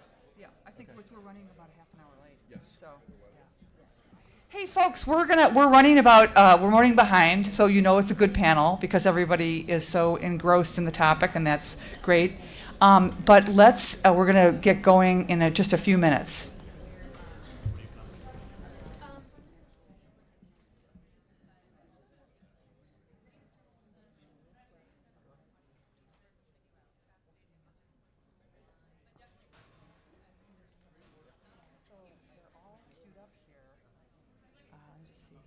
Okay.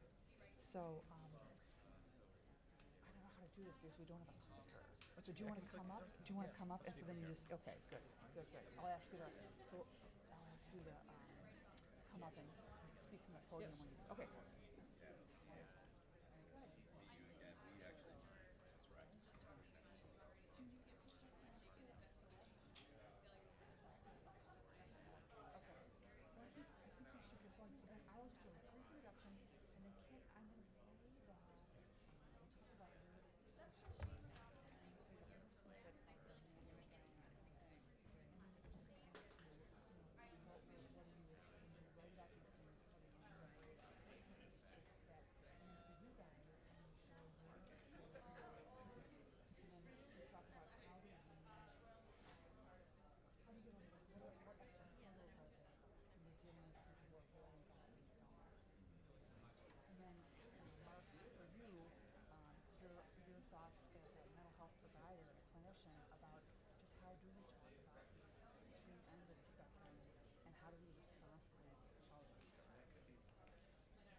Right, I think, yes, yeah. So that's, what do we need to do to keep things in perspective and to look at just that, look at the science. So, okay, great, good, so that'll be, yeah. But I took screenshots of very blurry, yeah. Yeah, we'll talk about that.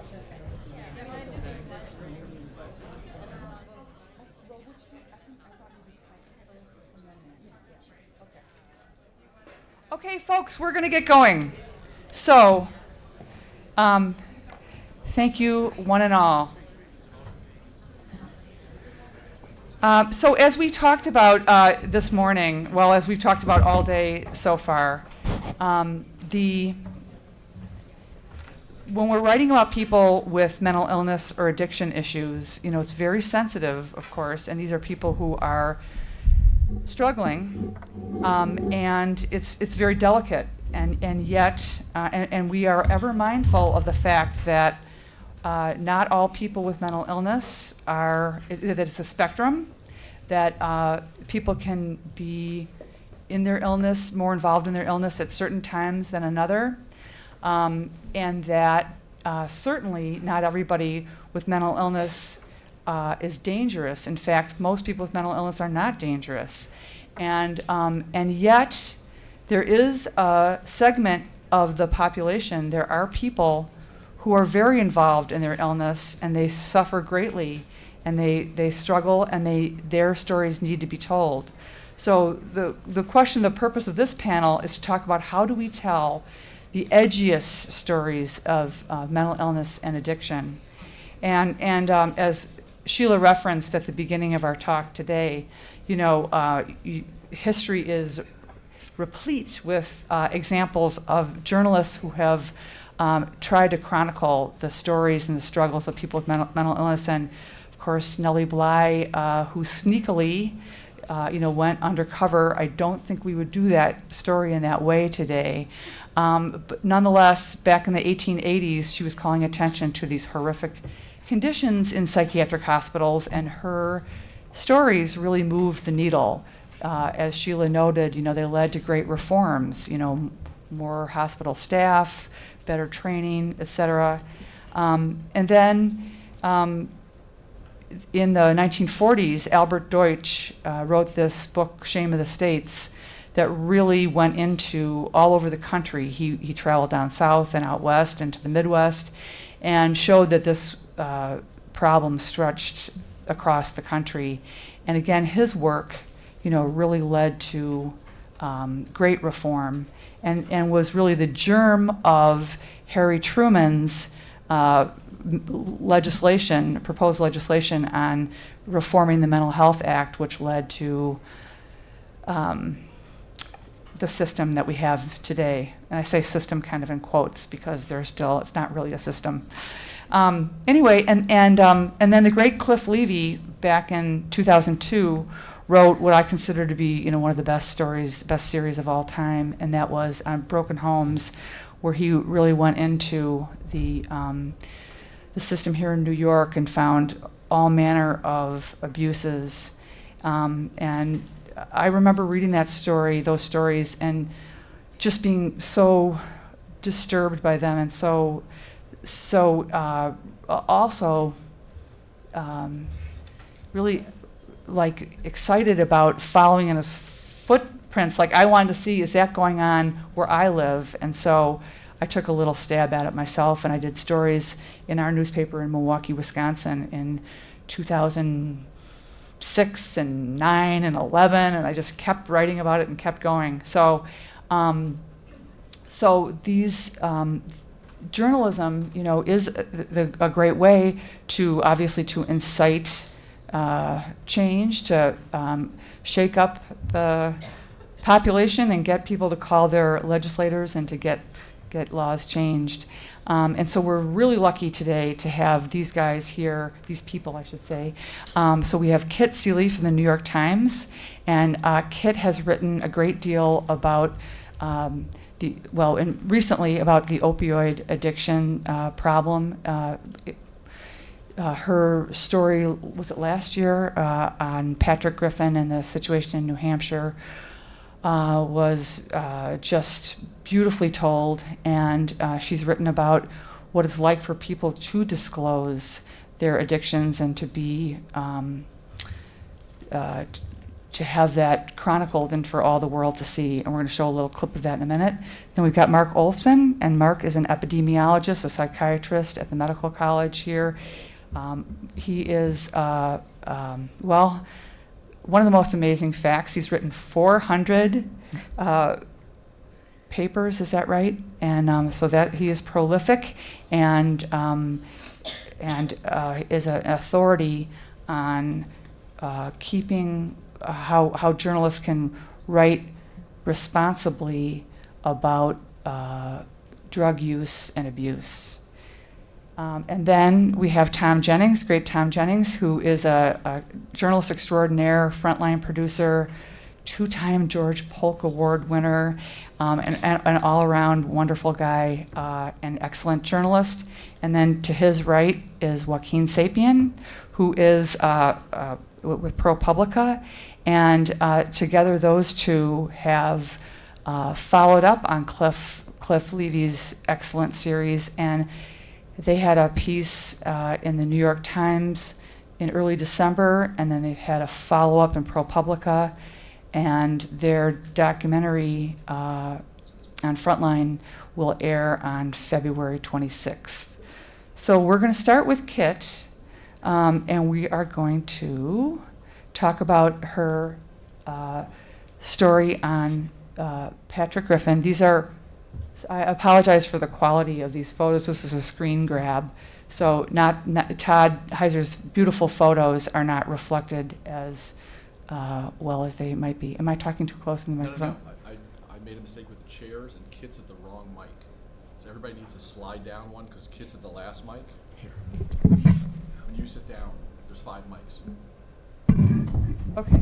Go down this way. So musical chairs. No, you're fine. Oh, why doesn't he Jack's gonna just? sit down there. Oh, okay. This has a green light on it. Yeah, the one next to you on the other side. We don't understand what you're saying. We're not getting it. I got a thing from the control room saying that people were at the wrong mics. Okay, so you want me at You're this? at this mic. Okay, got it. All right. There's no business like show business. All right, thanks. So Kit, if you could please talk about just the challenges that presented. So your story so poignantly showed the agony that this family endured with Patrick's relentless, his addiction to heroin. And you've written for Times Insider about what that was like to write about that, but maybe you could just recap that for the crowd here today about what struggles you faced as a journalist telling that story. Well, the story itself was about addiction. Mostly, often, we write about addiction in terms of overdoses and death. Mm-hmm. And what we wanted to do in this story was say, you know, more people who are addicted live with addiction forever. Mm-hmm. Many more people live with addiction than die from overdoses. Mm-hmm. And we wanted to get into what that meant for the person and the family. And we were able to get in with his family in New Hampshire. Patrick, his sister Betsy, were both. That's she right there, yeah. Patrick was constantly using. Betsy had been using. She was in recovery. And there was another sister who was not a user at all, and she had bailed out of the family altogether. She had moved away, but she had survivor's guilt, she said, about having left. But the challenge, there were a number of challenges. One was finding the family, which happened because Dartmouth had issued a report about addiction in New Hampshire, mm-hmm. and why it was worse there than in other places. And I had contacted them, and they had talked to a number of users in their report. And I said, can you put me in touch with somebody who, might be good to talk with? And they did put me in touch with someone, and he was okay, not great. And so I went back to them and said, do you have somebody else? And they gave me Patrick. And you talked in that Times piece, too, about how his mother was really so willing to put her name to the story. That was the game changer mm-hmm. in the story, because I was just going to use a little bit of Patrick's anecdotes to flesh out this report from Dartmouth. And his mother, Sandy, had dropped him off mm-hmm. at the Burger King where we were meeting. And I just said hello to her in passing, and I gave her my card. That was what I thought would be it. And then, like 2 months later, she reached out to me and told me about this just horrific episode where Patrick had overdosed 4 times in one afternoon, and they'd had him admitted, and it was just a nightmare, and she was going out of her mind. I don't know if you saw the headline, which was such a grabber. It was one son, 4 overdoses in 6 hours. Yeah, that was workshopped, that headline, mm-hmm. and they came up with that.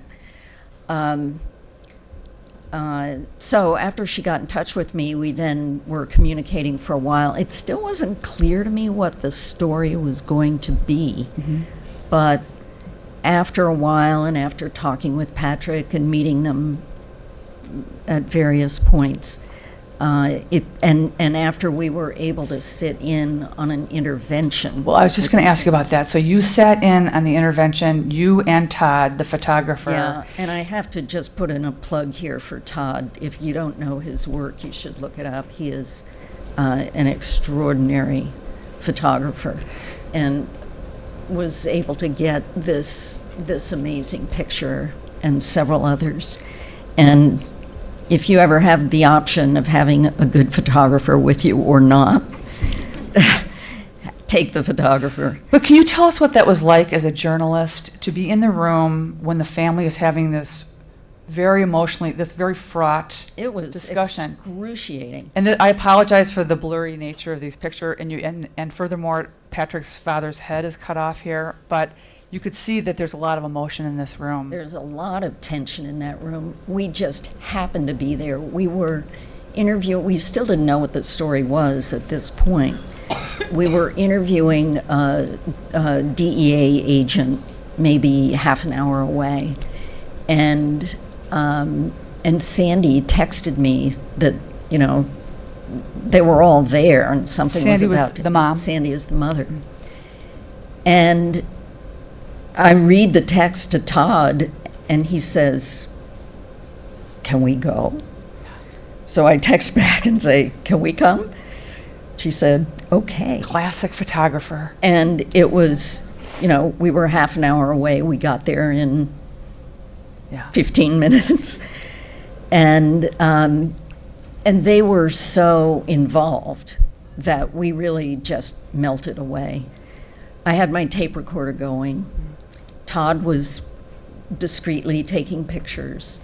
So, and you felt that that was an important thing to capture, for you to be there to describe to the readers. Can you explain a little bit about? Well, we didn't know what was going to happen, what we would see, what they would allow us to see, how long they'd let us stay.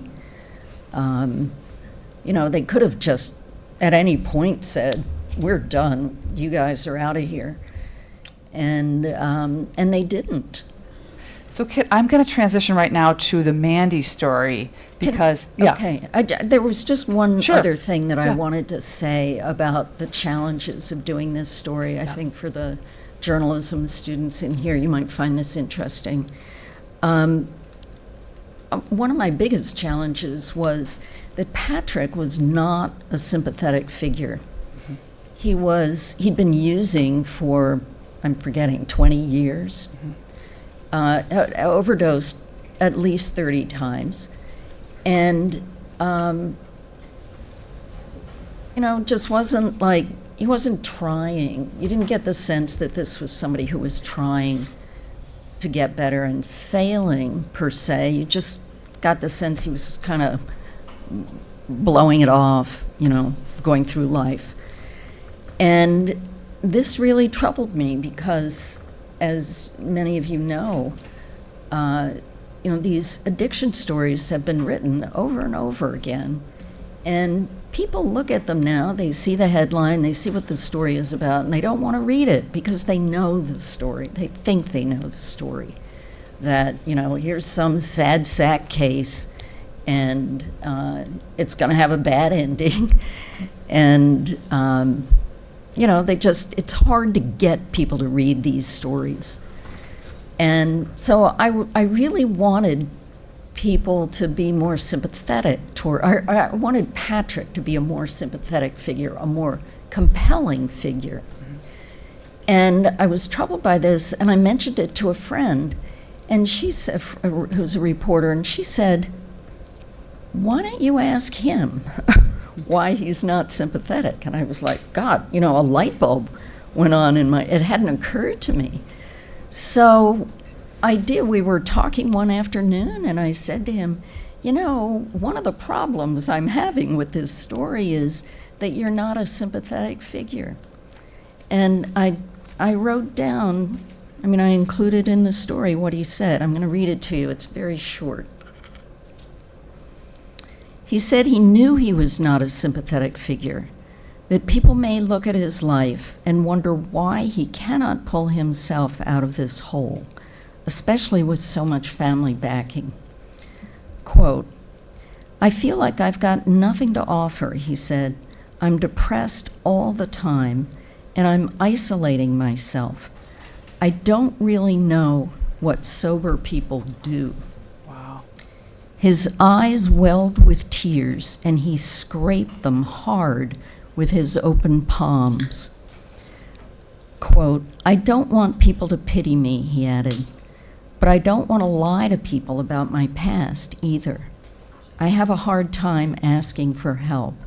I always say, 'I got this,' but I never got this."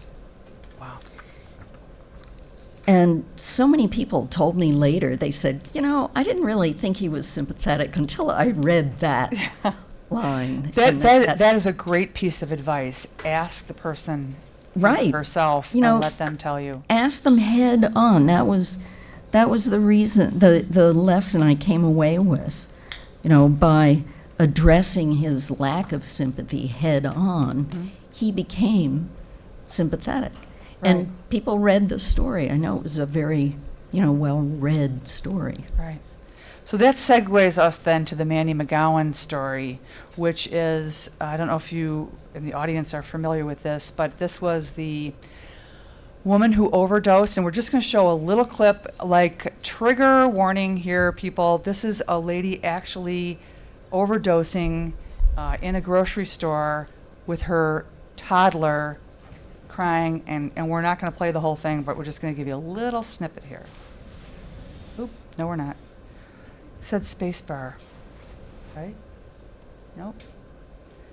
Okay, Stephen, what do I do here? Spacebar? What are we looking for? Spacebar? Oh, to run the YouTube? What's that? Push the space. Oh, control spacebar? Oh, okay. Maybe just this? Okay. Yay. Thank you. Okay, and then this again. Yes.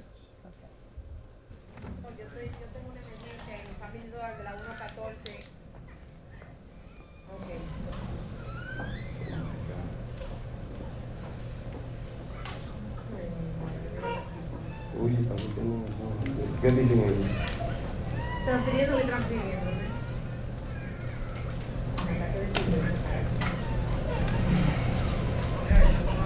¿Vienen?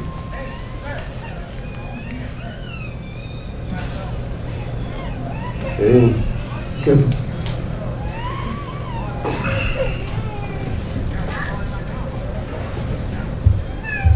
Okay, so you get the idea, and it goes on, and it goes on, and it goes on, and you're horrified. And of course, the first question you're asking is, why didn't that dude with the iPhone jump in to help her, right?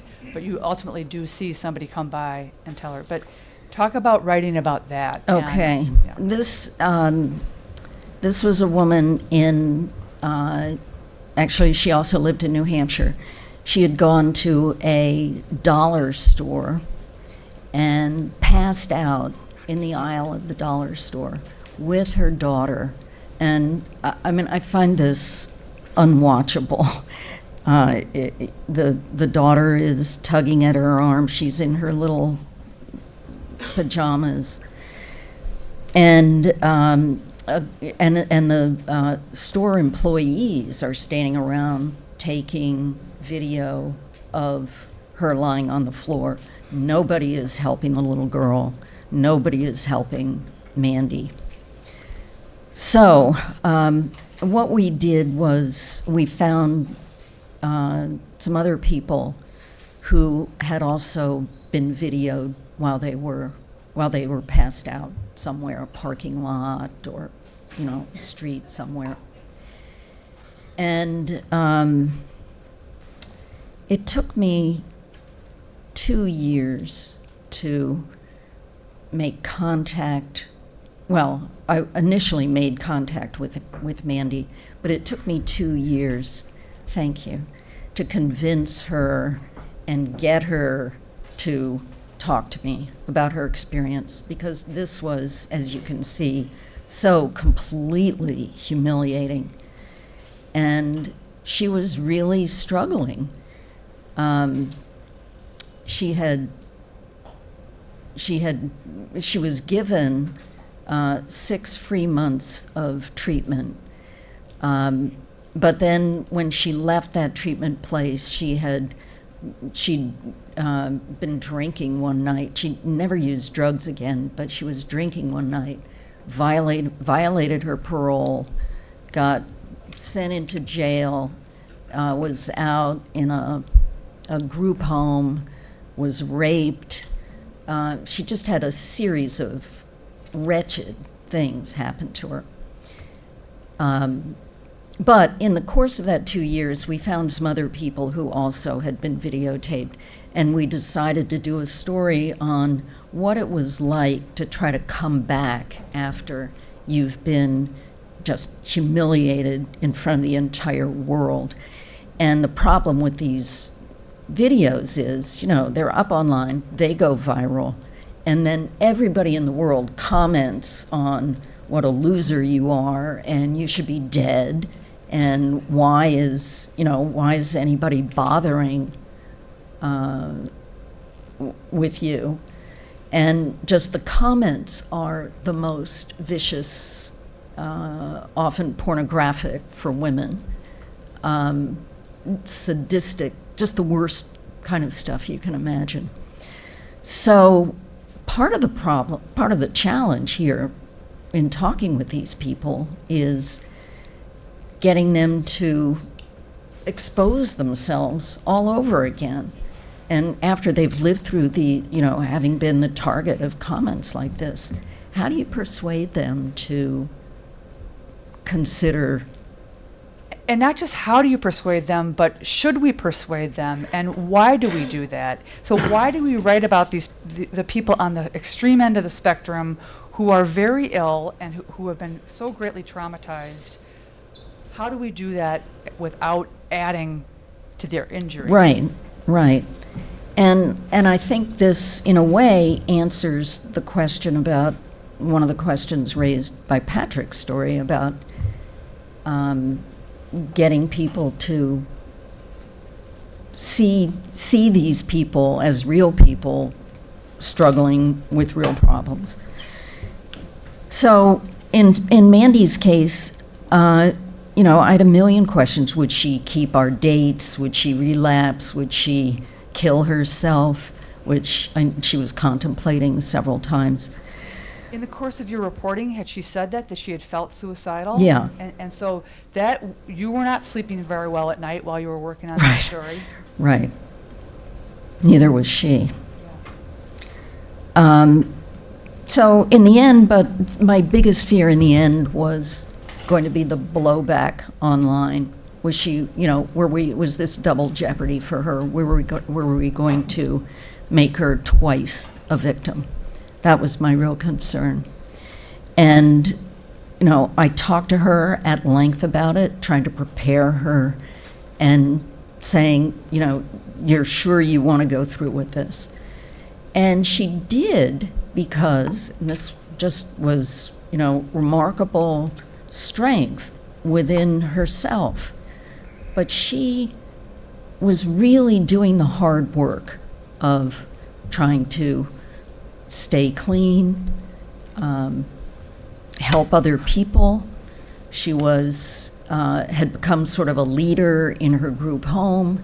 She was doing, she had full days of counseling and meetings and all kinds of activities. And then she would use her lunch hour to go out on Methadone Mile in Boston, which is where all the users hang out, and there are, hundreds of needles all over the streets. And she would go out at her lunch hour every day and pick up needles. Put on gloves. Let me make sure I'm understanding. So your incentive in telling her story and helping her tell her story was so that people would look at people in her and people like her as human beings. And so even though the stakes were very high and the degree of difficulty like through the roof, that is worth it. Well, not only did I think so, she thought so. She came to the conclusion that she wanted to show people how hard she was working. And what really astonished me in the end was that virtually every comment on the story was supportive. Wow, that's wonderful. Sympathetic. Yeah. It was caring. And I think, and that was also true in Patrick's case, because we had warned that family, be prepared for people to say that you don't deserve to live. So what I think is the difference, and this was sort of my takeaway from both, is that readers have been paying attention to these stories. You know, we think people are sick of them by now, and they probably are in some ways, but I think the message is starting to penetrate to people that this is a real problem, that people don't have control over. And if you're giving them a chance to have their voice be heard. That's exactly right. And so now people were rooting for Mandy and these other women who had been videotaped at the worst moment of their lives. And the other part of that is that she owned what she did. Yeah. She was remorseful. Okay, so I'm thank done. you. Yeah, Okay. thank you so much. So Thank that you. actually is a perfect segue to talk about Tom and Joaquin's stories and piece. And I'm just going to show you a little clip of, if I can figure this out. Dun, dun, dun, dun. Nope. Yep. Oh, there we go. Okay, so we're going to see a Space bar. You ready to show it? Yep. So this is the. Nope. No.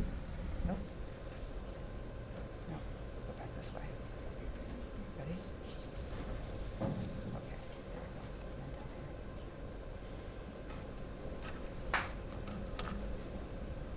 This is why I was.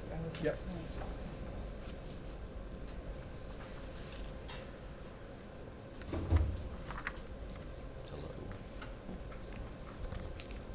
Does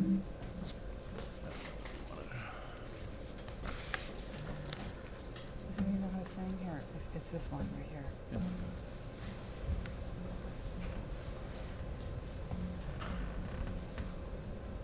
This guy. There we go. Yay. If time's the charm. Yeah.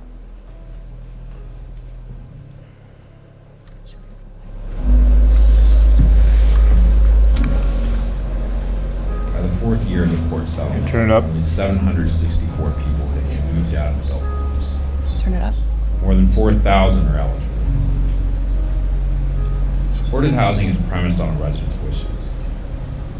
Those who do transition out Sorry, of can we these stop? institutions are Yeah. promised enough support. It's not really worth playing if you can't hear it. We don't have control of that down here. Uh-oh. Wait a minute, we're going to play it again. Sorry. Oh, we don't have the. No, just tell them upstairs to turn it up. Okay. Oh, yeah, because you can't hear it. Okay, it's working now? Put it up. Okay.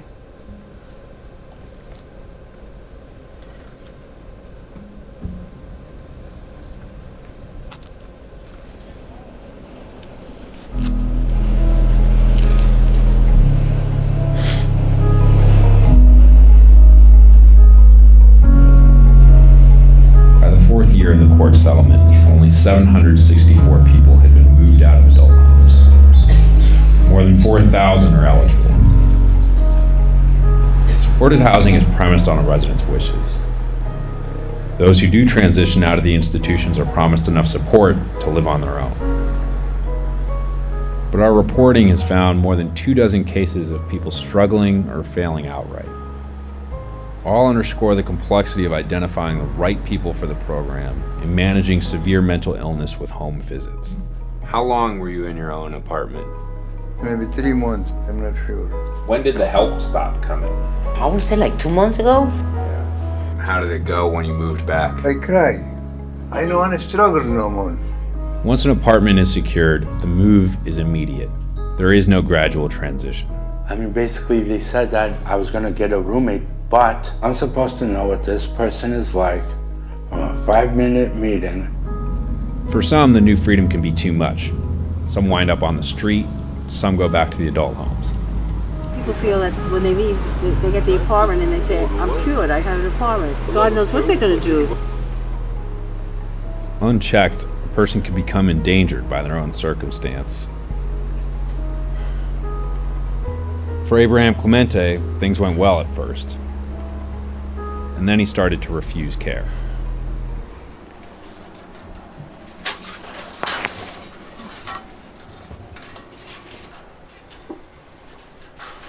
So Abraham, how long have you been here for?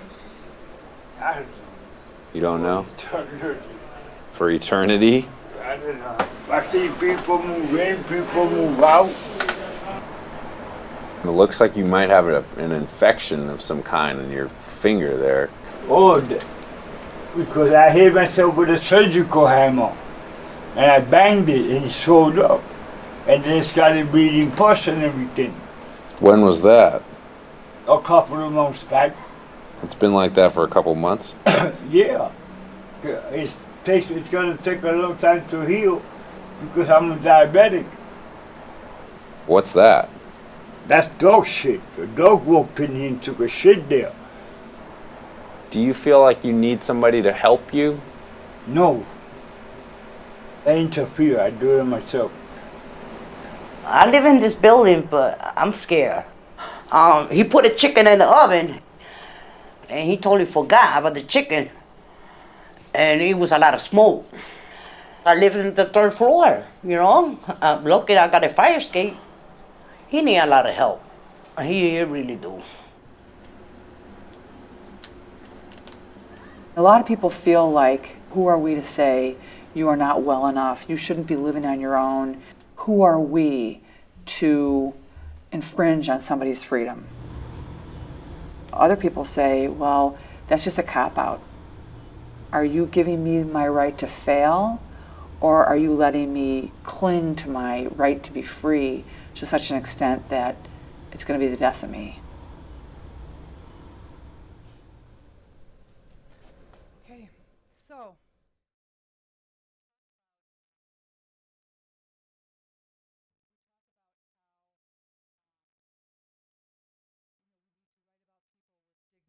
And we need to show people with hopefulness and stuff. You guys tackled here, you tackled people who are very ill. How do you, and I was lucky enough, I know that the film, and I know that your story that was in the Times and ProPublica does do that. It does preserve the dignity, but it's a very high wire act to write about people who are so extremely ill and to show them as three-dimensional people and not just victims or not just people to be frightened of. And Dr. Friedman talked earlier today about when you're walking down the street, if you see somebody in a psychotic episode or a businessman who's drunk, it's the drunk businessman who's the greater risk. How did you approach this? First of all, why did you tackle the story, and how do you approach it by preserving the dignity of Abraham and Nestor and the very ill folks that you spent so much time with?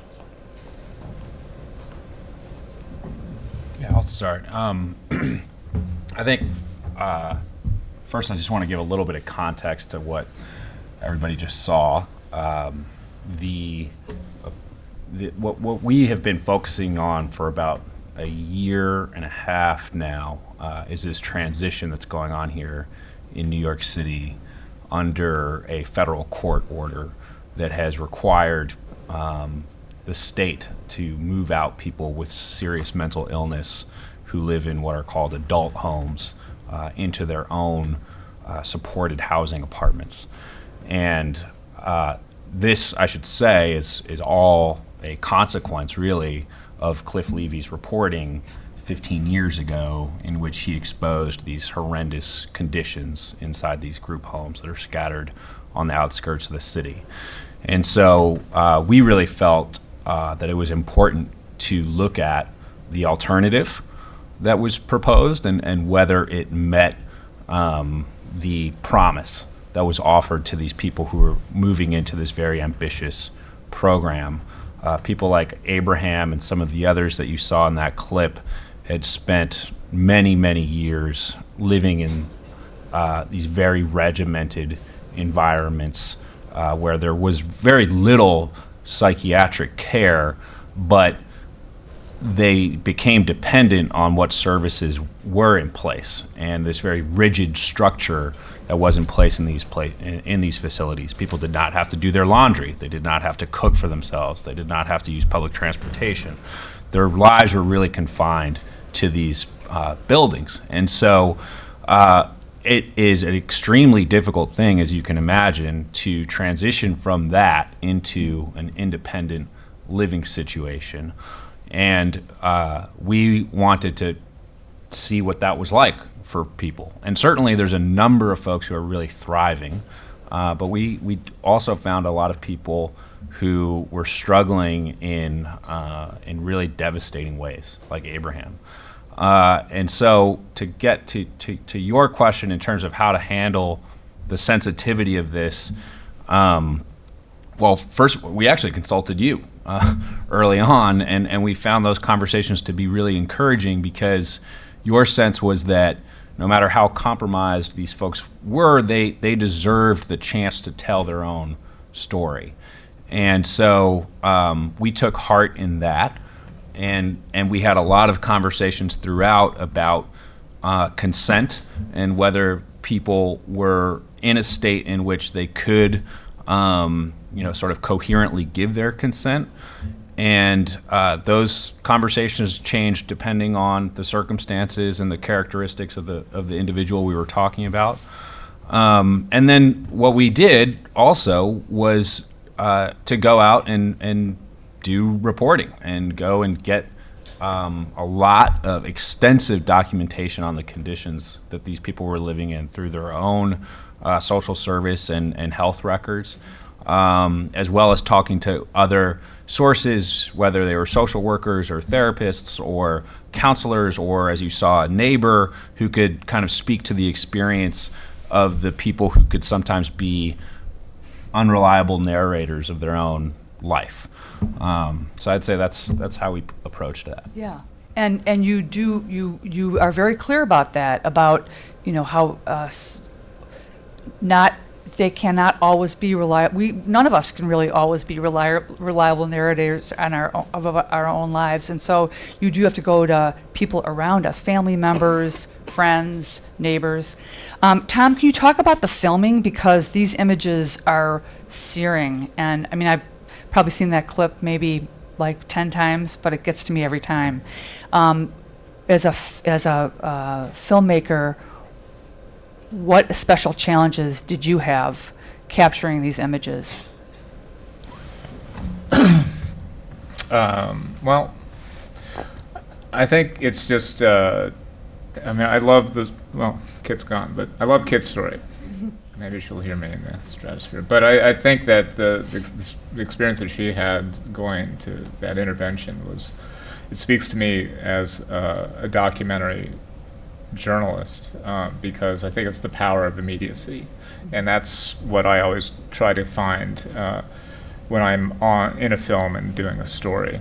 And working with Joaquin, it was a very collaborative process of going and finding sources, getting access, and then just me pushing very, very hard to get there at that moment, at any moment, getting into people's lives. And then there's an element, kind of a temporal element of how much time can we spend with a person.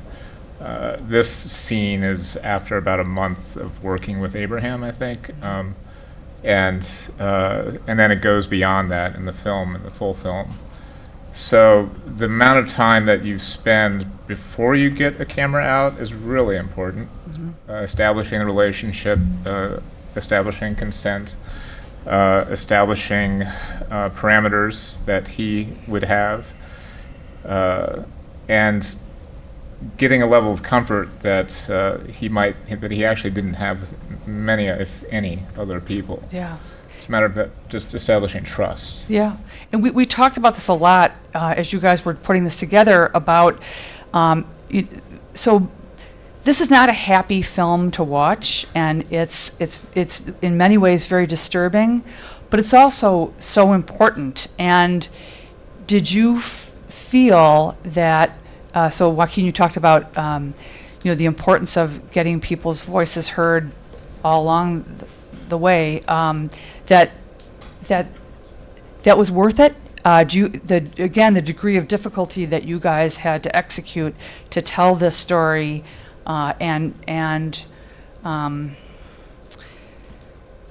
it's not a cat video, I mean,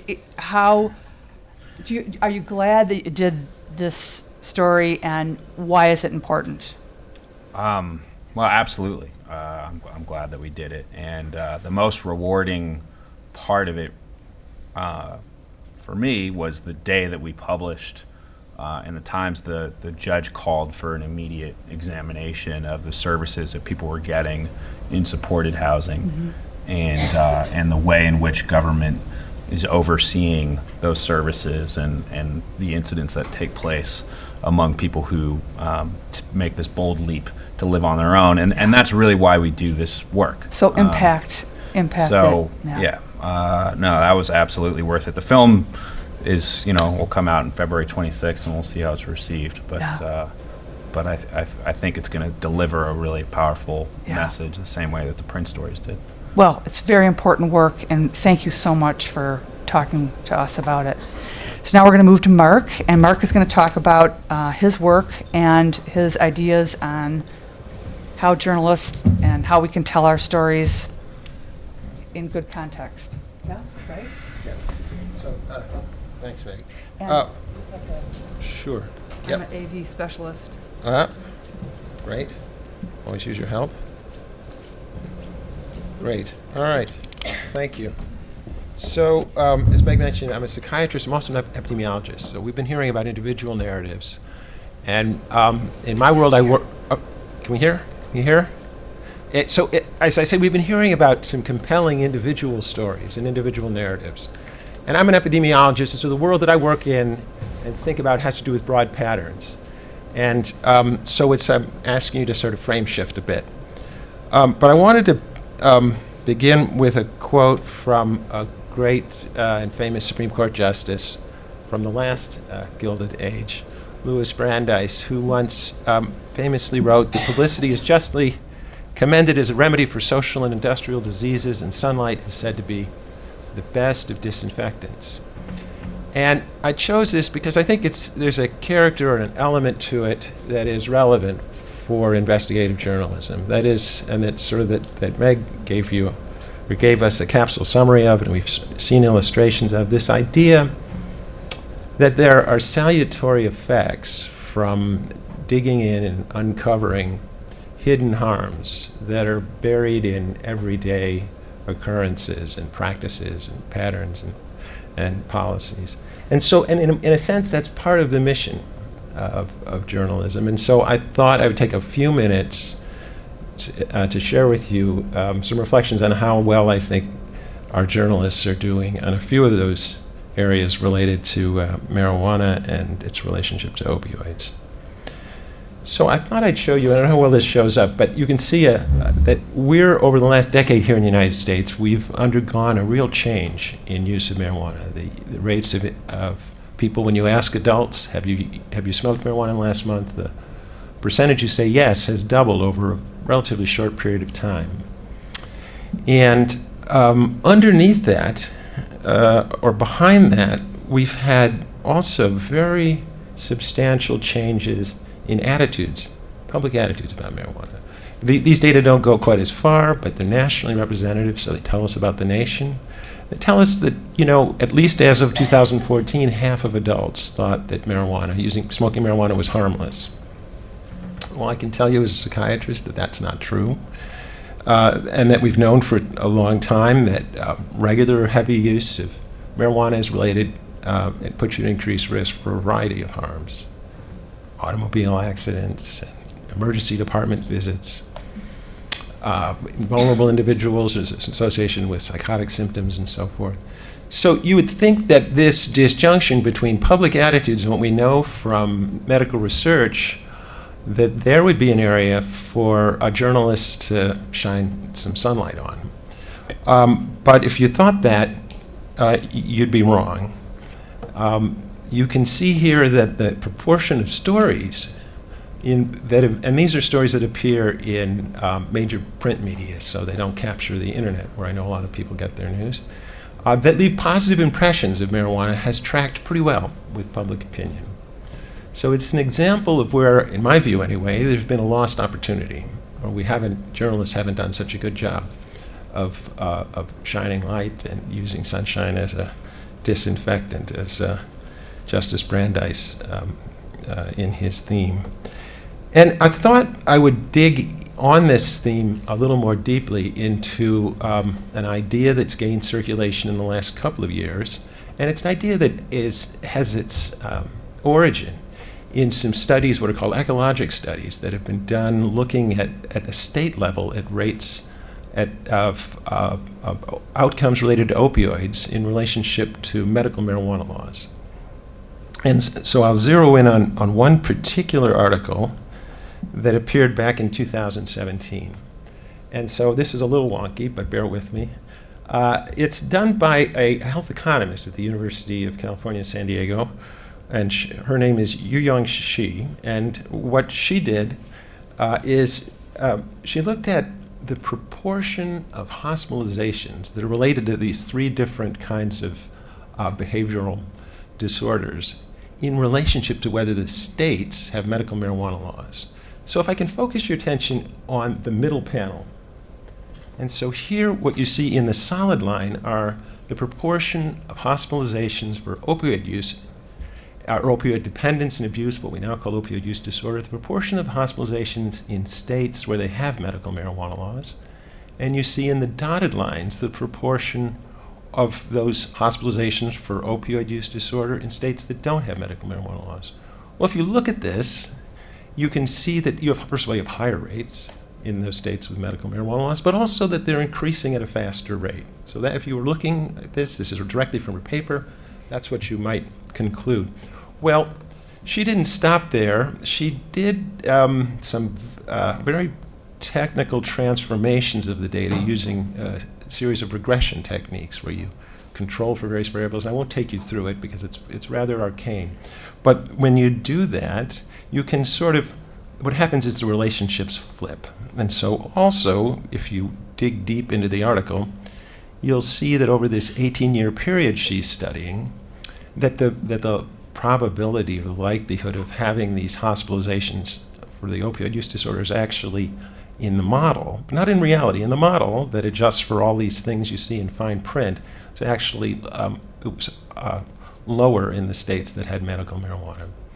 So this came out in March of 2017, and I can say that it's not one of the more high-profile journals, but nonetheless, if you were to look at the headlines that day or the next few days, led by the Rolling Stone, no surprise, in reporting on this paper, their lead was how medical marijuana could help end the opioid epidemic. And of course, it bears no relationship to what's in the article itself.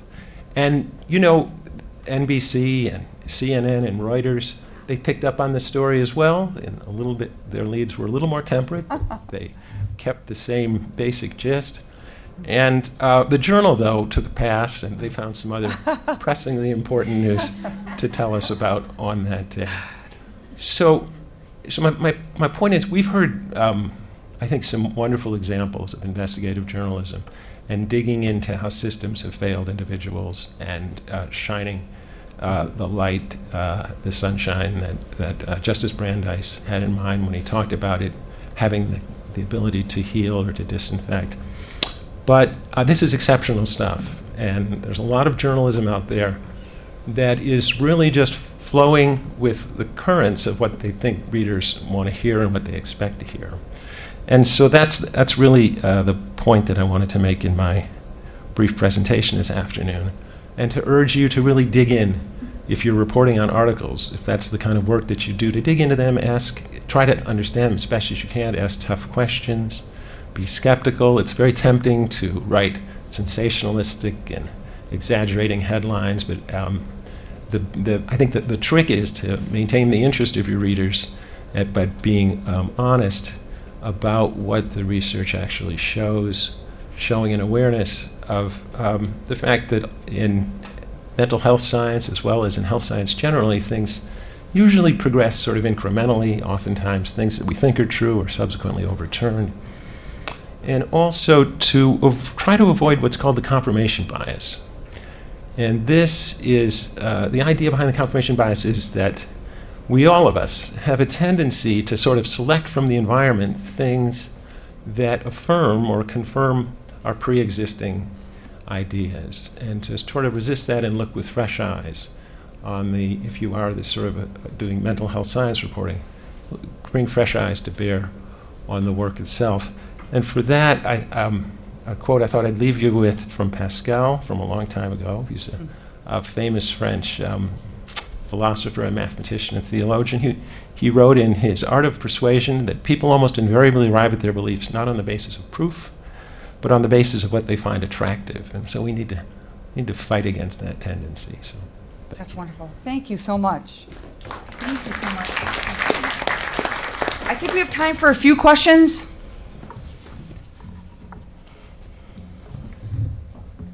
Hi, I'm Gina. I'm a writer and a teacher. And Dr. Olson's point brings up a question I've had for a while, looking at headlines versus studies. And I know that Malcolm Gladwell wrote a New Yorker piece recently about medical marijuana and how it might not be as safe as is suggested. And there was a lot of criticism about that. And I'm wondering if the criticism comes from that place of how popular CBD is and how the public opinion has changed. In the same vein, talking about marijuana, Marie Claire also did a piece on women using psychedelic drugs to heal from depression. And it was popular in the same way that the Rolling Stone piece might have been popular. So on the one hand, we talk about things being popular. And it was interesting to hear Kit talk about the quality of comments on her stories. So the quality of comments and reader engagement seemed to improve with the quality of her storytelling, especially in reaction to the woman that she wrote about. So I'm trying to figure out how to get at that reader quality and reader interest, which has been achieved by journalists like Kit Steele, but also get at that scientific and nuanced evidence. And I'm not sure exactly what that takes. So my question is, like, how do you do that? We've seen some examples of it. We're all here with that desire to produce that thoughtful, accurate, but also well-received work. And so what has to come together for that to happen? And I'm not sure that we are meeting the challenges, like the editorial logistics and the things. So if we just leave it there, how do we do that? Yeah. Okay. Thank you. How do we avoid some of those headlines? What are some, based on that study, what do we do instead if you think about how those stories are constructed in newsrooms? Well, I'm not a journalist, so I'm not sure I'm the best qualified to answer that question. I think it is, but you've distilled it down to, I think, what is the nub of the challenge, and which is how to keep things interesting. Journalists, after all, are interested in things that move and change in the environment, and yet a lot of this stuff is sort of stationary or moving very slowly. And so I think some of that has to do with the art of how well it's written.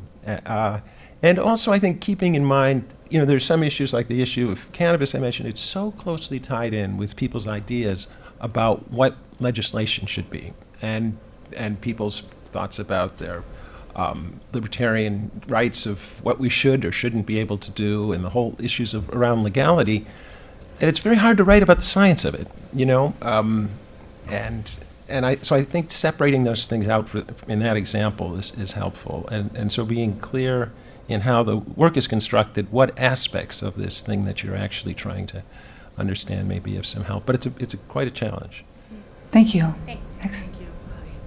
Hi, my name is Barbara Ritchie, and I'm on the board of directors at the National Alliance on Mental Illness.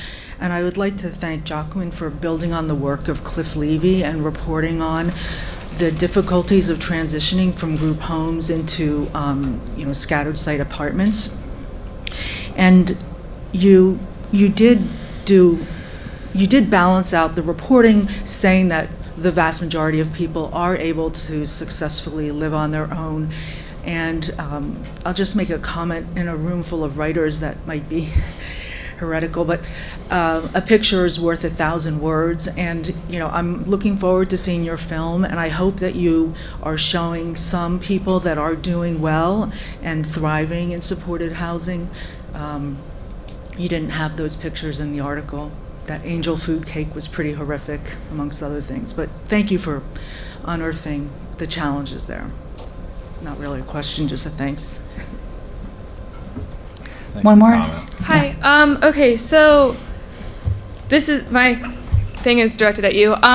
So I've taken lots of neuroscience classes. I study neuroscience. I had a professor last semester say, you can, whatever hypothesis you have about the legalization of marijuana, like medical or otherwise, you can find a study to support you either way, right? And in my personal research, I found that to be true. And I've also found it to be true when you're reading, when you read the actual scientific literature, right? No matter how deep into it you go, and no matter how many cross-references you do, you're going to find things that say, marijuana, people get, driving accidents, people will get in less driving accidents when marijuana is legalized. And then you'll find, the exact opposite to be true.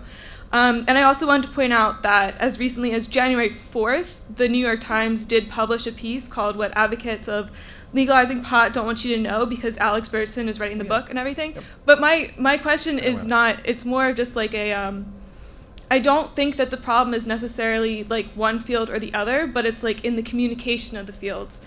And I just wanted to know if you had any thoughts on how fields could better communicate with each other, because the research itself is confusing. So how can you report on something if conflicting research exists? Well, I think that's, if we really properly understand the research, it doesn't conflict. It may, in a political sense, it may lead you on to different arguments politically, but unless there's something wrong with how the work was done, and even that you could report on, I suppose, if we really dug into it. I mean, nature itself doesn't have these inconsistencies, right? Which isn't to say that there doesn't exist evidence to support competing theories. And so bringing that discussion and making that in a way that the public can understand and think about, to me, that's a very useful function. That's a great service, because very few people dig into these journals. Most people would find them boring, or to the extent that they could understand them. So digesting them and breaking them down, building some of the tension that you describe, all of that's helpful. I mean, it won't be satisfying in the sense that it resolves if people are looking for simple solutions. But the reality here is incompletely understood, and it's a complex one. Clearly, we live with a lot of substances, with alcohol, with tobacco, that we know have harms, and they've been made part of our broader society. So that's a separate issue having to do with values than where the science can tell us. But the science should inform those discussions, and that may be a job that a skilled journalist can take on. Well, I want to thank the panel, because this was a tough discussion about tough stories, but very important stories, and thank you very much.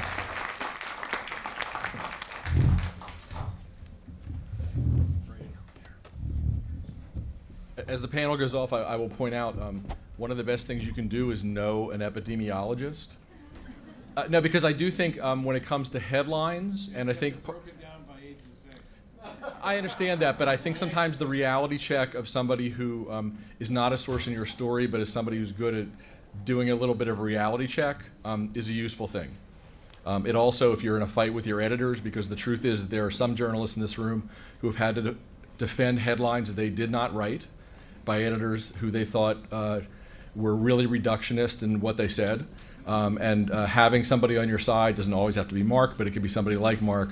I will say that investigative reporters should have friends who are epidemiologists. It's a good thing. Next, I want to introduce Maria Hornbacher. Maria is an award-winning journalist, essayist, novelist, poet, New York Times best-selling author of 5 books. Her sixth, the work of long-form journalism on psychiatry, neuroscience, and the future of mental health, is forthcoming from Houghton Mifflin Harcourt in 2020. The reason we wanted to have Maria here is because she's had the experience of writing initially as a memoirist, but then also as a reporter, and I think that she brings a real challenge to all of us on how to get patients and real caregivers into our stories, not just as window dressing, but in real depth. And so this is something that we were talking about beforehand, and I think that she will give you great concrete examples on how to do that. So thank you, Maria. Hi. Thank you. Wake up. It's 2 o'clock. I sometimes have a 2 o'clock class, and my students are like, oh, you know, they have this look on their face like, how could you make me suffer through a 2 o'clock anything? But this is actually a decent spot for this conversation. I'll just jump in. There are a couple of ways I could come at this. I could speak from the perspective of a journalist and a professor, which is my day job and an area where I feel more or less at ease. I could alternatively come at this as a memoirist, which I've also been at times, and while that's a hat I wear less often, it makes the task of telling you about my own experience writing about mental health a little more straightforward and a lot less risque. Or I could come at this as an expert by experience, to use the pleasantly patrician term currently in favor among the experts who call themselves experts. Less euphemistically, I'd be called a patient, since I have a diagnosis of major mental illness and have spent my fair share of time in psychiatric care. But for starters, I'm just going to tell you about Christy. In 1999, when Christy Furness was 26, she walked down the hall of the psych ward at Minneapolis's Abbott Northwestern Hospital, known nationally for its exceptional cardiac center and local for the nightmare conditions on its psych ward, and stopped at the nursing station to take the Dixie cup of meds handed to her by the harried nurse. She had no diagnosis yet and no idea what pills she was swallowing. In fact, she had no clue what was going on. What she did have was a question. She waited until the nurse looked up and asked her what the problem was. Christy then asked politely, is this thing gonna go away? The nurse hesitated. Christy watched as her face turned gentle and kind, the kind of expression that says, you poor thing. After a long pause, the nurse offered, well, it may get more manageable.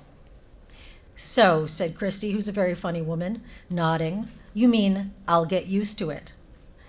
Telling me this story years later, Christy said, so when the doctors were like, oh, yay, we know what you have now. You have schizophrenia. I was like, oh, yay, well, fuck that. But why even tell you about Christy? Is Christy the news peg? Is Christy the human face of mental illness? The stereotype that illustrates the whole? Is she my anecdotal human interest lead? The springboard from which I launch my big issue story, which hopefully this time says something new? Why else get the patient's point of view, if not as a means to a larger end?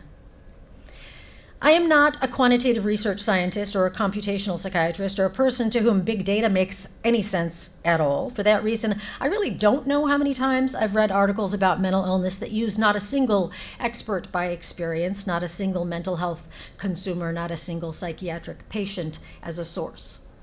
I have lost count of the number of articles I have read in which the reporter has satisfied her or himself by consulting experts and authorities in the field and found it unnecessary to get the perspective of those who are most directly, intimately, and immediately affected by mental illness and its social costs, people who are in fact mentally ill.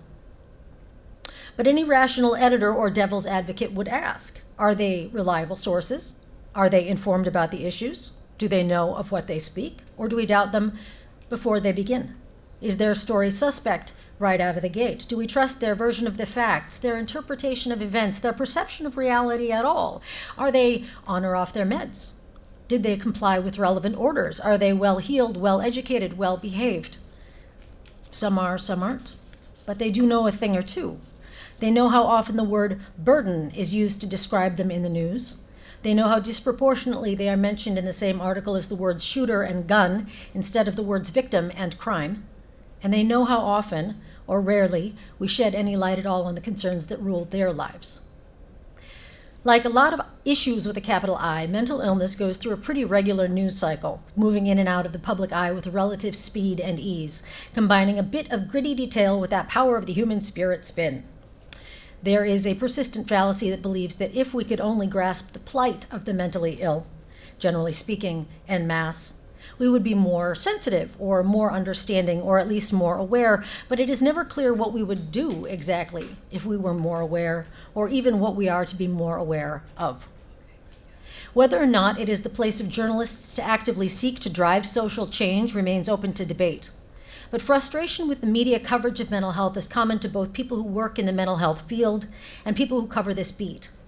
While the factors feeding that frustration are manifold, at least one of them is easy to identify and can be pretty easily addressed. There is a long-standing and dangerous construct embedded in both mental health care and in mental health journalism, and that is the distance we maintain between us and them. Both journalists and experts in the field feel a right to speak for, if not over, people who know mental illness firsthand, as if they have nothing to say, as if they are not actually the authority on their own minds and lives. The catchphrase of the mental health recovery movement of the 60s and 70s was, "Nothing about us without us." But most of what is written about us is indeed written without us, just as most of what is decided about us, both at the clinical level and at the sociopolitical one, is actually decided for us, without our input, often without our knowledge or our informed consent. A few years back, People magazine called me to ask if Britney Spears had bipolar. They said she had shaved her head and was having shenanigans. I said I had not met Britney Spears and anyway was not a mental health professional and was not in the business of handing out armchair diagnoses. Also, I said it seemed to me that a pop star having shenanigans was neither indicative of mental illness nor really breaking news. The reporter asked me if I knew any experts who might be willing to attest that Britney Spears had bipolar. I said she should probably start with Britney Spears. I met Carol on a scraggly post-conference Sunday in a 2-star Newark Airport hotel bar. We'd both been attending the national meeting of the Depression and Bipolar Support Alliance, and now were among a handful of conference goers killing time while we waited for the shuttle to carry us back to our workaday lives. I was vaguely listening to the chatter and chewing on my straw when Carol, to my left, sort of leaned into my shoulder and said in a sweet southern drawl, "You know, I just think he got tired of being alive. You know that? I think he was tired." Her brown eyes softened into tears, which she either didn't notice or didn't mind, just blinked them off her lashes and let them fall onto her skirt. Carol and I had not exactly met. She took a breath, let it out with an apologetic laugh. "My son," she said by way of explanation, "he completed suicide last year." "I'm so sorry," I said, not knowing where to begin. "I know," she said, "so am I." Carol and I parted ways that Sunday evening in Newark, but kept in touch. 2 months later, I flew to Nashville to hear what she had to say. She picked me up at the airport, a study in style, tanned, coiffed, a jangle with silver jewelry. She was impeccable, invincible, the picture of calm. I jogged to keep up with her as she zipped through the airport, threw my bag into the back of her tiny black sports car, swung into the driver's seat, put on her sunglasses, barreled out of the parking lot, and started to talk. "I am so in the process of reinventing myself right now," she said breezily. "I'm a serial volunteer. My husband asks me, 'What acronym are you going to today, Carol?' I have DBSA, the TSPN, the ASPF, NAMI. I'm on the Committee for Suicide Prevention in the African American Faith Committee. I'm on the 10 Care Select Behavioral something committee. I'm doing SOS, Survivors of Suicide Loss. And I'm still doing my hospice, and I'm going to this Bible study with these fab ladies, so I'm starting to do things, and I'm okay. I'm okay. I am frozen feelings unfreezing. I am sometimes hysterically on the floor." She paused, as if confused. We drove past the Loveless Motel. "I dealt with a very sick child for a very long time," Carol said then, her voice even. "I was stressed, there was strife, and I never had a break. And then I did have a break." I met Carol in 2013, just as I was starting my 6th book, a book that was sparked by a hot-button item that kept popping up on my newsfeed that spring. The condition of our modern mental health was cornering a sizable chunk of real estate in the mainstream news. One May morning, I noticed a headline on the subject prominently featured in the New York Times. It said, "Psychiatry's guide is out of touch with science, experts say."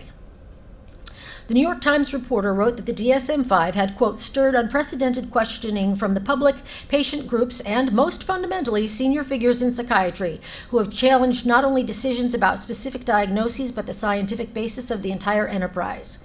Basic research into the biology of mental disorders and treatment has stalled, they say, confounded by the labyrinth of the brain." There were a whole lot of problems with this statement, as there were and are with the DSM itself. What I found myself wondering was this: Why was the critique by senior figures in the field the most fundamental? What about the concerns of the public, to say nothing of those unnamed, breezed-by patient groups? The article would have benefited from a few sources outside the extremely rarefied world of research science had the reporter gone to his local mental health drop-in center and asked anyone there what they thought of the DSM, they'd have given him an earful. And had those experts been consulted, the coverage of the debate might have been, instead of a largely academic exercise, a serious consideration of the problems facing the field. But neuroscience is sexy, as news pegs go, in a way mental illness distinctly is not. So it wasn't, in fact, a sudden, unprecedented, high-level concern for people's mental health that was making media waves. It was a fascination with new and sophisticated science, science that promised to tease out the secrets of the human mind. I was as swept away by the news of spring 2013 as any other science-reading nerd, and I suspected that the hubbub about the DSM might be about something larger, something that might eventually have serious repercussions for millions of people, including me. My initial idea was that there was an article to be written. I thought I'd write about the neuroscience and use glossy terms like cutting-edge technology and proclaim that we are on the verge of some breathtaking discovery or new understanding or radical insight, etc., etc., etc. I would put a human face on the scientists and show that under their floof of Einstein hair, they were actually very ordinary people like you and me. Or I thought I'd interview a few of the headline-nabbing famous psychiatrists and juxtapose their points of view with the much more common experiences of psychiatrists on the ground, many of whom are staggering under vastly overgrown caseloads, racing to keep up with an overwhelming demand, practicing palliative medicine in facilities with too few employees and dwindling financial means. Or I would write about the criminal negligence of U.S. health insurance companies to cover appropriate medical care for people with mental illness. Or I would write about the retrogressive social policies that create the poverty and lack of stable housing that cuts millions of people with mental illness off from any health care at all. Or I would write about the money we spend each year by not treating mental illness and the literally billions we'd save each year by putting a few fairly cheap services and supports into place. But none of that is sexy, so I went back to the neuroscience. And if that was really the only or the most pressing story around right now, that's what my next book would be about. But it's not. One afternoon, I found myself sitting in an airport, my brain filled with the clutter and junk of a long travel day, thinking about what this all might mean in human terms, and I thought suddenly, where in all this uproar is the patient's voice? And that question has, over the years I've spent researching these subjects, unfolded endlessly into other questions about psychiatry, about science, about ethics, about institutions, corporations, and money, about politics, perception, stigma, social policy, and ultimately, most importantly, about people's lives. I started researching where I expect most journalists would. I went to the experts. I spoke to physicians, scientists, researchers, professors, executives, public health officials, political figures, advocates, and everything in between. My question for them was fairly straightforward. What makes people better, I asked. What helps people heal? The experts had a lot to say. They told me more than I could or perhaps should ever fit into a book. I learned an extraordinary amount. But every time I asked them essentially, again, how do people with mental illness succeed? They couldn't answer me. So I had to go to the source. It's 98 degrees in the shade. And 11-year-old Josh and I watch intently as Josh's dad, Tom, writes the word smoke in grease pencil on Josh's little but surprisingly strong brown arm. There you go, buddy, Tom says, checking the timer that dangles around his neck. Smoke 'em. And Tom dashes off to time the 60-meter boys race. Josh and I sit in tiny children's folding chairs. Josh is glowing. He smiles a benevolent Buddha-like smile, watching the hordes of slick, wet swimmers jog by like two-legged seals. I ask him real offhanded, does swimming make it better? Oh yeah, Josh says, nodding. When I'm swimming, it's just all good. Nothing's bad. He grins and watches the race in front of us, nodding to some slow internal beat. Josh maybe has bipolar. It's hard to say since his brain's not done developing.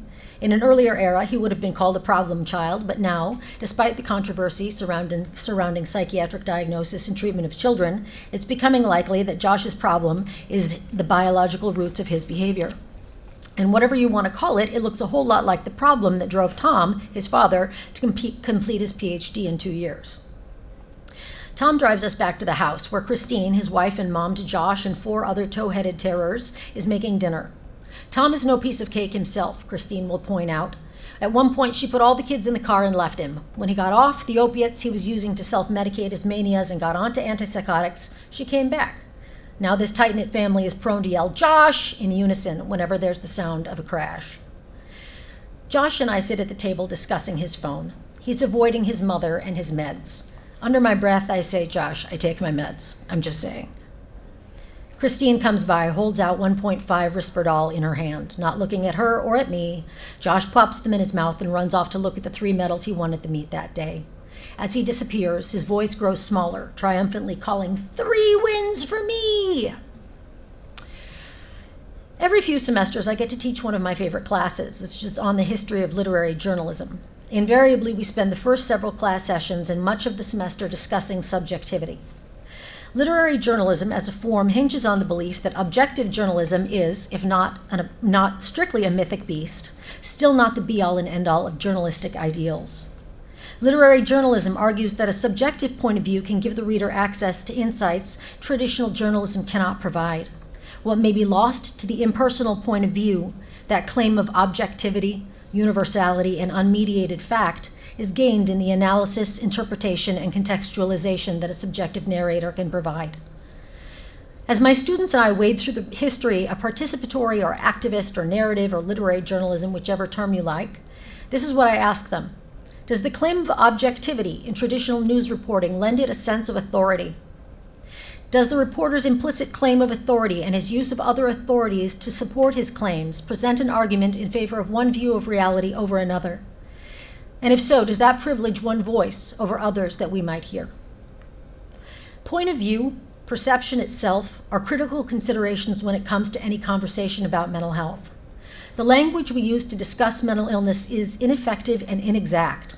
We have metaphors, catchphrases, figures of speech, but no net of language can gather up and hold perception, experience, and the incessant subjectivity of being a sentient self. And our minds are not overly insightful when it comes to reflecting upon our own perception. Generally, we perceive our reality as a shared reality, which contributes to the persistent faith that our opinions are fact, which in itself is a form of delusion, if not psychosis. Human beings lack a spider's prismatic vision and multifocal point of view. We are trapped in the lockbox of our minds, which is, by definition, a myopic place to be, and as a rule, it's muddled. What is mental illness like to the experiencer? It is not like LSD. It is not like Pink Floyd's The Wall. Sometimes it is like Faust and the mind is Mephistopheles. Sometimes it's like Dante and the mind is the nth circle of hell. Most often, though, it is like Kafka, an impersonal, unreachable, arbitrary, hostile administration prone to abrupt reversals of reality and changes of rules. A randomly chosen order you are to understand is now correct. But I lack a way to say with any certainty what is wrong with me unless it is by comparison to what is right with you. What do we call it when a person's perception of reality departs from the version of reality upon which the rest of us have agreed? When that person's mind, through an array of mechanisms we don't understand, more or less derails. In that case, I need medical language. When an individual has a condition that causes them, against their own will, to think, perceive, and behave in a way that causes them sustained suffering and harm, I can only call it disease. But there are problems with the existing models of and responses to mental health disorders. The medical, scientific, journalistic, and social constructs of mental illness share the premise that sanity must be imposed by an external observer, someone who is presumably an authority on your mind and whether it works. This observer claims the power to heal me. I am the passive consumer of the healing he sells. The power imbalance pervades the traditional psychiatric and treatment approach to mental disorder, an approach that requires and imposes isolation of the patient and demands the identification of the person's self with the sickness she is said to have. She isn't only said to have it, she is said to be it. I am bipolar. She's a schizophrenic. He's an alcoholic. He, she, it needs to be fixed. This top-down, paternalistic perception of mental illness, which pervades both the treatment and the representation of psychiatric disorders, may be these fields' most enduring flaw. The other thing we talk about in my literary journalism course is context. Generally, those of you sitting here now see me and my story out of context. Those of you on the psychiatric side of the aisle see me in the petri dish of your office, to which I dutifully report every 6 months or a year to tell you whether or not I'm being compliant and to complain that your meds are making me stupid and fat. You don't see me generally as someone who is solitary or social, left-wing or right, a hiker, a bibliophile, someone's eccentric aunt. And the journalists, you too, are prone to take me out of my actual context. I am not a wife, a cook, a daughter. I am a stereotype. I am the face of the mentally ill. My insurance won't cover my meds. I'm denied employment or housing. My services are slashed, and isn't that a shame? And while all of those things may be true, what I wonder is whether there are other stories, other angles, other voices that we're missing, and in missing them, I wonder, are we missing the point? Caleb was in a crap mood. He lay on his bed with the lights off, the blinds drawn, his hoodie up, and his arms crossed, while Knucklehead Eddie, the afternoon house manager, banged on the door. It was 2 p.m., and Caleb was about 9 hours late for breakfast. Eddie started to shove the door open, but it stuck because Caleb had blocked it with 17 pairs of spotless spit-shines shoes. Eddie stuck his head in the room and looked down at the shoes. "Wow," he said. "This is really clever, man." "I'm sick of you guys busting in here and going through my stuff," Caleb replied. "I feel like a little kid." "Yeah?" Eddie said. "Well, you're acting like one. Get your ass out of bed." Caleb had arrived at what he referred to as the Flop House, New Way Treatment Center, a seriously bare-bones facility for men with mental illness and chemical dependency, courtesy of Anoka County, which had found him napping on a park bench and thrown him into detox 6 times in a week. On a hot afternoon, the cab dumped him unceremoniously on the curb in front of the collapsing Victorian that is New Way's house number 2. The heat made his nausea worse. He was just trying to find a comfortable position on the grass when, he said, he noticed these ginormous work boots coming toward his face. "I look up and here's Knucklehead Eddie looming over me," Caleb says. And he says, "Get up, buddy. I don't like bums on my lawn." Caleb laughs. "What's funny is that I was all offended. Like, where does this guy get off calling me a bum? I'm in the gutter and I'm thinking, do you know who I am?" Now, do I know Caleb's experience? No, but I know Caleb pretty well. I went to work at New Way as a mental health tech. All the residents knew I was writing about the facility and about mental illness and addiction. And while I'm certain that initially that knowledge influenced their behavior around me and generated some Baroque flourishes on the stories they told, eventually I became part of the wallpaper, one of the people who doled out their Suboxone, confiscated their contraband, and handed them plastic cups in which to pee. I'm not saying immersion is the only or even the best approach to this kind of journalism. I'm saying this was my approach to getting Caleb's side of the story. Because if I'm going to make an attempt to tell a reader about Caleb, the least I can do is try to get a closer look, not at Caleb, but from Caleb's point of view. I am an old school journalist. I believe in the role of the fourth estate. Journalism on mental health has and needs to have a purpose, one more nuanced and complex than breaking down stigma and raising awareness. Those things have to do with the way mental illness and those of us who have it are seen. Does it matter how we're seen? Yes and no. To the extent that it matters, public perception dramatically influences funding. If we are unseen, the reality of our lives and the urgency of our needs can be kept at a remove. We remain an abstraction, an issue. My concern is that for all the media's desire to cover mental health, for all the ink and airtime spent on us as an issue, we ourselves are not always seen. And true, it is not the obligation of the media to tell our stories. People's lives are not news. But if our goal is to deepen the coverage of mental health, to make it both more affecting and more accurate, we need to dig deeper than the press release, the popular wisdom, the party line. Some of the strongest journalism ever done on mental health has been ignored or dismissed out of hand, not because it's bad reporting, but because it's good. Because it has questioned assumptions, challenged assertions, chipped away at the outer crust of the issue until it hit the shifting, amorphous center that's something akin to the truth. In the introduction to his classic work of literary journalism, Let Us Now Praise Famous Men, James A.G. asks his reader, "Who are you who will read these words, and through what cause, and by what chance, and for what purpose, and by what right do you qualify to, and what will you do about it?" I believe we need to be asking our readers and ourselves the same thing. I'm open to questions if people have them.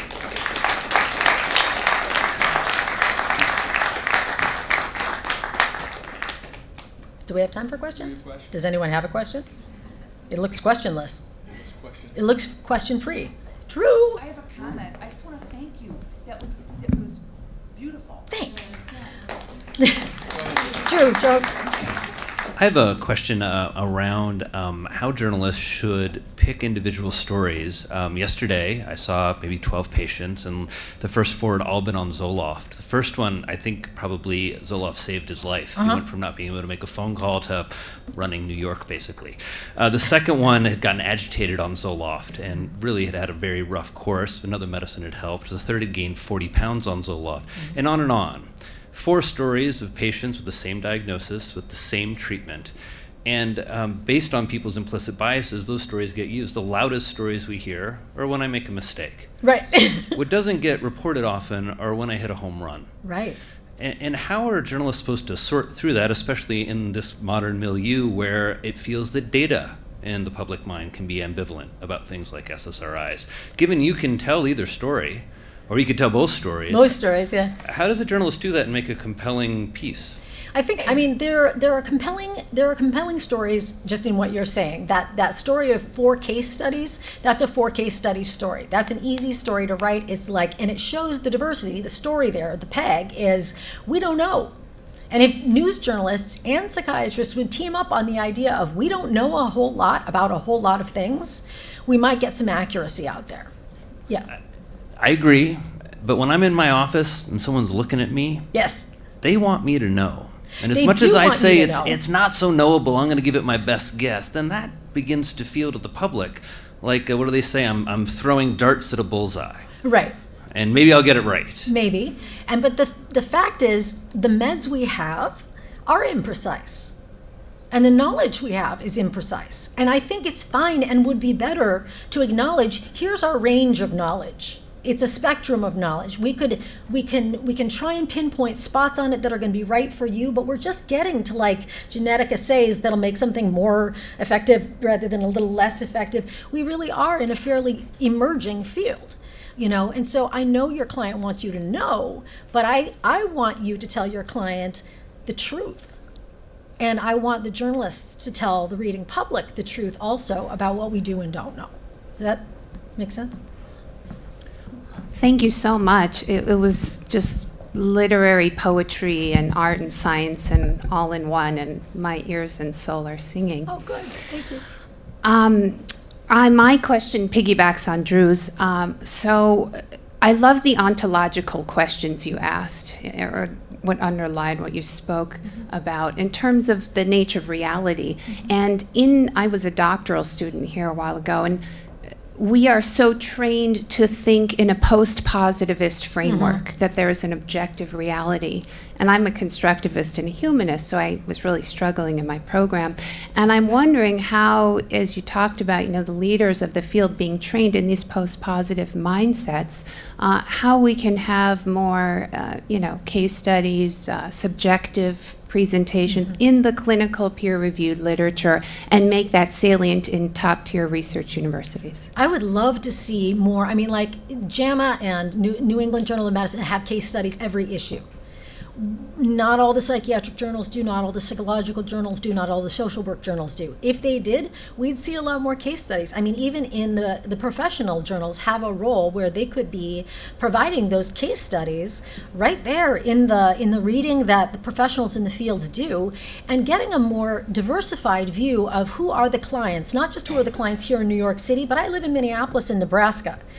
We have different clients out there. And so case studies in the public, in the professional journals, I think would really go a long way toward bringing those multiple cases and ideas and perspectives into the classroom as well. So, yeah. Hi, thank you so much for all your work and your books. I'm a student here in narrative medicine, diagnosed in the 90s, and your books were a huge help to me.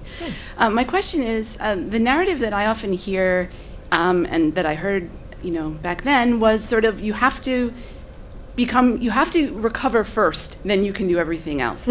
And I really feel for all the journalists in the room that there are so many stories of living in recovery with mental illness that are not being heard and not being told. I was just wondering what your perspective is on that. I think that's so true. I think the story of living in recovery is one we don't tell. We have a narrative of disaster. We have the narrative endlessly of the train wreck girl. We have the narrative of of this figure and that figure, but we don't have a narrative of ongoingness because it lacks a news peg. because it lacks event, it lacks occasion. So like when I'm teaching nonfiction, I ask my students, what's the occasion of this essay? Why are you writing this? We do need to know that as journalists. Why am I writing this? What is newsworthy or salient about this piece? But once we know that, that story can be told. Recovery is an ongoing process. It is a series, multiple intersecting processes, biological, chemical, physiological, spiritual, all of those things can be told from different angles.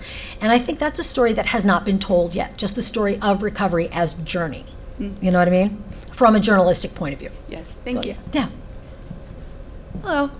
I have a question about, I guess, untold or undertold patient stories. Something we've talked about today is that there's a big problem with diversity in who becomes a patient and what patient stories get represented. And there are certain groups like communities of color or low income communities that maybe don't get to see that their story is covered in the journalism. Right. So I guess my question is, how do you as a journalist kind of navigate that if you want to spotlight stories that haven't traditionally been told because of stigma, or we just haven't cared, or when there's this perception that these stories aren't out there, there's not an interest in this? I go into communities. If we're specifically talking about mental health, I go to mental health community centers all the time. Like in every city I go to them.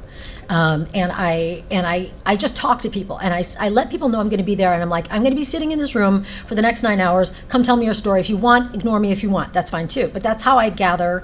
It's an anthropological skill. You gather stories and you find things out. But that is where the most diverse group of people with mental health concerns can be found. The most socioeconomically, ethnically, racially, and gender diverse group will be found at a place that is self-selected.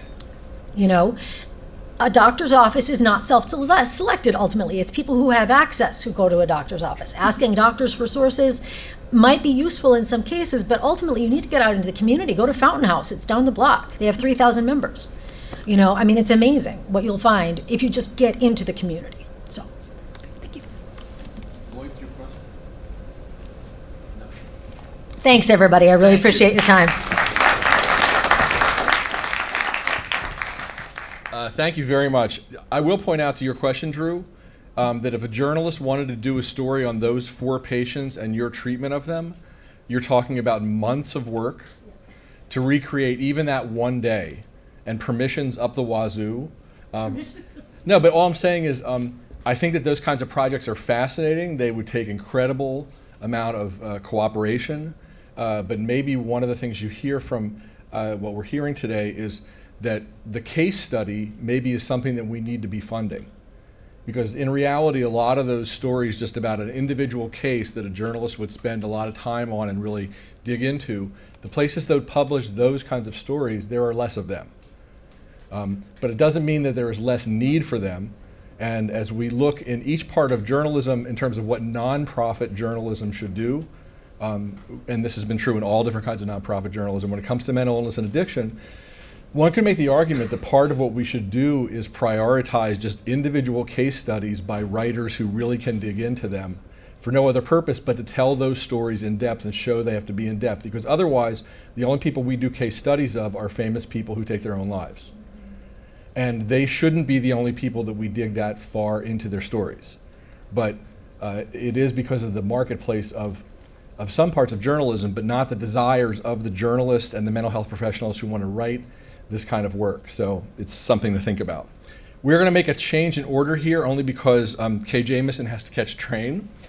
So Kay is going to go first, and then we're going to have our panel. So I'm going to advance our slides here for a second. Look at that. See what you're going to see soon? Very soon, very soon, very soon. Oh, it'll be so interesting. So soon. And I will say that it is hard to imagine a world of mental health journalism before Kay Jamison. And that's true even before Kay wrote An Unquiet Mind. She was many people's go-to source to explain bipolar disorder, to write about the relationship of mental illness and art. I was fortunate enough to, 25 years ago, get an assignment to do a profile of Kay about her work on art. I had no idea that she had bipolar disorder. I had no idea that she was writing a biography.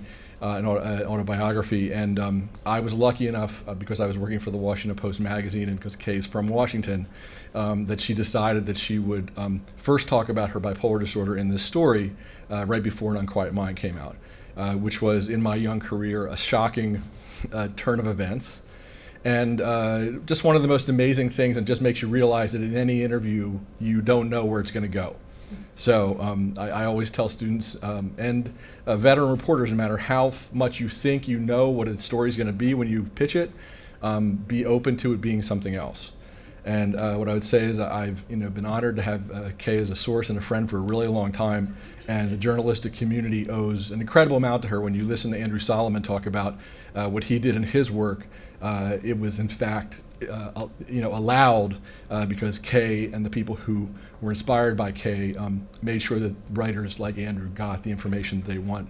Her level of generosity and her ability to explain all these things is amazing. So she's here to talk about something different today. We were talking at Politics and Prose not that long ago about her new biography of Robert Lowell, and what I found really interesting about it, among all the other things, was that it really is the first biography of anybody that approaches psychiatric and psychological issues based on medicine, and not just based on sort of what the armchair psychiatry is of our better and our worst biographers. So I wanted Kay to come here and really talk about the issue of writing about mental illness for real in real people's lives, and the challenges, especially to biographers. But I think that in reality, all journalists are biographers, whether they're writing a full biography or a small biography. And I think that what she has to teach us works across the board in everything. So as Kay walks up, I will begin the list of her incredible accomplishments. Kay Jamison is the Dalio Professor in Mood Disorders, Professor of Psychiatry at Johns Hopkins, as well as an Honorary Professor of English at the University of St. Andrews in Scotland. She's the author of national bestsellers An Unquiet Mind, Night Falls Fast, Touch with Fire. You should own all these books. And is the co-author of the standard medical text on bipolar disorder, manic depressive illness, bipolar disorders, and recurrent depression. She's a fellow of the American Academy of Arts and Sciences, Royal Society of Edinburgh, and is a recipient of the Lewis Thomas Prize, the Sarnat International Prize in Mental Health from the National Academy of Medicine, and the John D. and Catherine T. MacArthur Fellowship. Her most recent book, Robert Lowell, Setting the River on Fire, was a Pulitzer Prize finalist in biography in 2018. Very excited to introduce Kay Redfield Jamison.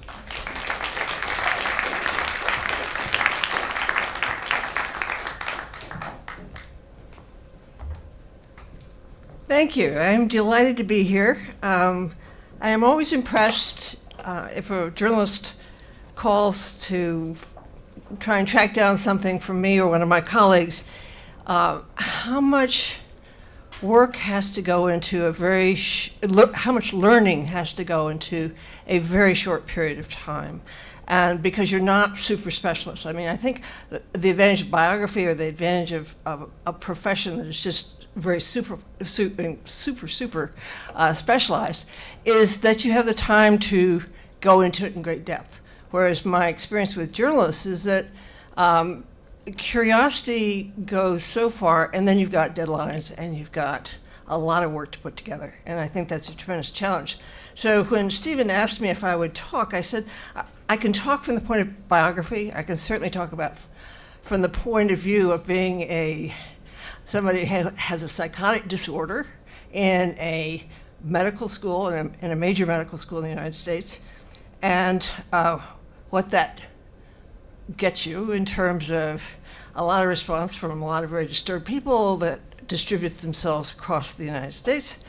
But what I'd like to do is talk a little bit about what individual differences bring to illnesses that have been studied. In the case of bipolar illness, mania and depression have been studied for thousands of years, have been well documented, well described.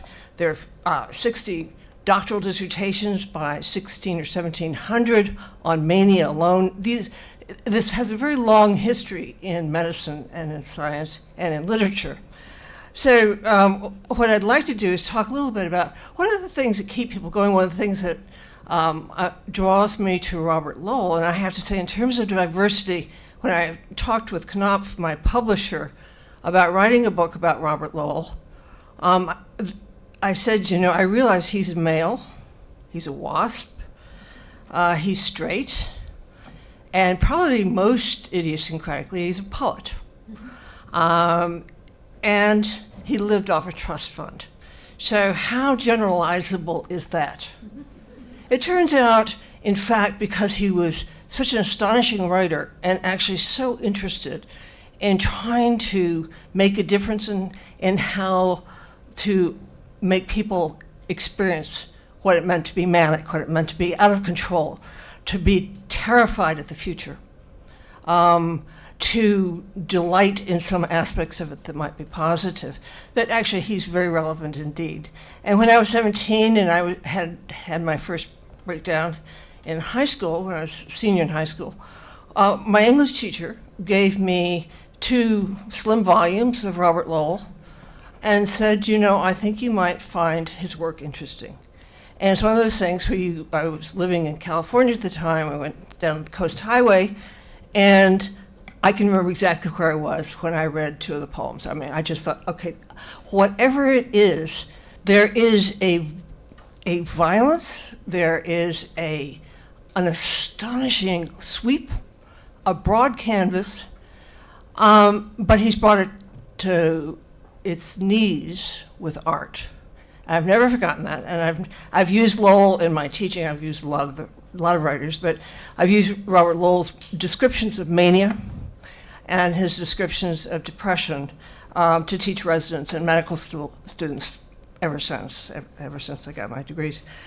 So I was interested. I was director of the Mood Disorders Clinic at UCLA for many years. It's a large public clinic, wide diversity of patients, wide diversity of severities of illness, and wide diversity of people of varying skills of being doctors. And what most struck me is something that actually Andrew Solomon mentioned, was how is it that you have some patients who come in and who have like what from a clinical point of view you would say is, it's not that it's not bad, it's just as this illness distributes itself on a spectrum, it's not as bad as something that's a really recurrent psychotic illness that gets you into all sorts of difficulties of a totally different level. And why is it that people who get very bad illnesses, sometimes depending on their temperament, depending on their curiosities, their backgrounds, their support, love in their lives, their capacity to love, why is it that if they don't kill themselves or don't kill somebody else, they do well? Robert Lowell is one such person. I've always been interested in the fact that he had one of the worst form of mania and depression that I've seen clinically. He was hospitalized 20 times for psychotic mania. It's a lot of times, takes a lot of hits on the brain. And each one of those was followed by depression. And yet each time he would just ruin his life. He would have affairs, he would end up in jail, he would end up in hospitals, he would end up having to leave his teaching, make a complete, utter idiot out of himself very, very publicly. He was a very well-known poet. And yet he would get back into the fray. That has always intrigued me. And so the issue of the relationship between temperament, the pre-existing temperament, the disease itself, the courage that he had and many patients bring to living this. And one of my complaints in teaching, clinical teaching, always is that people don't focus on 2 things in particular that are particularly important. One is courage, and one is the fear of recurrence. And Lowell lived in terror of recurrence, as do most people who have recurrent psychosis. And yet he got on with his life and moved on. So what is that all about? And in the process, he contributed to the English language, and to, most particularly, he's an American poet, to his discussion of his country, deeply flawed. And I wrote my last chapter of this book in the midst of our even more deeply flawed times, of that kind of cyclic aspect that both defines the disease that he had and the fecundity and the horror that characterizes so much of our country's history. So let me just, I want to start, oops, okay.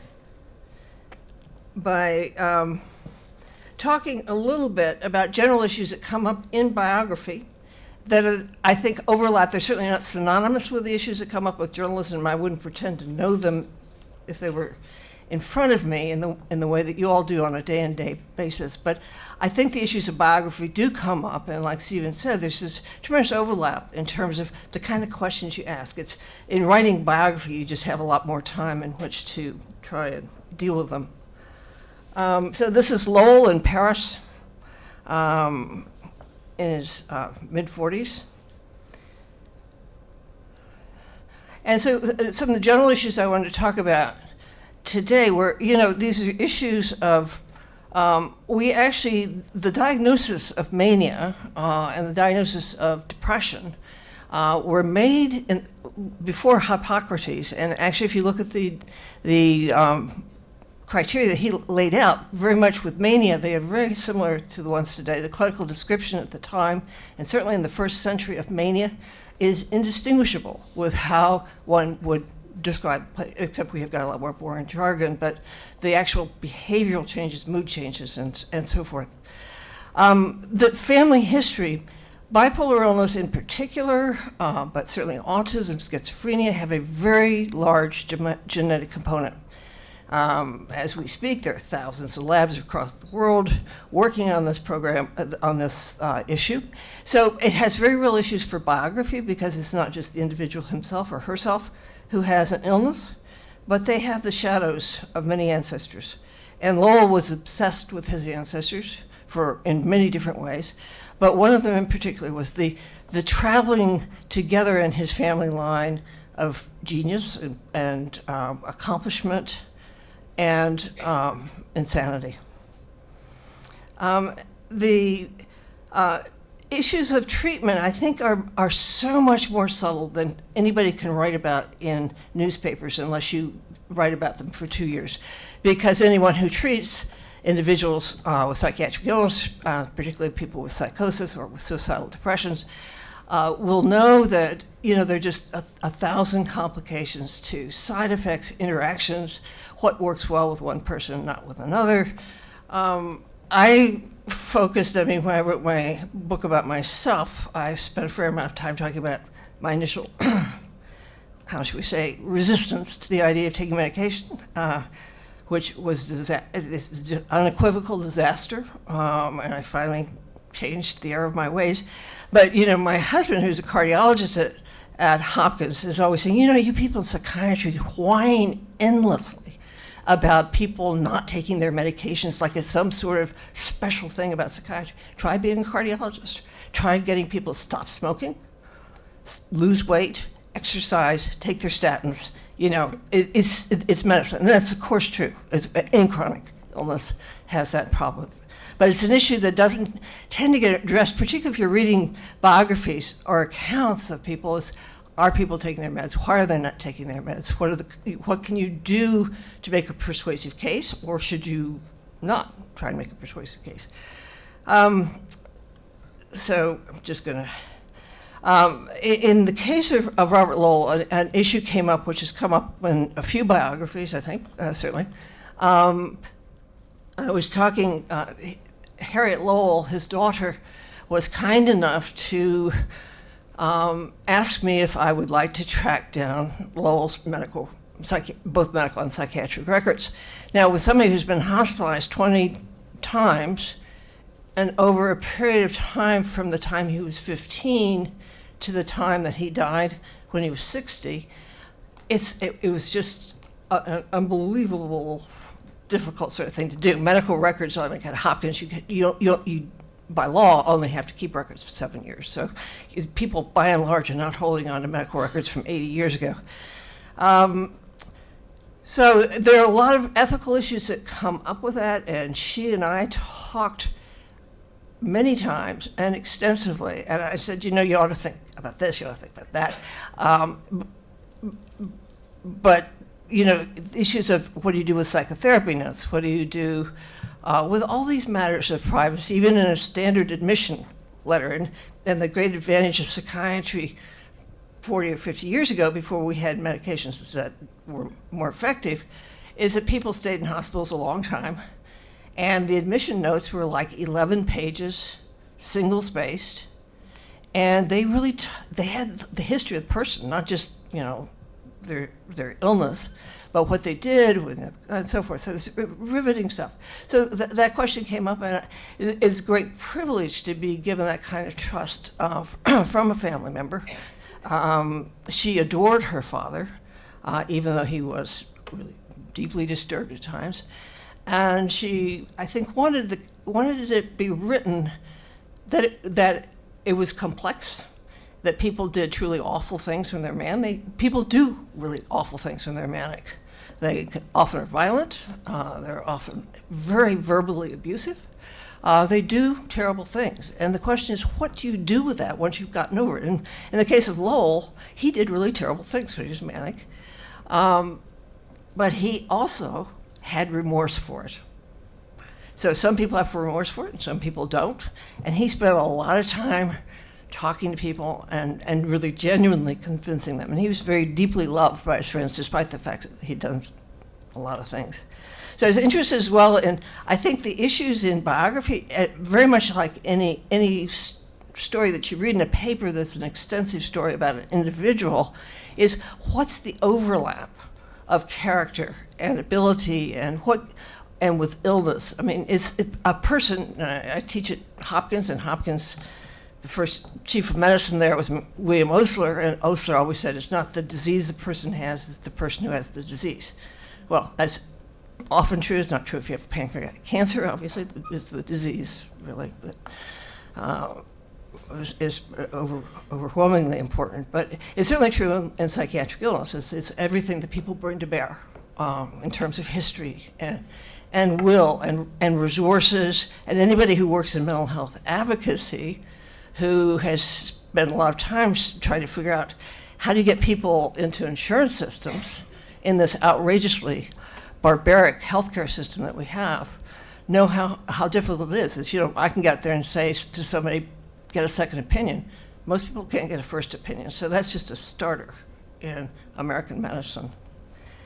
So people have more resources than one another. And I've had a long-standing interest in the relationship between mania and poetry, because there are a lot of linguistic changes that go on in mania that are actually increasing number of very interesting and elegant studies looking at that. So what I'd like to do here is also, obviously, if you're a biographer or writing anything, you want to find out what it is the person does. And one of the poems, one of the very early poems of Robert Lowell, was a poem called Waking in the Blue. And he wrote it in McLean Hospital, 5th hospitalization. He wrote it, and then totally, as was his wont, he would write a lot when he was manic, and then he would kind of shred it. And then when he was depressed and normal, revise. So this is just an excerpt from it. And the two things I want to point out about this, in particular, I guess, is, again, the fear of recurrence. I mean, I think that when you're teaching medical students, you say, you know, I think everyone in the room can appreciate the terror that people have that they will have a recurrence of cancer if they've had cancer diagnosis or surgery. Or they can appreciate the terror of, you know, another heart attack or a very public seizure. What's very hard for people to appreciate is you don't have any guarantees that you're not going to go mad again, okay? And certainly Robert Lowell didn't in the day in which he lived. So this is just an excerpt from his poem, Waking in the Blue. Waking in the Blue. This is him reading it. Day makes my agonized blue window bleaker. Crows maunder on the petrified fairway. Absence. My heart grows tense as though a harpoon was sparring for the kill.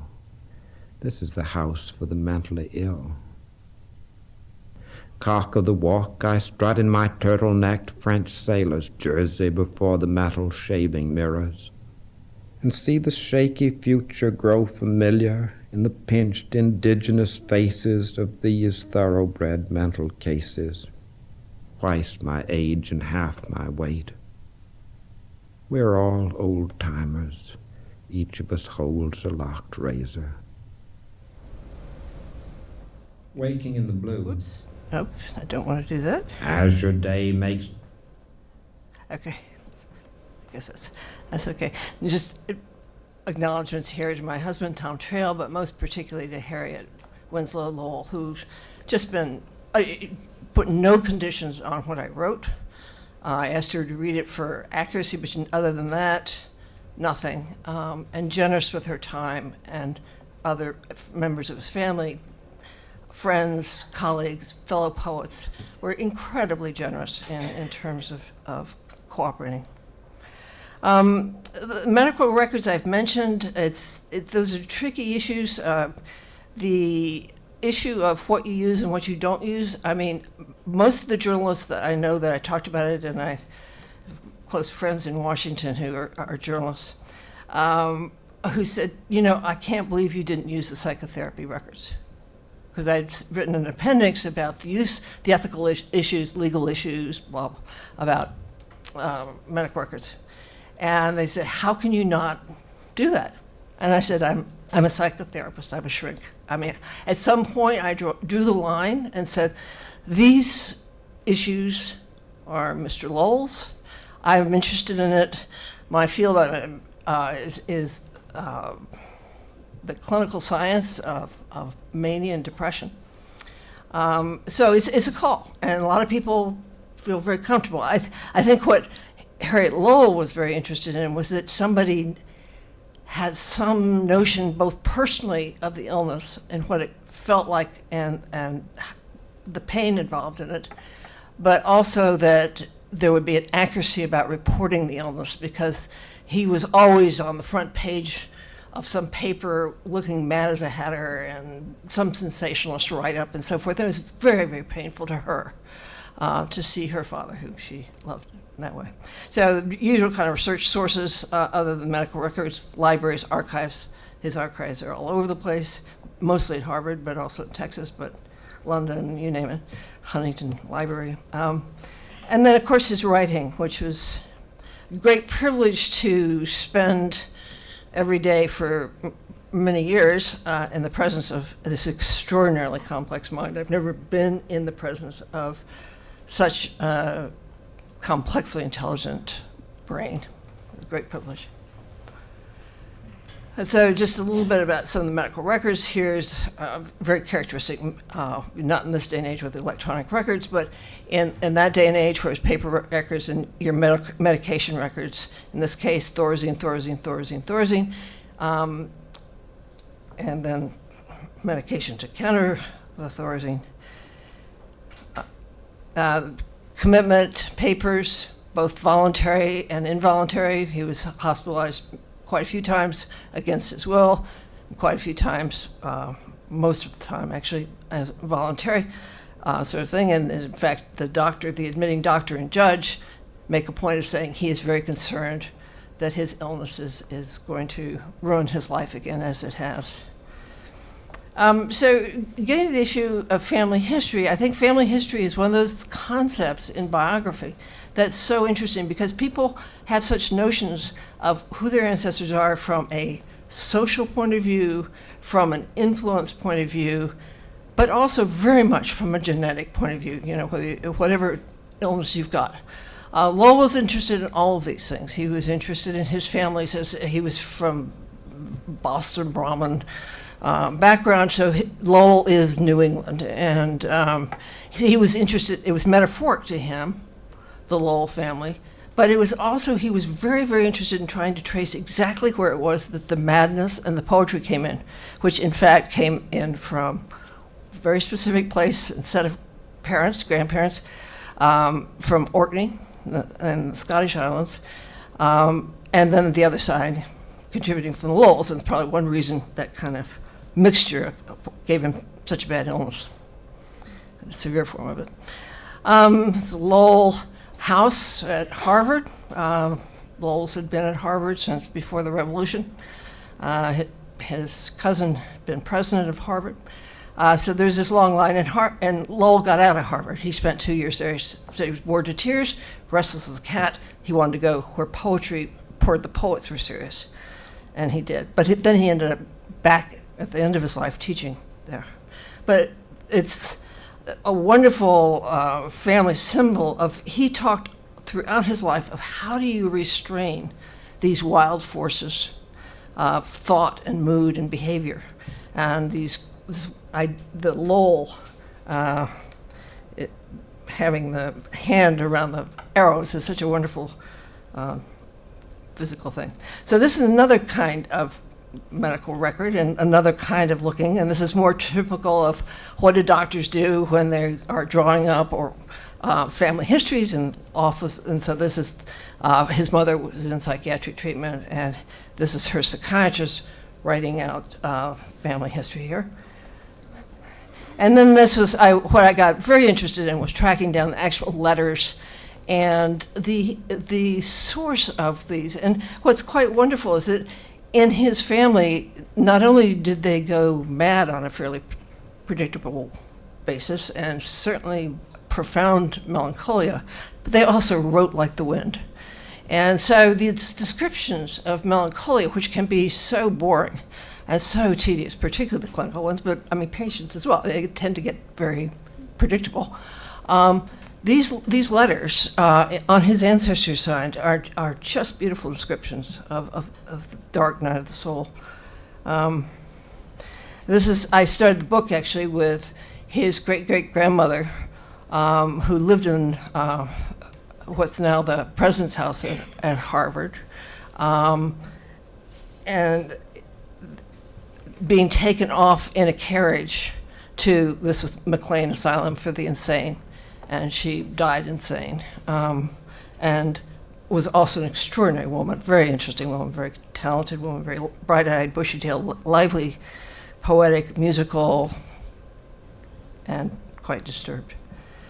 There's a sort of remission note from McLean. Heads up to McLean. They were also, like many of the hospitals, and indeed here at Columbia and the New York hospitals, where he also spent a fair amount of time, Payne Whitney in particular. And so what's the nature of Lowell's illness, and won't get into it, but absolutely stereotypic mania. If you had to say, what is mania? How does it present? How do you see it in a police station or on a ward or in an emergency room? This is, I mean, he was grandiose, expansive, religious delusions of all kinds of grandeur. He was often Achilles. He was a classicist by training, so he not infrequently went back to that layer of history for that. He was violent, little no sleep, extramarital affairs, increased use of alcohol, you name it, hallucinations. His diagnosis, again, despite all the diagnostic confusion that had reigned in the mid part of the 20th century, schizophrenia, if you have hallucinations and delusions versus mania, there was never any question. Every hospitalization, with exception of one for 2 weeks, was manic depressive psychosis. It was just a textbook case. I mean, you couldn't ask for somebody to write up a case like that. So I wanted to touch on the issue of diagnosis, however straightforward it was with Lowell, and it was pretty straightforward, is that diagnosis tends to be presented, and I think in the press, again, time constraints. I mean, you can't go to medical school and do a psychiatric residency in order to write a piece in the New York Times, or hopefully you wouldn't. But what happens is that they're huge. We know a lot, and there's a lot we don't know. So, I mean, one of the things that, for example, we do know is that recurrent, if you look down under the depressive disorders, so in mood disorders, you kind of break them down into bipolar disorders and major depressive disorders. But within the depressive disorders, what we know is that the ones that are recurrent depressive disorders are actually much more like bipolar disorder, by family history, by treatment response, by presentation, by natural course, than they are like a major depression. And in fact, the Europeans always considered, when they said manic depressive illness, they always meant by that recurrent depression as well. So this is one of the many things we don't know, and people get that very confused, and it has very definite issues in terms of giving antidepressants to some of those people, making them a lot worse, and so forth. But one of the things that's interesting about Lowell's treatment life is that A, he was interested in it, B, he was so highly articulate. He thought Freud was magnificent. He didn't think that Freud necessarily contributed a lot to getting him better, but he thought that the philosophy and the dark life and what he described as this great Russian literature quality of Freud, he loved that about Freud, and he read a lot. He had a lot of psychoanalysis. When he was put on lithium late in his life, he got very bitter about psychotherapy because he got all pretty much well on lithium, and his illness didn't come back. But I think Helen Vendler, the poetry critic, has said, who was a good friend of Lowell's, has often said, yes, he could be critical of psychotherapy, but the fact of the matter is he probably wouldn't have written some of his early great work had his psychiatrist not encouraged him to write, not encouraged him to do a lot of autobiographical writing. That's how Lowell got particularly interested in ancestry. So again, it's very complicated. But his treatment kind of is the span of 20th century treatments of bipolar illness, which is psychiatric hospitalization, Thorazine and other phenothiazines, electroshock therapy, to which he responded, like many people with mania, he responded very, very well, but he didn't prevent him from getting sick again. And that was always lithium's call, was that lithium could, phenothiazines, Thorazines could treat the acute episode, ECT could treat the acute episode, making him better, but it couldn't prevent the future episodes. And lithium's claim to fame always has been that it was the first drug in psychiatry to actually prevent future episodes. So this is here somewhere in New York, the Payne Whitney, the hydrotherapy room. Looks a little primitive, not like your wellness spas, but the sort of thing, these are like majorly heavy-duty shots of water and soakings. And then, as I say, he got in, actually quite early on, in the treatment of in the use of lithium, we were about 10 years behind Europe, at least, in the use of lithium. But he was actually given, in some of the experimental psychiatry work was being done, and he benefited from being in early trials. So one of the things he said is, all I've suffered and all the suffering I've caused might have arisen from the lack of a little salt in my brain. And that was that's what he considered his illness from the time of lithium on, was the lack of a little salt in the brain. So just to give you an idea, again, of this is one aspect of his illness. This book is mainly about his work and his character, but I'm focusing here on his illness. And what you see is that essentially every year of his life, he was in the hospital, sometimes 2 or 3 times. And then when he was put on lithium, in this early phase, what you see is a very typical course of bipolar, of mania, which is that you have, say you have your first manic break when you're 18 or 17, not uncommonly, you will have a 1 or 2 years free time, and then another episode, and then another, and then it starts speeding up, and it becomes relentless. And so here, Lowell was put on it in the late 60s, did very well. It's not to say he wasn't still having problems, because he was, but he wasn't having problems that got him into the hospital. It wasn't that level of severity. And with the exception of a 1-month hospitalization in London, and then he got toxic on lithium here in New York, and got very sick, very delirious, ended up in the hospital, and they never quite figured out his lithium level, how to get him back on. They pulled him way back down, which is makes perfect sense what you should do, because it's poisonous at that level.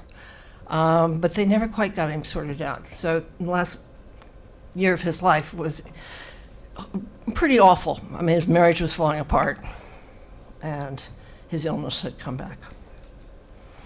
So I just want to talk again about this, the subtleties of treatment, because this is one of the things that I find, and I think some of my colleagues sometimes find, is difficult to have a treatment not discussed in depth. But the practicality is you can't discuss it in depth, though, in short writing time. But one of the things that has always seemed amazing to me and many of my colleagues, I joke about it all the time, if you had a medication that cut the recurrence of breast cancer ninefold, it would be over the front page, New York Times, overfold. This is one of the stories where we have hundreds of studies now on lithium showing a very significant drop in suicide rate. And people don't talk about it. Doctors, if you go in and talk to, do gram round somewhere and you talk to the residents and you say, how many of you use lithium? Well, lithium's now I kind of, gone out with a dodo sort of word. It's kind of stigmatized. It's not, much more importantly, it's not patentable, and therefore you can't make money off of it. And my personal favorite is, you have to draw blood. You have to monitor. Well, again, when I said this to my husband the last time I heard this from a resident, it's like, oh, you guys are doctors. For God's sake, draw blood. You can do it. This is just, this is a life-saving drug. You don't talk about whether or not you draw blood. You think about the chemotherapy drugs and so forth. They're really, ghastly in terms of side effects. So anyway, this is just one kind of, it's up here more kind of as a visual representation of many of the studies. You can see people taking lithium, much more likely not to kill themselves, not to attempt suicide. But there have been probably now close to 100 studies looking at this. Very consistent. It also has, in addition to the anti-suicide protection, there is a very robust, quickly growing literature on its neuroprotective and neurogenerative effects in the brain. So what difference does this make? Well, we know that if you scan people and you look at the brain on one manic episode and you look at the brain on 8 manic episodes, you want the brain on 1 manic episode. These are not, you can't keep having seizures without an effect. You can't keep having heart attacks without having an effect. You can't keep having major hits to the brain without it having an effect. And so this is something that I frequently tell writers and artists, your brain is what you got. This is what you're doing your work with, and you want to protect it, So it's just, again, it's another consideration of things. And then just finally talk a little bit about the relationship. Lowell, have been many artists and writers, very interested in the relationship between his illness, particularly his mania, and his creative work. And this is something that is, every writer that comes into your office is going to say, I don't want something that's going to interfere with my creativity. I don't want something that's going to slow me down, slug me up, blunt my emotions. These are completely legitimate, important questions to ask. And if you're a doctor, if you can't answer them well, you probably shouldn't be practicing. But anyway, so Lowell said, I feel the jagged gash with which my contemporaries died. There's personal anguish everywhere. We can't dodge it. And we shouldn't worry that we're uniquely marked and fretted and must somehow keep even-tempered, amused, and in control. John Berryman in his mad way keeps talking about something evil stalking us poets. It's a bad way to talk. There's truth in it.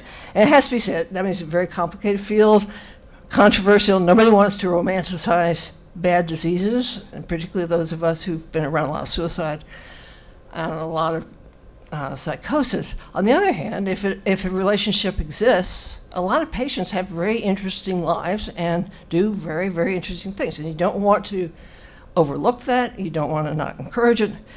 Lowell, like many people, tried to figure out what it was, and he had a lot of thoughts about how fast his mind was moving and how fast he could write. But he also said, during this time I've had 5 manic depressive breakdowns, short weeks of a messianic, rather bestial glow when I have to be in hospital, then dark months of indecision, emptiness, So the dark and light are not mere decoration and poetic imagery, but something altogether lived, inescapable. Even survival has had to be fought and fought for. Interestingly, when he was admitted, one of his many admissions to the Boston area hospitals, when he was admitted to Mass Mental, his doctor, who's a very interesting woman, who's still alive and remembers him extremely well. But if you look at her admitting note, she was a young resident when she admitted him to the hospital.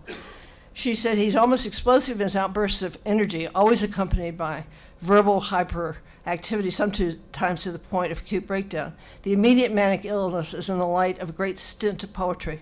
He suggests the desirability of psychosis as a qualification for great artistry. And that is true and not true. I mean, Lowell was very interested in the relationship, and it's a very important relationship, again, particularly with mania and particularly with poetry.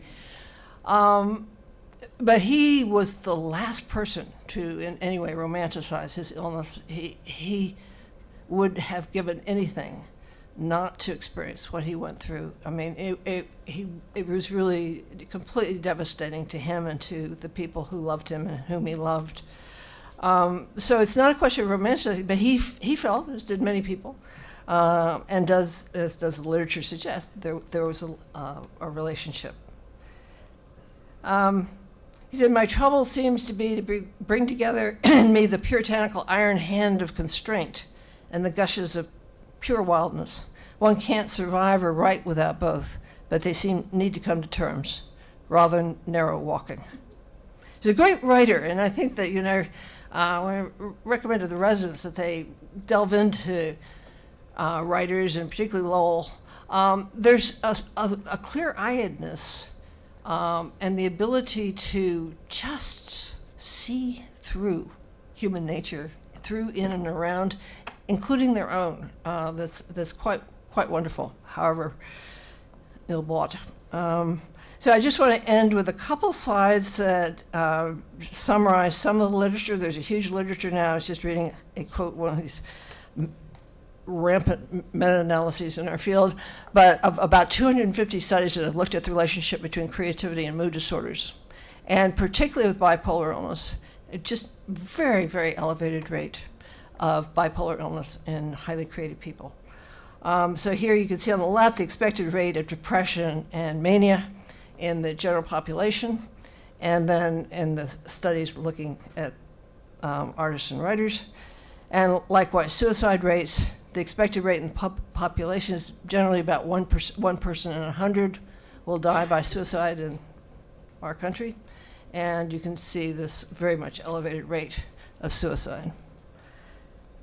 And likewise, this is a study of 300,000 patients with severe mental illness in Sweden. This is a series of very, very large-scale studies, some of them over 1 million. The Scandinavians keep these extraordinary records of everything. And one of the things that they looked at was, what is the rate of creative occupations, which you could certainly argue is not quite the same thing as being creative, but it's as good as you're probably going to get in that kind of size of population. That bipolar disorder was much higher in the creative professions were much higher in bipolar illness than they were in schizophrenia or major depression. But what you see, and what's always been the argument of people who are kind of asking, why does it make sense to have these devastating illnesses like schizophrenia and manic psychosis? Why do they exist at such a high rate in the gene pool? And the argument has always been, well, there must be some sort of advantageous reasons. And those reasons are a little bit easier to see for mania, because loose associations, high energy drive, confidence, lots of reasons. Schizophrenia has been a little bit more difficult to see, and the argument has always been is the advantage goes to the first-degree relatives who have a milder, often not diagnosable form of schizophrenia, but some of the traits. And you can see here in this study that's exactly what happened, is that people who have schizophrenia have their first-degree relatives have a much higher rate of creativity than the general population. So it's work that's going in a very interesting direction, and more of it every month.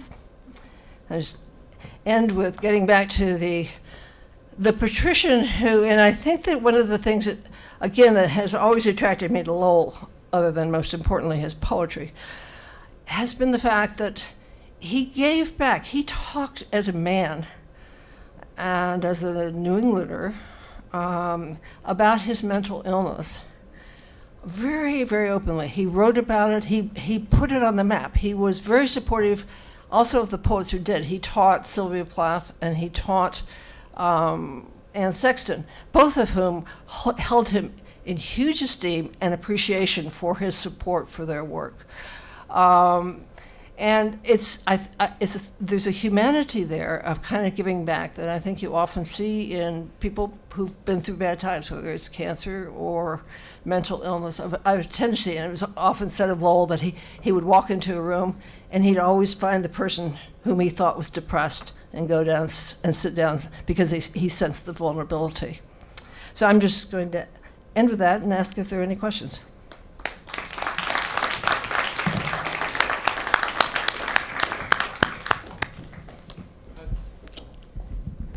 Kay, thank you for yet another wonderful presentation and the great work that you keep doing.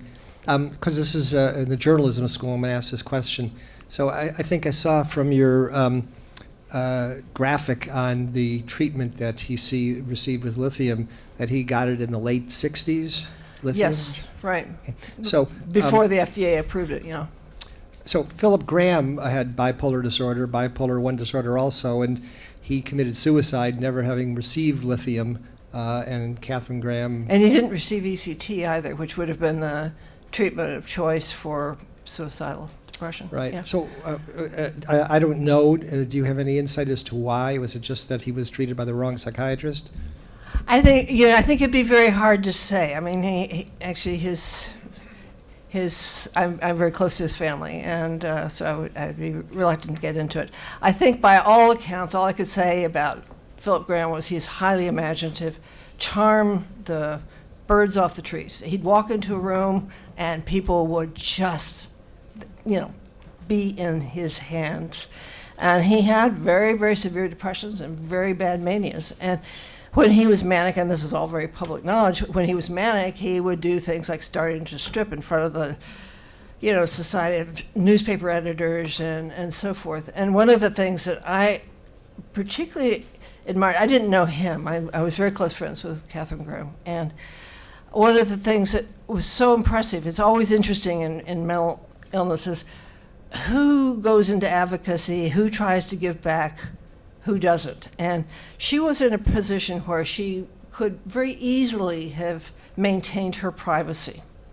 It had been very public and very painful. And she just went the opposite direction. And she just did an enormous amount privately, quietly, publicly. She got up and,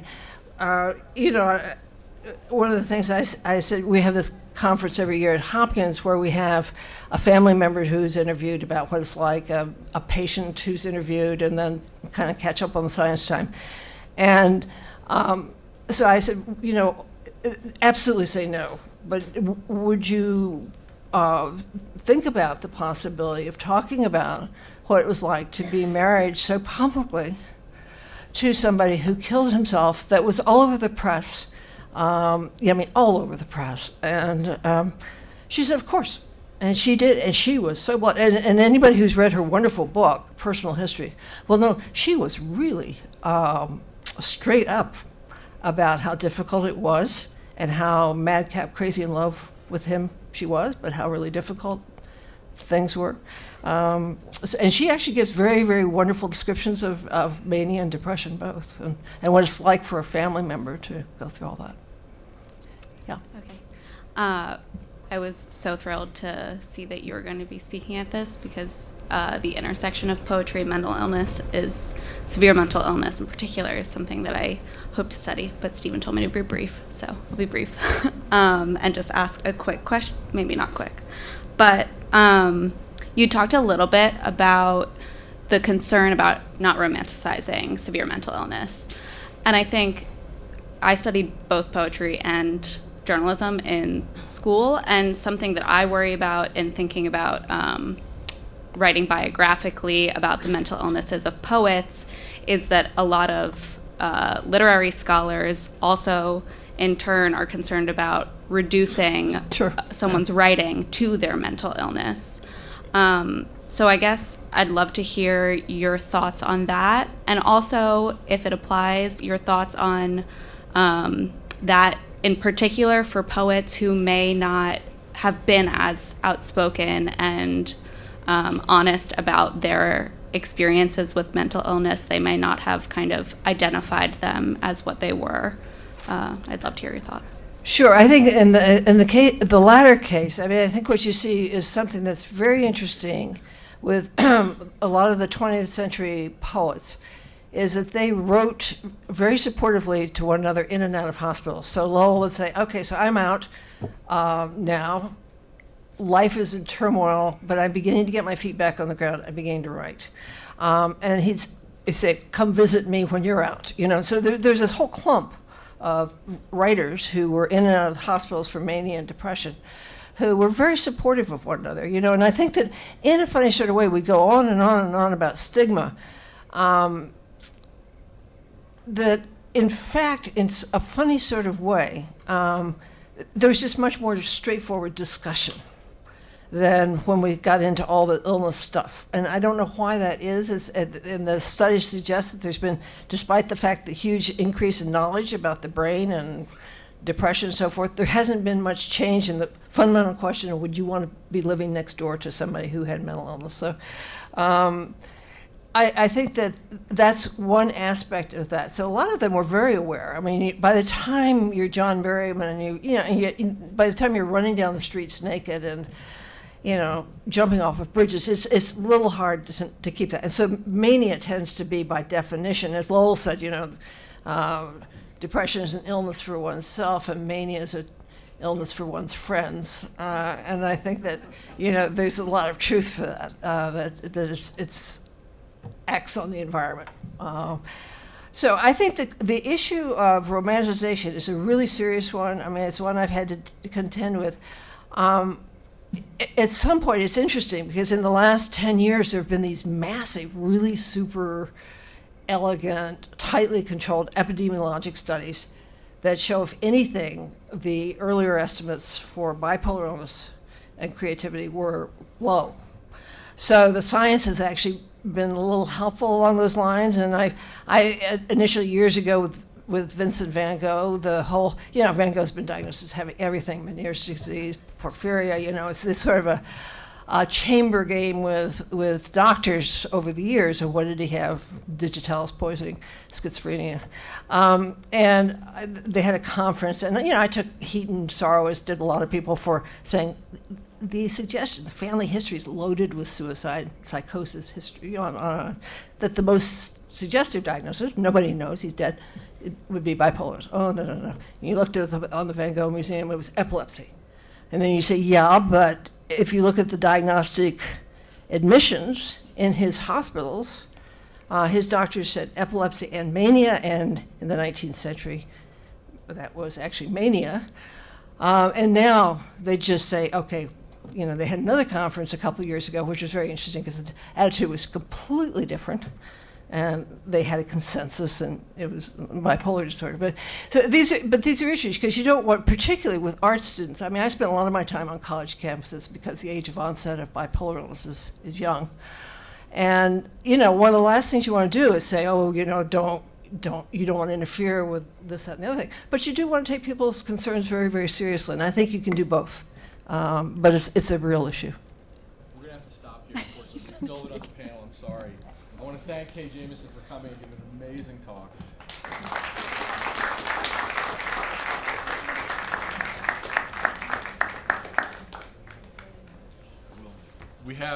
We're not done. We have one more panel. Should not have had that last slide up there. Please, our last panel, come on up here. And then I swear we will feed you. Again. It's been a pretty good feeding day, as conferences go.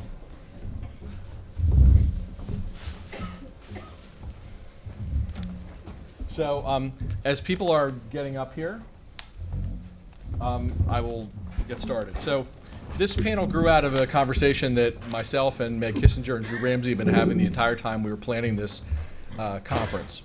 It has to do with the relationship between journalists and advocates, and the challenges in journalism, but also in advocacy, because I think that journalists have a hard time understanding which advocates to listen to, because honestly they get advocacy on so many different things, each advocate not realizing that another advocate is telling them to do something different. And also what has happened in the consumer movement to some degree, I think, is that consumers have gotten attached to some of the advocacy messages, and I've heard them flat out suggest to journalists that there are rules to journalism that they are supposed to be following because advocates have made suggestions about the way that coverage be done. So this is a hot button issue for every journalist I ever hear who actually hears about it. More and more people are hearing about it. And so I thought that we would have a discussion about this with a really great group. And so this group that we brought together is as follows. So I learned about this whole thing in part because Dan Reidenberg and one of the major suicide prevention groups has guidelines for journalists, which I was confronted with at a meeting of high school journalists once, and was told that journalists were not allowed to describe the means of suicide. Not that we shouldn't sensationalize the means of suicide, that we were not allowed to repeat them. That was not journalistic practice based on guidelines. And there are also some guidelines in mass shootings. I've been working with the National Council, which is working on a white paper on mass shootings, and we looked at some of the mass shooting guidelines, which suggest that you're not supposed to name the mass shooter. And there are, in fact, some journalistic organizations that will do this to some degree or another. And I don't want to have a fight about journalistic guidelines, because everybody involved in this wants journalism to present the guidelines that his group has brought together. And the panel is this. We have Sally Sattel here from AEI and from Yale. We've had Sally on another panel talking about the challenges of whether addiction is a disease, which is a thing that journalists use in stories and advocates and journalists sometimes fight about. And Sally's going to talk a little bit about the messaging in addiction as it comes down. We next have Sarah Norgren from AP, and Sarah's great value is that Sarah has to make the decisions at AP. She's the deputy managing editor for Health and Science. So whenever you have a story where you want to know, like, how did the major newspapers decide whether to write about how Anthony Bourdain died, for example, most of those papers will go by the decision of Sarah, because AP stories are often the ones that are out there with that. So Sarah has great insight into these areas. We also have Dr. Lloyd Sederer, who's from Columbia, who's a public health doctor, one of the few actual public health doctors who will talk about some of these issues from the perspective of public health. And finally, we have Pam Bellick from the New York Times, who I think has been particularly good as a health and science reporter in writing stories that I've heard advocates beg journalists to do for years really boringly, and has turned them into great stories. I mean, I'm not saying that I think that the advocate's idea of what the story would be was not so interesting. And while she and I had been talking about this, she came out with a piece which I think is a perfect example. She did a piece recently for the New York Times about advanced directives for mental health care. Now, advanced directives for mental health care is something that people have been talking about for years. They've not been as widely accepted as they could be. And in part, I think it's because the people who were trying to get them accepted were not doing a very good job explaining the nitty-gritty detail of what they were about.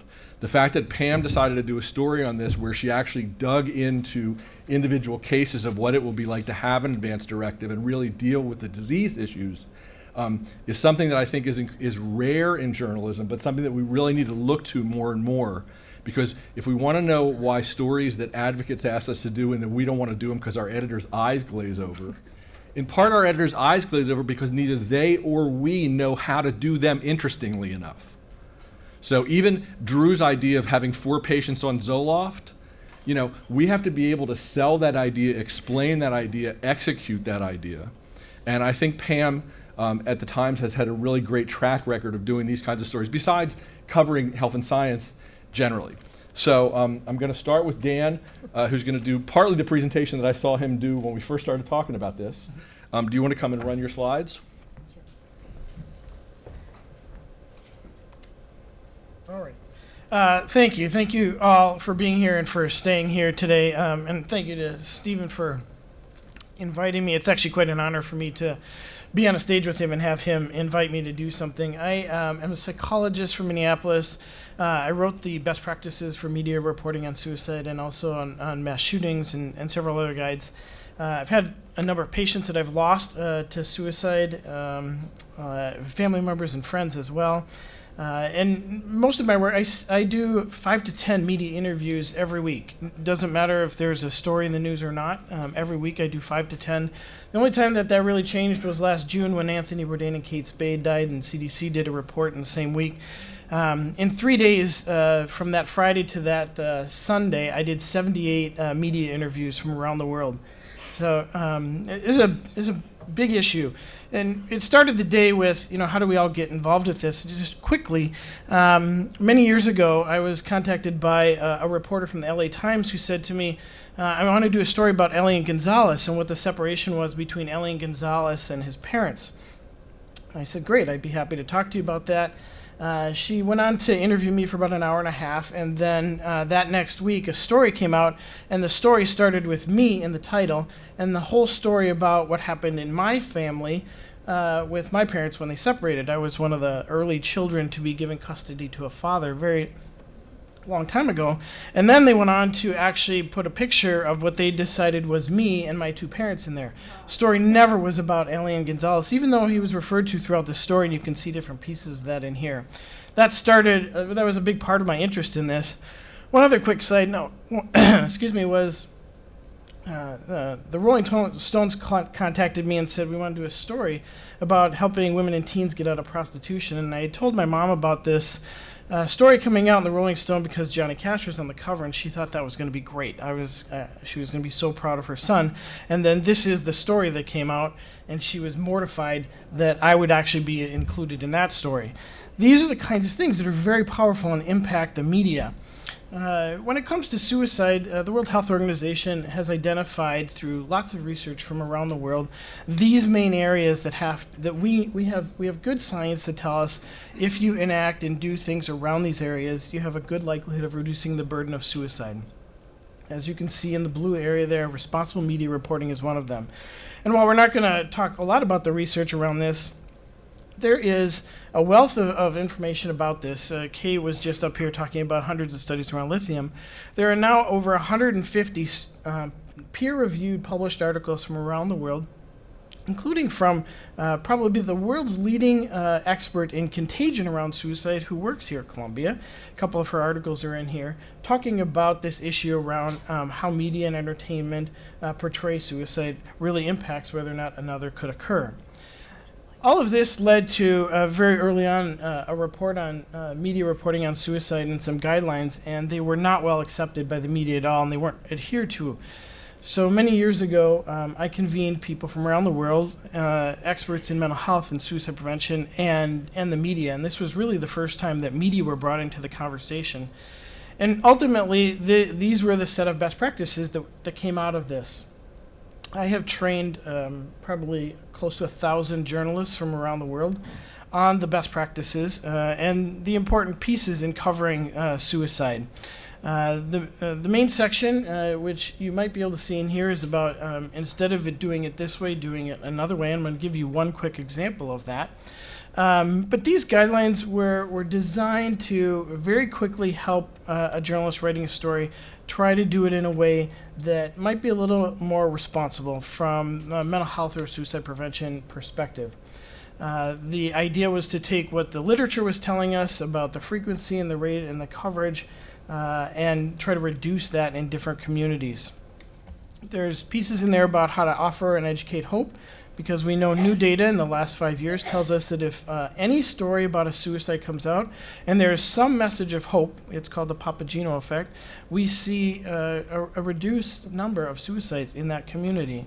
It helps journalists understand how to deal with data better, and how to report on the warning signs of suicide. You see, because oftentimes we see stories come out and there is nothing in there about the warning signs. So there is all of these messages about what happened, but nothing that would generally help the public prevent another death by suicide. In the training, we go through examples of each one of these, and again, I'm going to show you one of them. And we talk about the investigative journalism component of this, because that is critically important. When an investigative journalist really digs into some of these topics, it can make massive changes, and changes in institutions that make a difference and save lives. And then we end with stories done right. So I'm going to give you 2 examples right now. One example of a best practice is avoiding an overly simplistic explanation of suicide. Suicide is very complex. It's always multifaceted. There's never just one reason for any suicide. No study's ever found just one reason for it. And yet we often hear that. A teenager dies by suicide because of a breakup of a relationship. Instead, we would want, and we train journalists on how to talk about the complexity of suicide and the difficulty of trying to understand this. Here's an example of one story that came out a couple of years ago, and it said unemployment was killing 45,000 people a year. That was the same year that there was 45,500 deaths by suicide. If you read this story, you would believe that unemployment was the only reason for all of the deaths by suicide. That's an overly simplistic explanation. It just doesn't fit, doesn't match the science. In contrast, here's an example of a really good story that was done well, following all of these best practices. You can see in a title that it was action-oriented, it was positive and hopeful, and it even included the word suicide in the title, a guide to preventing suicide. It used language that was open and sensitive to those who have been impacted by suicide, so rather than saying somebody committed suicide, he took his own life, or died by suicide, it followed the narrative, the storytelling that journalists do. I'm not a journalist, and this section is about who can do things and who knows what the other job is. I'm not a journalist. My job is to help the journalist with the understanding of the topic, and your job is to report and tell a story. In these stories, you can actually tell a very compelling story by saying, you can all relate to this. As a parent, here's what happened to my son. It was balanced. It gave both perspectives on the person who died by suicide. Most often we see stories that is one-sided. It was all these great things about the person, and that leaves the public not understanding how they could have died by suicide. It gives information about what to do. It's action-oriented. It uses reputable resources, and it includes reputable sources and the warning signs of suicide. So you can see there's a difference in how we can see stories come out when we do some education. And I'm just going to end here talking about Robin Williams, because we've heard about this today. Many of you have heard about this story. When Robin Williams died in 2014, I want to show you some of the data on this. And actually one of the authors of the study here is at Columbia. But if you look at the studies and you look at the data from years prior to his death and years since his death, there is an increase of about 1,800 people who died by suicide in the months that followed his death. That's a 10% increase. Here's the data. If you look at the red line is 2014, and you can look at the month he died was August. In the years before and the years since then, the rates went down, except for that one time. If you look at the data by hanging, if you look, the 0 is the actual day that he died. So the days before and the days after, you can see an increase, whether it was the years before or not, you can see an increase, suffocation by hanging. All of this brought on by the media reporting and the extensive coverage of it. And finally, suicide deaths by mechanism, if you look at hanging versus firearms. Firearms is 51% of all suicides in our country. If you again look at that August time frame, you can see hangings increase uncharacteristic to years before or years after, and by mechanism. These are the kinds of things that we look at when we look at should there be a set of best practices? Can we help in shaping some of the conversation and the narrative to reduce this kind of impact? And while we know that when celebrity deaths die, we see greater increases than the general public, both cases we see an increase when media report on suicide, and it's usually about 14 to 17 days after the death of somebody. So thank you very much. Hope I did that quickly.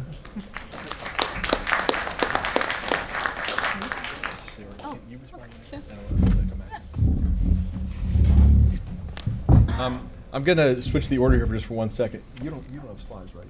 I did. You did? Okay. Oh, then I can't. Okay. Sit back in. Thank you. Next up is Sally Sattel, who's going to talk about some of these issues in the addiction world. Okay.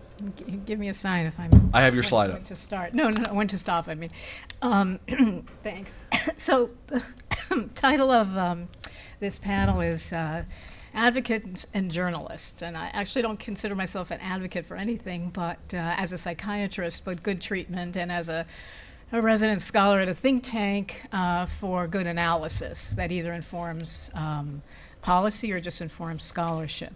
But I've had some interaction with journalists, and it's almost always very respectful and very positive, except for one haunting example, which maybe tell someone about afterwards. But anyway, so that's my job. I think they seem to understand my job, and as I say, it's usually been a positive thing. Do I understand their job? I think I do. Two main categories of journalism, investigative and explanatory, and I'm usually in the explanatory category when I'm called. Most I think are quite cautious, again, but some actually seem to be performing advocacy themselves, and that's when they. Now, sometimes I think it's inadvertent advocacy, and other times I think it's purposeful, and I have my suspicions, but in various cases, and that's not relevant. But the point is, both manifest the same way, which is that they interview a very a certain roster of folks who, let's just say, come down on one side of an issue. In other words, let's just take vaping, okay? I mean, as a neutral thing, where that's a complicated issue. There are a lot of data, but stories tend to have, unfortunately now, more and more of I'd say, a bias towards representing that. Vaping as quite negative, and so there's a tendency to interview people who are more histrionic about it, or to selectively look at data. That's just one example.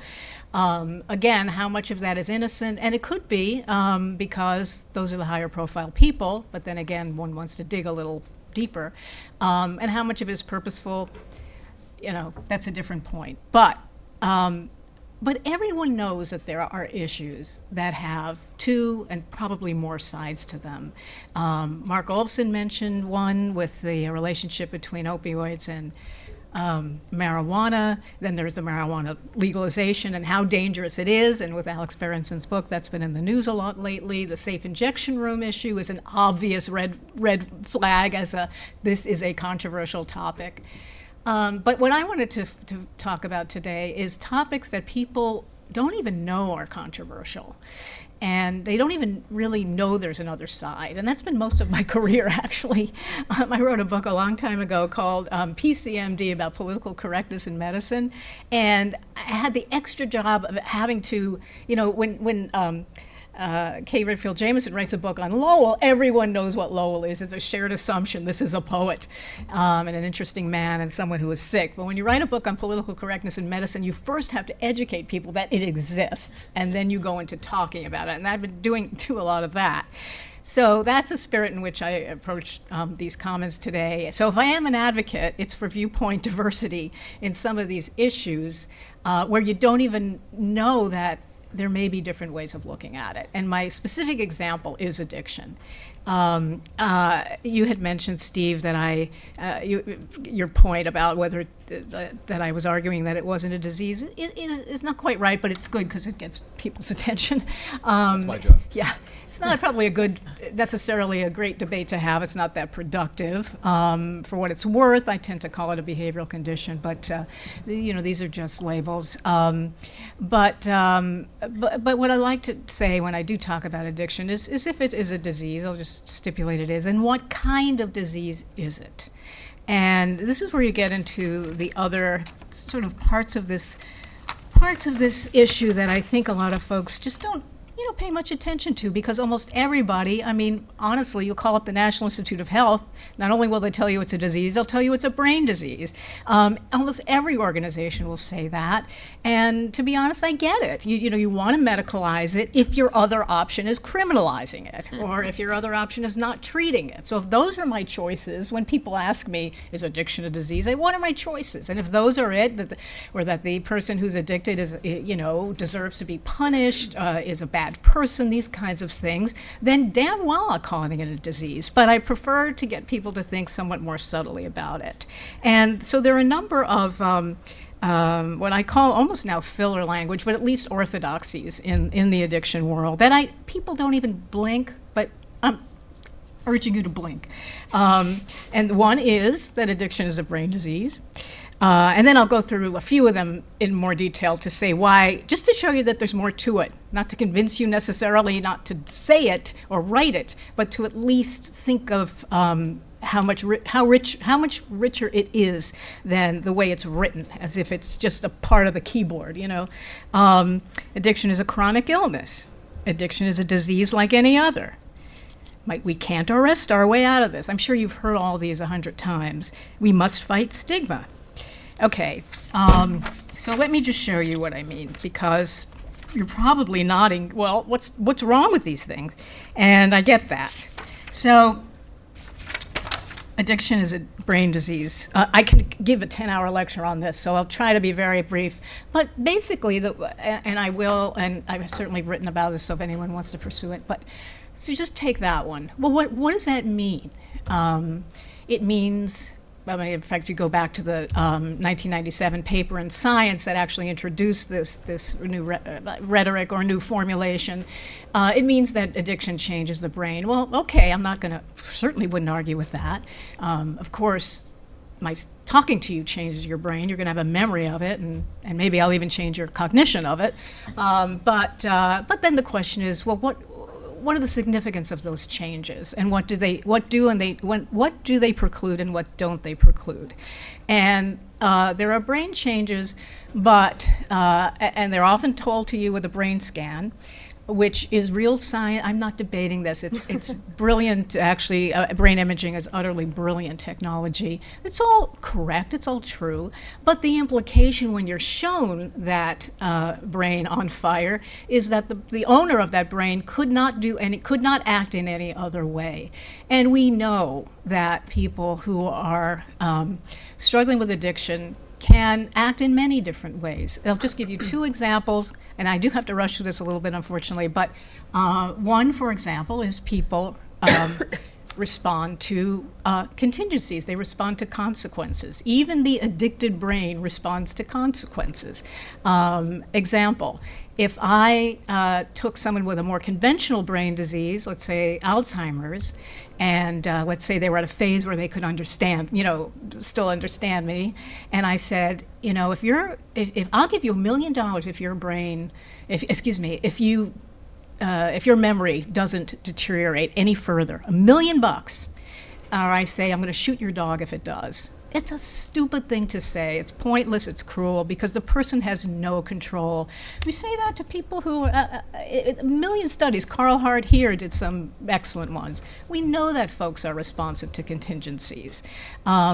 We know that everyone who walks into my methadone clinic comes in for usually one of three reasons. The wife is going to leave them, the boss is going to fire them, or the parole officer is going to violate them. If your brain were so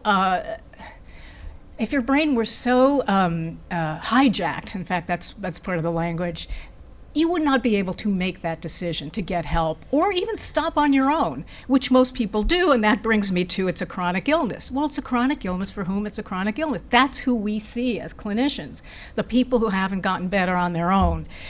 This isn't to dismiss the fact that we need to help them, but if you want a realistic appraisal of the nature of this problem, that you have to know that the majority of people do stop on their own. Now, with fentanyl, that changes the whole equation on that because you get don't want to wait around till any of that happens. Not that I would ever suggest waiting anyway, but now it becomes much more crucial that people have help. But just as a matter of fact, it's usually not a chronic brain disease, not a chronic illness, but those are the people who need the most help, and those are the people we pay attention to. And of course we do. It's a disease like any other. Well, let me just quote a colleague of mine, which is to say, how would you feel when your accountant says, I have asthma, sometimes it flares up, but, I know how to manage it, so maybe I might be a day late with your tax return if I have an attack, but it'll get done. Versus your, accountant saying, and I've got crack binges every now and then. It just is different. There are actually 4 ways in which I think addiction is not like any other condition. I probably don't have time to elaborate on them right now, but one is what I mentioned before, the response to contingencies, the consequences. And another is, I'll tell one more, the other is that people use drugs for reasons. It makes perfect sense to ask an alcoholic, why do you drink so much? That is a sentence that really doesn't make sense if you ask someone why they have pancreatic cancer, unless they can just describe, they're a physiologist or... You don't get a response from a pancreatic cancer or even an Alzheimer's sufferer in existential terms. But that question does make sense when you work with people who have drug problems or a lot of bad habits in general. And that is part of the key to the treatment. I work in a methadone clinic. I'm all for the medications as well. But the medications are wonderful. They are not sufficient. They stabilize people. There's a lot of psychological and social work to do, and that's why I don't like the brain disease, because it's just one explanatory level. Why are we privileging that one when there's so many others, and when that's not even the level at which we help people? Because the medications we use, getting to that, the meds we use were all developed before the first PET scan ever came on the scene. Not that there may not be other drugs in the future, but okay, so basically, I'm not going to go through all those clearly, but this was a list of, ASAM, the American Society of American Journalists. This is the Drug Czar's office. This is from a speech given at the National Press Club by a psychiatrist, an addiction specialist at BU. The idea is, again, changing the language as if we can somehow destigmatize this issue. To which I always say, what are we talking about when we talk about destigmatizing it anyway? We should in some contexts. In others, it's more complicated. But so some of these things, I don't really have any problem with, and I certainly would never want to go out of your way to offend anyone needlessly. But so that just gives you, the point of this is just so you can see all the words on it. So the next slide, I hope there are 2, no? Okay. This is smaller. So I'll just look at I don't even understand what the problem with relapse is. I don't know why is that a problem? But, and problem, why is that a problem? Why is problem a problem? Substitution replacement, now this is a long debate because that's referring to methadone and buprenorphine. I hope that means something to all of you in the crowd, but basically they are opioid drugs and they are given to people with opioid problems because they suppress the withdrawal and craving to some extent, because they are replacements, because they are the same class of medication. And I don't have any problem with that. Obviously some people do, but let me just tell you the reason and then I'll stop, is because it shows you by referring to these medications as replacements or substitutes. I use the word anti-addiction medications personally, but I don't have any trouble with them, and that's because it emphasizes that that's really what they are. That they're substitutes, they stabilize the person, but that's all they do, and that there's much more work to be done. Now, I also get it where people say, oh, it's just as bad as that. Well, then that's a problem. And then you know what? I wouldn't use the word if I'm talking to a crowd like that. But when I'm talking to a more sophisticated crowd, you want to make this point that highlights the limits of these drugs. They're important, but they're not enough. Okay, thanks so much. Thank you. Sarah. This is not me. That's me. Yeah, where are yours? You're just giving a preview of my slides. Yeah, no, I don't think we have them. I sent them to Iris and you yesterday. I'm sorry. I think, a couple days ago. That's all right. I don't need them. I can talk without. Oh, not you. Go ahead. I'm sorry. I'm a little bit of an anomaly on 2 counts here today. What a great day! What a great opportunity to listen to people who have great knowledge both in journalism and in the true understanding of mental health. I am different insofar as I was a mouse reporter that became a red editor rat. So I think I'm the only editor that's speaking. And also, most of the journalists here talked a lot about long-form journalism and the importance of long-form journalism in describing the issues that we as journalists grapple with.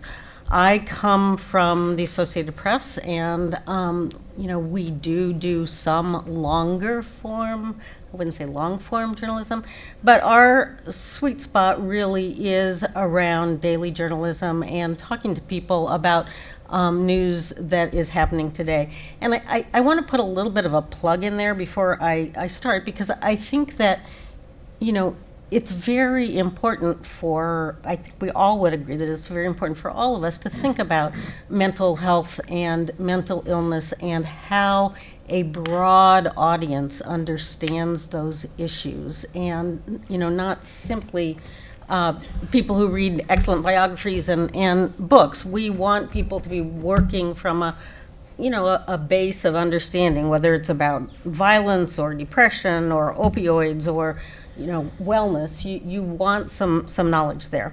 So I thought I'd talk a little bit about how we at the AP think about advocacy, but more broadly about how we approach mental health in general. And the Associated Press is a little bit of a news wholesaler. We don't have owners. We once were largely had customers who were U.S. newspapers. That has shrunk incredibly as the media landscape has changed. And most of our customers now are video and digital customers and our legacy newspaper folks. And I mention that because I do think there's some misunderstandings of what the AP actually is and does. But like most major daily news organizations, our mandate is to really cover today's news, to break news. And the role of advocacy for us is complicated. I think of advocacy more as collaboration than as advocacy. We want informed coverage, but we really need to shake advocacy kind of out in the sunlight and make sure that the expertise holds up. We find real people. In short, really report out the stories before we can really publish them. I want to be really transparent about how we think about the subject of mental illness in this context. We use advocates and others. We promote better understanding of mental health and the mentally ill and lifestyles that promote good mental health. We also try and take on unfortunate or inaccurate reports, and I'll come back to that in a minute. We also try to shine a bright light in terms of accountability and investigative work. Sourcing is key to everything we do, and there is a whole range of sources that we draw on. Those working in mental health and what they are seeing, the advocates, if you will, those who are studying and writing on the issues, the other kinds of experts, those who are trying new treatments or in anguish or in need, those who are directly affected by what we're writing. There are also some other things that are useful, I think, for journalists to think about. The AP Style book has long had a chapter on mental illness, providing specific guidance around suicide. And I'll say, we try to change with the times. When Anthony Bourdain dies, we have a group of reporters who reach out to people and make sure that our language still reflects what the science is saying. But none of this matters without the foundation of the work and our journalists who are interested in the subject. I've got a small health and science staff with a couple of people who are very interested in mental health and know the experts, have developed some sources, and work hard to really convey the issues in a easily understandable, not dumbed down, but accurate way. So, so what does this mean in real time for the newsroom? We look for opportunities from the day's news. So, for example, the NIMH says that better tools are needed to diagnose mental illness. We talk to our business reporters, and we look at a race in technology to develop phone apps that help in detection and, you know, evaluate. Are they the real thing? Do they work? What do people say about them? Another example might be a study that found a very high occurrence of CTE in the donated brains of former NFL players. And here we took an explanatory approach. There was a story, an animated video, really just explaining what is known and what's not known about how CTE affects the brain. The other thing, important role I think for mainstream media is in fact-checking and making sure when, you know, for example, Trump broad brushes all mass shooters as deranged, we go to the science, as Richard Friedman was talking about this morning. We talk about links between mental illness and violence, and really try to help promote a broader understanding of what those links are and how the use of the language may create misconceptions in the process. And I just want to, you know, we are a very broad organization. We're all over the world. We've got about 2,200 people.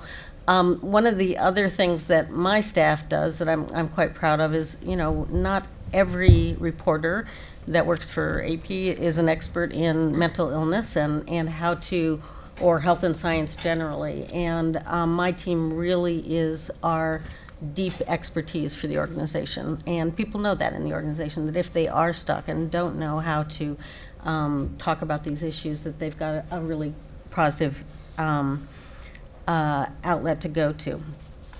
The last thing I'll mention is the going deep, the investigative and accountability work that we do. A couple of examples in the last year or so. You know, there was a very aggressive and unusual globally law introduced in Belgium a year or so ago that allowed euthanasia for psychiatric patients with a psychiatrist's blessing. And we looked hard at that and, you know, found that there were a few psychiatrists in particular who, you know, talked about this a lot. And that's an issue that we thought was interesting and important and took that on. Another example is, you know, with the migrants in the past year, we've really dug down on what the mental health impact is of both the parents and children when parents are separated from their children. You know, advocacy is a tool in the toolbox. It's not the box for us. I think that we all do best in this area when we do collaborate, and that's the way I would like us to think about advocacy, is as a collaboration. I'm curious, the journalists in the room, how many of you think of yourselves as advocates? And now no one wants to raise their hand. I should have asked the question earlier. Lloyd does. I think it's an interesting question because I've heard lots of journalists introduce themselves as advocates, and I think the issue of whether we are allowed to be advocates is a really interesting one for another day-long presentation. But I do think it's challenging, and I do think it goes to one of the issues that Sally brought up about whether, if you are an advocate, whether you know all the other advocacy positions or the histories of the positions, because that's one of the challenges. Lloyd, you're next up. Would you like to respond to where we are in the discussion right now? Sure. Good afternoon. I live and work in two worlds. I'm a government official and I'm a medical journalist. As a government official, what that means is that I have policy-making responsibility at the New York State level. And I have been in government as an official for 17 years. I was first for 5 years a mental health commissioner in the first 5 years of the Bloomberg administration, and for the past almost 12 years I've been the state medical director for mental health in New York. And that's my government world. And then for the past 10 years I've focused on working as a medical journalist. And I've published 5 books at this point for the general public, hundreds of articles for the lay public, and I was for 7 years or so the medical editor for mental health for the Huffington Post.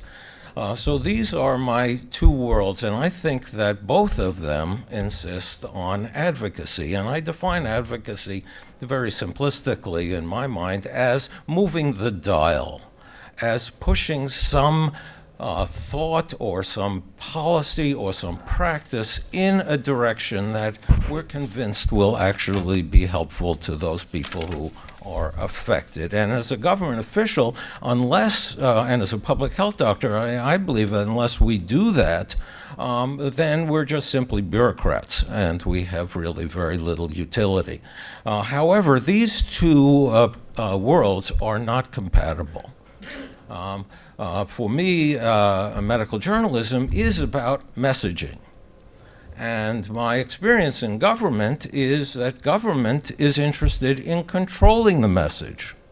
And you heard that a little bit from Elizabeth this morning, that she's railed in all the time. And I have not abided by that. And I want to give you a few examples, because that means that I have decided, in order to advocate in both of these areas, that I'm constantly on thin ice.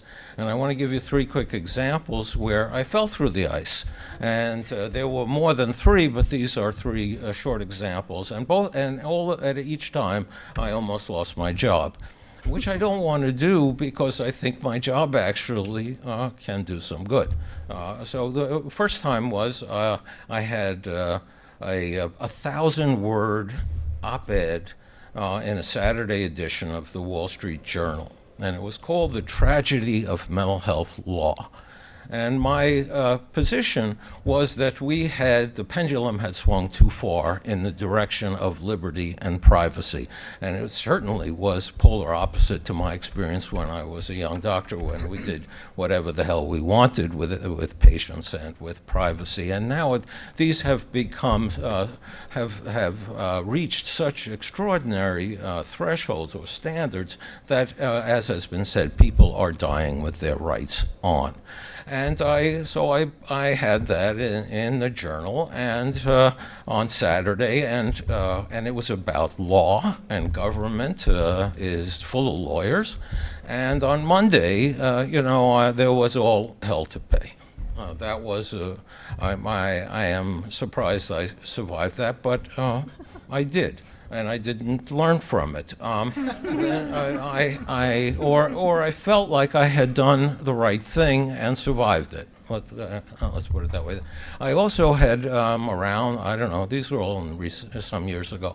I had written an op-ed in the Washington Post about reducing teenage drinking. And as a public health doctor, my position was, if we made it really expensive, because this is a price-sensitive activity among youth, that the costlier it got, there would be a likely reduction in teenage drinking, which is also illegal. That got the attention, Fox News and everything like that. However, I was a government official in a state government that was standing on no new taxes. So what's this guy doing talking about taxes? These were federal taxes, but didn't make a difference. It was a public health position that raising the price would reduce the use. The third example was in the past year or so, and some of you who live here in New York know this story of a homeless woman who died. She was in her late 40s and had been living essentially on a grate on Park Avenue and living off of, support from kindly people. And one morning, she was there and she was dead. And as the story went, she had 300 outreach visits in the year anteceding her death. And I thought, my God, what an utter failure of government and a preventable death.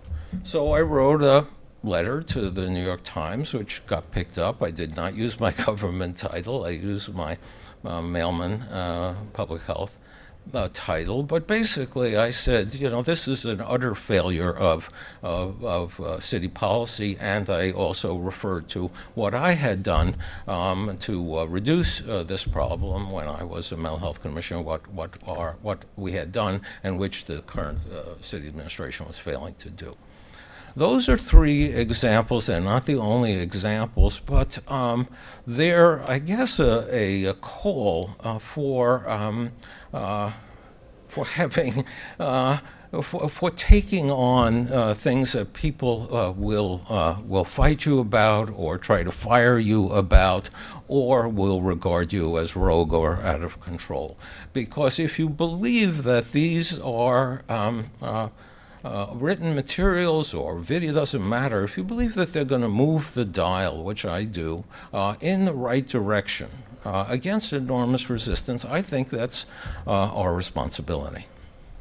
Pam, do you want to come up here to run your slides? Sure.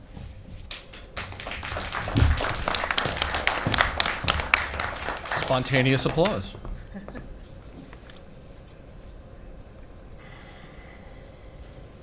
Almost there. That's all right. Okay. All right.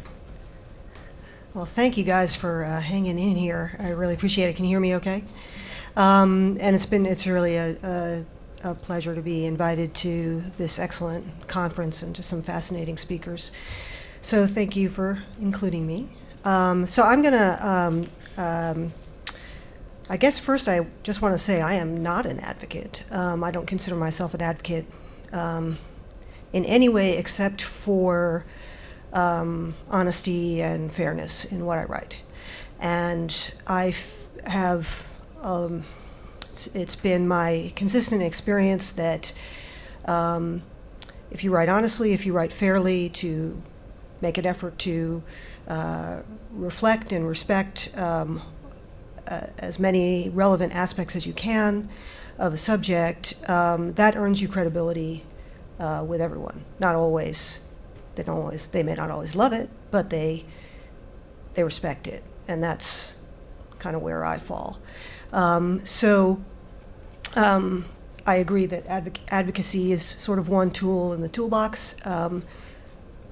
I, will interview advocates just as I will any other type of source, and examine their ideas just as I would any other type of source.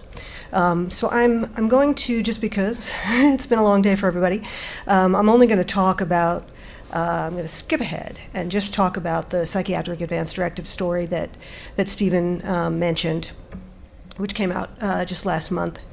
And I'll just tell you a little bit about how I sort of did that story and the process involved, and along the way you'll hear a little bit about kind of where advocates came in and sort of the response to it when it came out. So I didn't think about that story as an advocacy story in any way at all.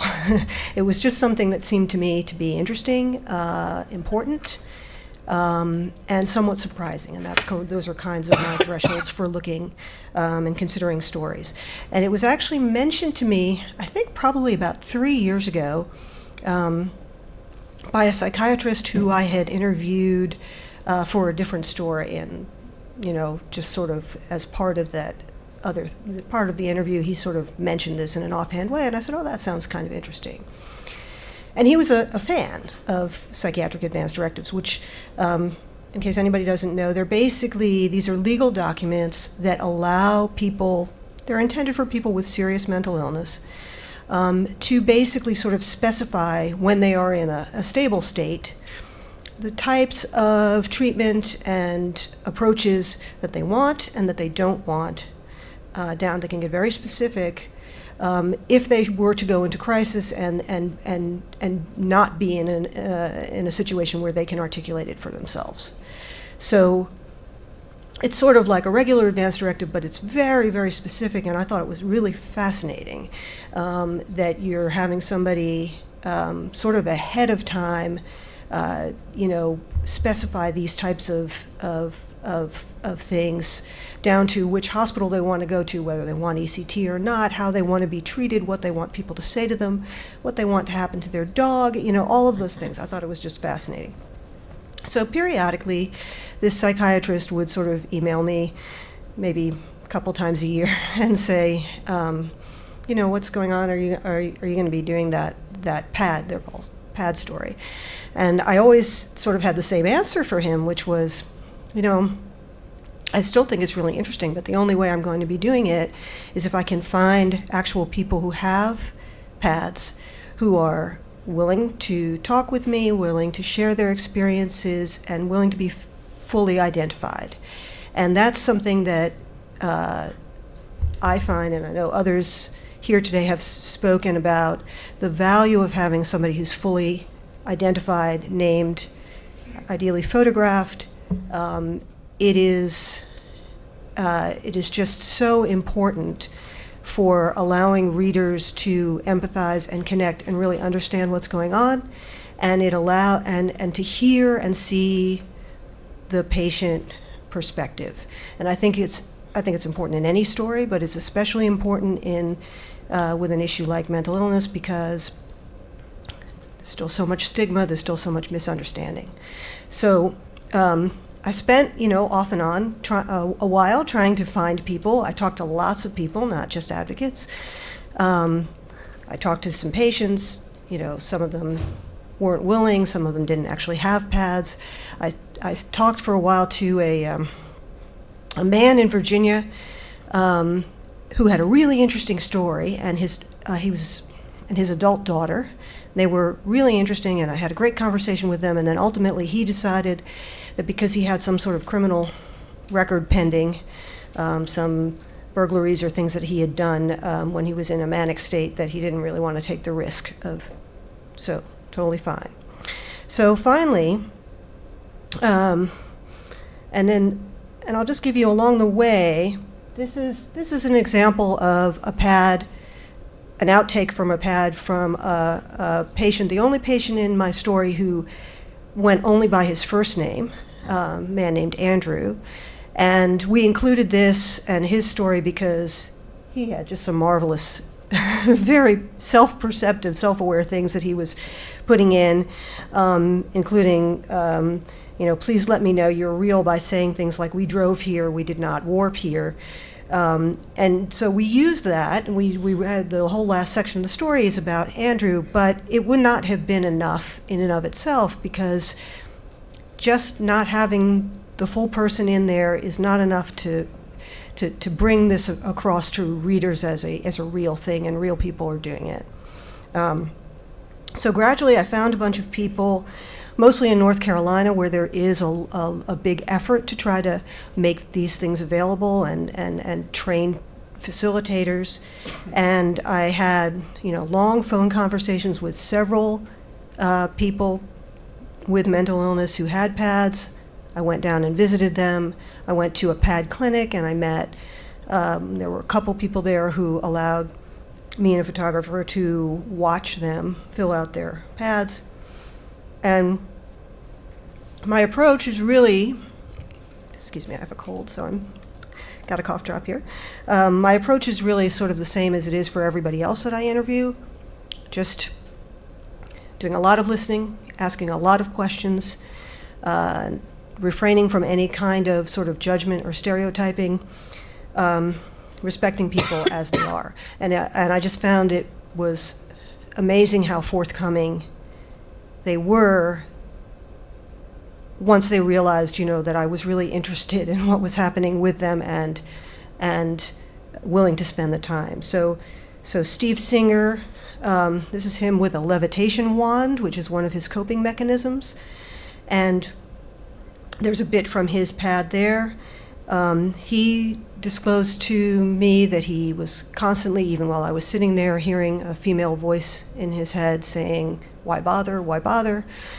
And that he had tried 3 times to kill himself.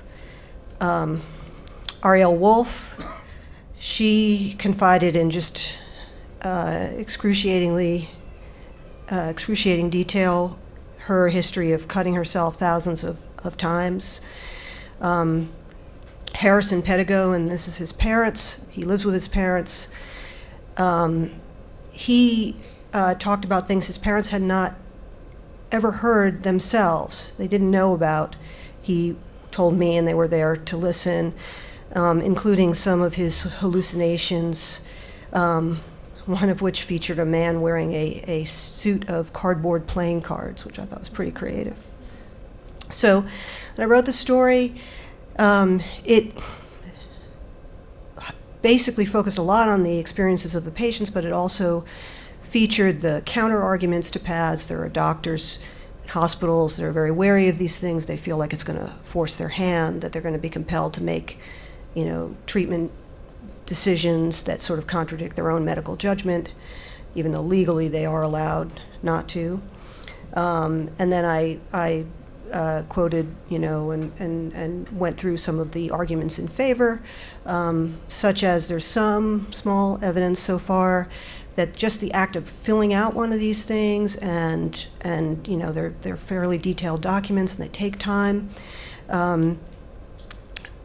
Patients become more engaged in their treatment, and there's been a study that says that they were less likely to go into crisis just by having one, which is kind of interesting too. So then the story came out, and and this is to me the payoff, which is that people on all sides felt that they were fairly treated. So the psychiatrist who originally told me about it, he sent me an email. He said, "Great piece, well worth the wait."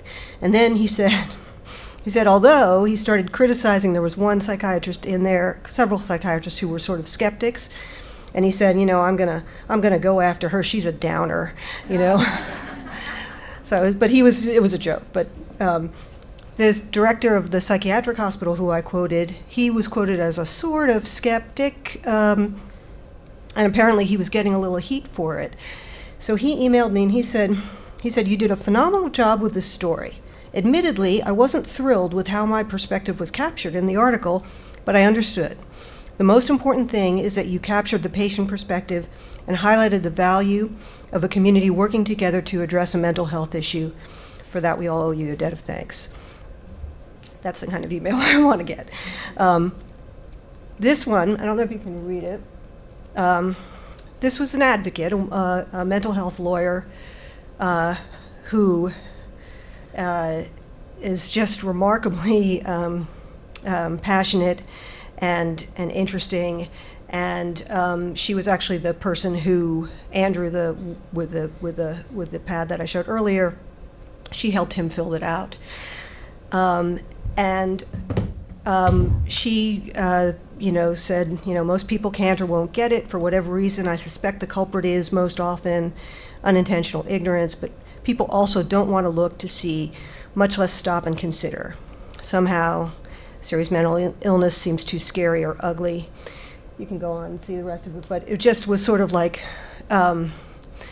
she's sort of processing this and then talking about the effect of the story. And she was very, very respectful of the way that I was going about it, the choices that I was making, the questions that I was asking, and she understood that it had an impact because of the credibility that, the way that it was portrayed. And then the best part was what I heard back from the patients. Ariel Wolf wrote me, she said, "I've been having a bit of a struggle lately to feel like I'm not falling behind where I should be." And she said she hadn't been sure what was going to come out of the hours of conversation we had about such a raw, traumatic part of my life. But reading the article, I'm extremely grateful to have that specific part of the story highlighted. I am feeling significantly more comfortable with where I am at now after reading about the dark place I came from. And Steve Singer texted me the following. So, despite his spelling issue, it meant a lot. And I'll just stop there. Thank you.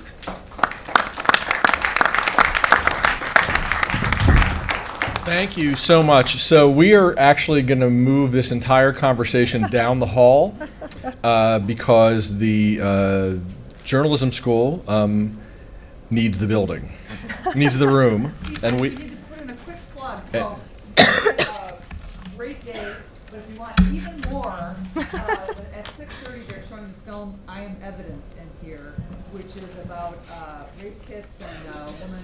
Anyway, war trauma. Okay. Wait, but let me just say, if you enjoyed this day and you're interested in more programming about this, please let us know. This is the email address for the program, columbiamhjourn@gmail.com. We'll also have your emails from registering, so we will reach out to you to let you know other things we want to do. I want to thank both departments. I want to thank Meg Kissinger and Drew Ramsey for their tireless work on this, and for all the panelists who came in. I guess we probably brought a few too many in for one day, but we really wanted to hear from a lot of amazing people, and you'll go to the bathroom afterwards. So please join us down the hall. There are drinks and some hors d'oeuvres. Thank you very much for being part of this, and I hope to see you all in this room sometime soon talking more about these incredibly important issues. Thank you so much. It's very nice to meet you. It was very nice to meet you. Kelly McBride.